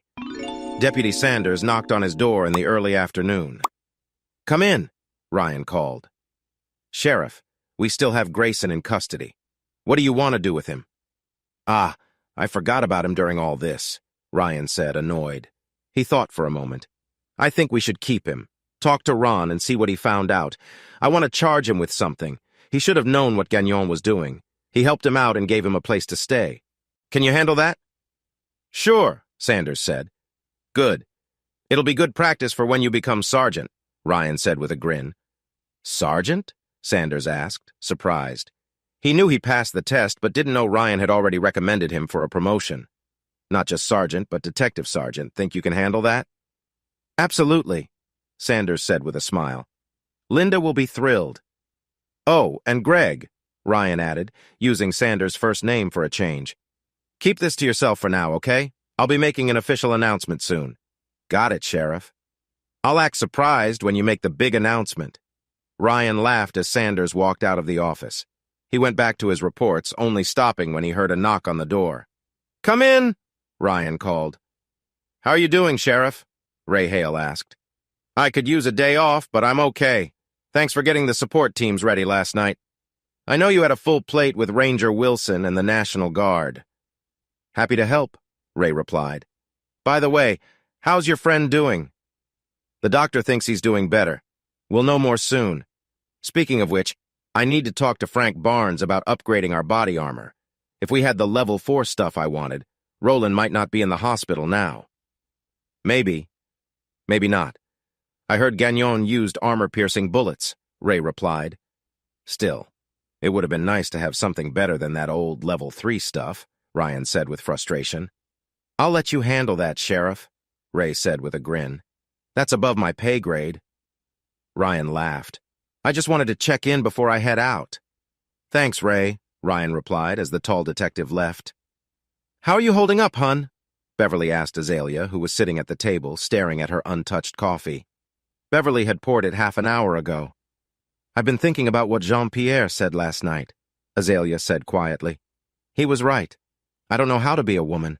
I'm not someone any man could really love. That's nonsense, and you know it. Beverly said earnestly, sitting across from her. "He was just trying to upset you." Azalea looked at Beverly with a confused expression. After being in town for over a year, she still found it hard to understand the Texan's way of speaking. "You know, make you angry." "He succeeded," Azalea agreed with a shrug. "But that doesn't change what he said. He's right." "Didn't your mom teach you anything?" Beverly asked. "She was too busy with her own troubles to teach me anything," Azalea said, looking back at her coffee. Beverly blinked, surprised by her casual tone. "My dad tried after she passed away, but he was too lost in his grief to help much. He told me to focus on my studies and my work. That's what I did." She looked up at Beverly with sad eyes. "Will you help me?" "Help you? With what?" Beverly asked. "Help me be a woman that someone could love?" Azalea asked hopefully. "You mean Roland, don't you?" Beverly replied gently. "Yes," Azalea said softly. "You really love him, don't you?" "I feel something stronger than I've ever felt for anyone, even Philip. Is that wrong?" "No," Beverly said. "From what I've heard, Philip is gone, and he was using you anyway. Let me make a call. Hold on, okay?" Beverly went to the kitchen to make a call. "Hello, Bernice. This is Beverly Caldwell. Can you do me a favor, please?" 6 p.m., Monday, September 26, 2022. Caldwell Residence. Tired. Ryan walked into his home hoping for a quiet evening. Beverly welcomed him with a warm kiss. After returning the kiss, he saw another blonde woman walk into the room wearing a long sundress. He didn't recognize her at first. "Azalea?" Ryan asked in surprise. "Yes, it's me," Azalea replied, her voice giving her away. "What do you think?" Beverly asked, nudging him. What happened?" Ryan stammered. He had never seen her in a dress before. Her hair looked clean and styled, and she wore a bit of makeup and red polish on her nails. "She's beautiful." "Of course she is beautiful," Beverly said as Azalea smiled. "She always was. Bernice just helped her shine." "Bernice, your friend who runs the salon on Main Street?" Ryan asked. "That's right," Beverly said. "Do you think Roland would like this?" "He and most of the men in Hard Rock would," Ryan said. "The others are either too old or blind or happily married," he added quickly. "I might have to assign a deputy to keep the admirers away." Beverly laughed. "I can take care of myself," Azalea said in her usual tone. "I believe you," Ryan told her. "Are you going to see Roland tomorrow?" "If he feels okay, yes," Azalea replied. "Great. Why don't you and Bill go with Beverly in the morning after she makes her deliveries?" "That's the plan," Beverly said. Ryan turned to Bill, who was having a hard time looking away from Azalea. "Your job, young man, is to protect the two prettiest women in town tomorrow." "Got it?" Ryan said with a serious face but a smile. "Yes, Sheriff," Bill replied, giving a mock salute. 9 a.m. Tuesday, September 27th, 2022. Hard Rock General Hospital. Roland had just woken up when he heard the door open. He watched as two beautiful blondes walked in and stood next to his bed. Behind them was Bill. He recognized Beverly, but didn't recognize Azalea right away. "You're awake," Azalea said as she looked down at him. "Yes, I just woke up. I thought I had died and gone to heaven," he said. "Why would you think that? You're definitely alive," Azalea scolded gently. "Seeing two lovely ladies like you?" "I am not an angel," Azalea said firmly. "You could have fooled me," Roland said, making her blush. "Hey, buddy, how are you feeling?" Bill asked. "Like I've been shot," Roland replied with a sigh. "I'm still really tired." "What happened?" "Well, after Gagnon shot you, we took care of him," Bill said. "I don't think there's enough left to bury," Bill said. "That's good." "I guess you're all okay then," Roland replied, looking around to make sure everyone was there. "Yeah, we're all fine. Just worried about you," Beverly said. "No need to worry. I've been hurt worse before.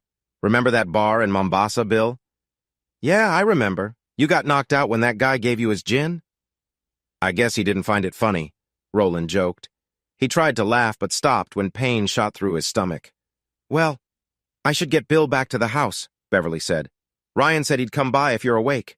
"I need to get our things and grab the car, but I'll be back," Bill said. "You're not going with them?"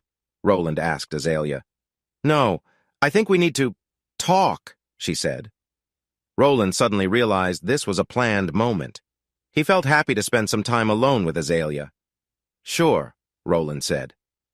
Bill and Beverly said their goodbyes and left the room. Roland looked at Azalea and noticed how lovely she looked. "You look... what's the word?" "Ah, yes. Beautiful. Did I say that right?" "Yes, you said it right," Azalea told him. "But your accent is terrible. We need to work on your French." "I can do that," Roland said. "Really, though, you look incredible. I didn't know you had that dress." "It's the first one I've had in a long time. Your hair looks nice, too. So soft. And I like the color of your nails." "Thank you. Beatrice spent almost an hour fixing my hair. I wanted to look good for you," she said quietly. "Is that because of what Gagnon said last night? If so, you should know I've always thought you were beautiful." "Really?" she asked, looking surprised. "Yes. My ex-wives were pretty on the outside, but they were crafty and untrustworthy, not nice inside. You, on the other hand, I find your honesty and openness much more beautiful." "Thank you. That's the kindest thing anyone has ever told me. I admit, though, I like the way this makes me feel. It makes me feel like a woman who can be loved." She stopped, seeming embarrassed as if she had shared something private. "That's because you're just as beautiful inside as you are outside. I could look at you like this forever." He saw a tear almost fall from her eye. "Are you okay?" "Last night I was scared that I would lose you," she said. "The way you jumped in front of me when Jean-Pierre shot, those bullets were for me. They would have probably killed me, but you took them instead. No one has ever done anything like that for me." "Honestly, I couldn't bear thinking about what would happen to me if anything happened to you. I knew I had to do something. I can't tell you how relieved I am that you're safe." Azalea looked at Roland for a few moments before she spoke. He could see her thinking. "Do you think maybe we could be together?" she asked, nervously. "I can't think of anything I'd want more," Roland said. "But there's one thing. I'm only interested in one woman. I refuse to share." "I like that idea. Much better than what I had with Philip," Azalea said. "And I would love to be what you Americans call a one-man woman. I just don't bake cookies well, or anything else, really." "We'll figure that out. Maybe we can learn together," Roland said. "I would like that," Azalea said, smiling through her tears. "Now, are you ready for your first French lesson?" "Sure, go ahead." "Je t'aime," she whispered softly. "I like how you say that," Roland told her. "What does it mean?" "It means I love you, Roland Waters," Azalea said. "Now you say it." "Je t'aime," he replied. "I love you, Azalea." She smiled and then kissed him deeply, catching him off guard. "I love hearing you say that," he told her when she pulled away. "Then I will whisper it in your ear every night if you want," she said quietly. "I want that," Roland said, surprised by her gentle voice. They spent the next hour talking and kissing, mostly kissing. Roland felt like a schoolboy with his first crush. They heard a knock on the door and Bill poked his head inside. "Are you two decent?" he asked with a grin. "Yes," Roland said as Azalea sat up. "I'm not interrupting anything, am I?"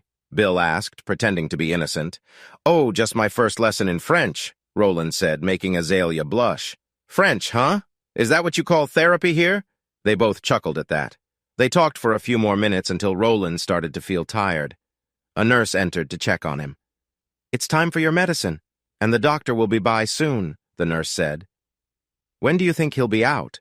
Bill asked. "That's up to the doctor, but if all goes well, he could be out in a week. Now, if you'll excuse me, I need to take care of our patient." "We should be leaving anyway," Bill said. "See you tomorrow?" "Sounds good," Roland said. "I'll be a bit late tomorrow," Azalea said. "I have an appointment to remove my tattoo, if that's okay." "Not a problem. Thank you very much," Roland said with a knowing smile. "You're welcome," Azalea replied, giving his hand a squeeze before leaving the room. Epilogue. The next few weeks were busy for everyone. Life returned to normal in Hard Rock, and Ryan had become famous, being interviewed by several news networks and recognized again by the governor. Azalea finished her report to her commander in Quebec and was busy packing for her move. After checking, she learned that her marriage to Philippa was real, even if Jean-Pierre said otherwise. She let out a breath of relief and realized this would make dealing with his affairs much easier. Philippe's body had been released, so she worked with his sister in Calais to bring her late husband's remains to France. She wasn't looking forward to the trip, but she felt she needed to help Philippe's family. The investigation into Worldwide showed that about half of the workers didn't take part in the wrongdoing, but they either knew or thought something was off and did nothing about it. Philippe was one of those people. He was aware of Jean-Pierre's interest in Azalea. Emails, texts, and chats with other workers showed that Philippe chased after Azalea at Jean-Pierre's request, sharing information with him. Ryan took Beverly out for a fancy dinner and dancing on her birthday. They ended the night in their bedroom. "Not bad for an old guy like me, right?" Ryan said with a grin after their third moment together. "Not bad at all," Beverly answered. "And you're not old or heavy. Thank you for a great night." "My pleasure, ma'am," Ryan said, trying to sound like a cowboy. The tests on the 3 victims came back, so their bodies were returned to their families. Ernesto Trujillo, Carmelita's father, flew in from California to take his daughter home. Ryan saw the proud father's face change when he spotted his child. He let Ernesto grieve a moment before sharing the main details of what happened. "Was her husband involved?" Ernesto asked quietly. "We found his body soon after hers," Ryan said, choosing not to say more. "He was killed, too." "Why? Why was she killed, Sheriff?" "From what I understood, she was in the wrong place at the wrong time. She was with her boss when it happened. He was the real target. I'm sorry for your loss." Ernesto understood what that meant but didn't say anything.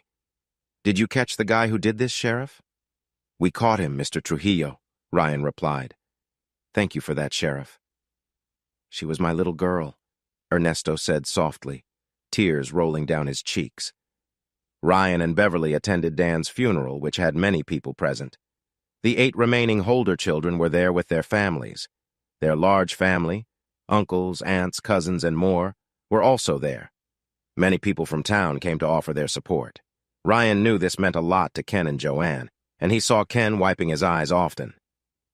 "Thanks for coming, Sheriff," Ken said after the service. "And you too, Beverly.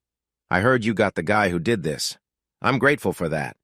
I know my son can rest easier now." "That's what I'm here for. If you need anything, just let me know, Mr. Holder," Ryan said. Sam Grayson was charged with trying to hide the truth. Ray and Deputy Sanders did their best to connect him to the crime, charging him as an accomplice. But the law can be tricky. The district attorney who wanted Grayson punished couldn't prove he knew what was happening. In the end, Grayson was found guilty of obstruction and given the maximum sentence in Texas, 5 years in prison. Roland was released from the hospital after 10 days. Ryan, Beverly, Bill, and Azalea came to say goodbye. He still felt pain from his wounds, but was happy to leave. "Is he okay to have sex?" Azalea asked the doctor bluntly, as if asking about the weather. "As long as it's not too rough," the doctor replied, a bit embarrassed. "Good. Thanks," she said before they left. That night, Azalea surprised Roland by taking off her clothes and showing herself to him. "You shaved?" Roland said, looking at her. "Yes. I read about it in one of Beverly's magazines. Do you like it?" Azalea asked, hoping she made the right choice. "Definitely." "You look amazing," Roland said. "Then what are you waiting for? I haven't felt close to anyone since, well, I need it badly," Azalea said. Roland reached to turn off the light, but she stopped him. "Leave it on, please. I want to see you." "Sure," Roland said, a bit surprised since she usually preferred the lights off. Roland took his time, pleasing Azalea as much as he could. She returned the favor and enjoyed making him feel good, something she hadn't done for anyone else before. "I love you," she whispered afterward.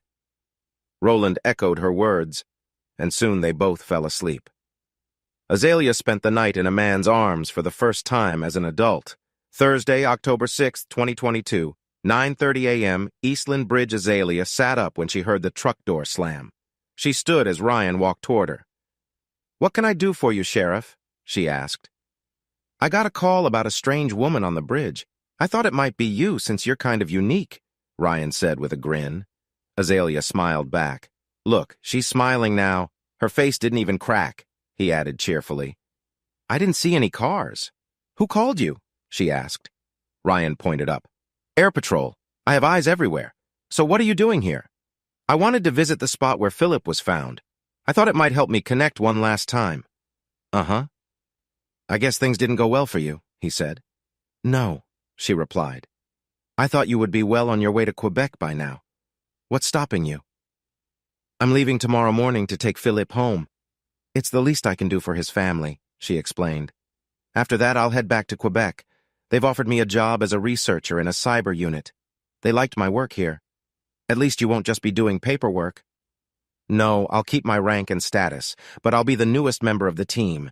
They told me I can get extra training in a few months. It's not outdoor work, but it will still be helpful.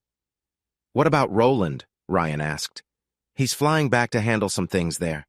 He wanted me to give you something if I saw you, she said, walking to the back of her car. She opened the trunk, took something out, and then closed it. Ryan saw Roland's bag in her hand. He knew it contained his prized Thompson gun. What's this? Ryan asked, surprised. It's Roland's Thompson gun, along with its parts. He said he doesn't need it anymore. Plus, he can't take it into Canada. Canada? Ryan asked. Yes. After he takes care of his stuff here, he's joining me in Quebec. Ryan realized how much this gun meant to Roland. Any woman who could make him give this up must be very special. Is this for good? Ryan asked, shocked. I hope so. He says it is. I believe him. Are you two? Yes, we're a couple. And no, we don't have the same type of relationship I had with Philip. Congratulations, he said sincerely. Are you happy? I am happier than ever, Azalea replied in her usual calm voice, but Ryan could see she was content. She looked out at the fields and added, I will miss this place. It feels like home. Hot and dry in the summer, cold and mostly dry in winter, the last snow we had was in February 2021. Azalea laughed. Perfect! I hate snow, I hate walking in it, and I hate shoveling it. I can never warm up. Then why stay in a place that has snow? Ryan asked. It's my home, she answered. Just like this is yours. But maybe when I retire in 12 years, we'll move back. We'll miss you too. Feel free to visit any time. You're always welcome, Ryan said. Thank you, Sheriff. That means a lot to me. And to Roland. Tell Roland I'll keep his trench broom safe. I have the perfect spot for it in our armory. I will let him know. That will make him happy. She faced Ryan and reached out her hand. Ryan was surprised, knowing she didn't like physical contact. I must say goodbye, Sheriff. I have a lot to do before I leave, she said formally. Goodbye, Azalea, Ryan said softly as he shook her hand. Her grip was stronger than he expected. He felt a little sad when she pulled her hand back and went back to her car. Suddenly she stopped and turned back. After looking at Ryan for a moment, she walked back to him quickly, using her prosthetic foot, and hugged him tightly. Thank you, Ryan, for everything. And please tell Beverly I said thank you too, she said. I will, Ryan replied, feeling her tears on his cheek. But you can tell her yourself. She'd be upset if you left without saying goodbye. Azalea let go of him, nodded, and went back to her car. He watched her leave, wiping her face as she drove away. For a brief moment, Ryan felt empty, like a family member had just left. He gazed at the rugged land as the wind started to pick up. A chill ran through him, and he felt like someone was watching. Then he heard a soft voice that seemed to come from nowhere. Remember, justice is with you, son, the voice said. The wind quieted, and Ryan felt alone. He placed Roland's Thompson gun in the back of his truck and got in the driver's seat. I guess so, Ryan said quietly before driving back to town. Hey, audience! If you like this video and want to keep up with more thrilling stories, make sure to subscribe to Prince Cheating Tales and hit the notification bell. You don't want to miss out on our upcoming adventures. Thanks for watching, and we'll see you in the next wonderful story.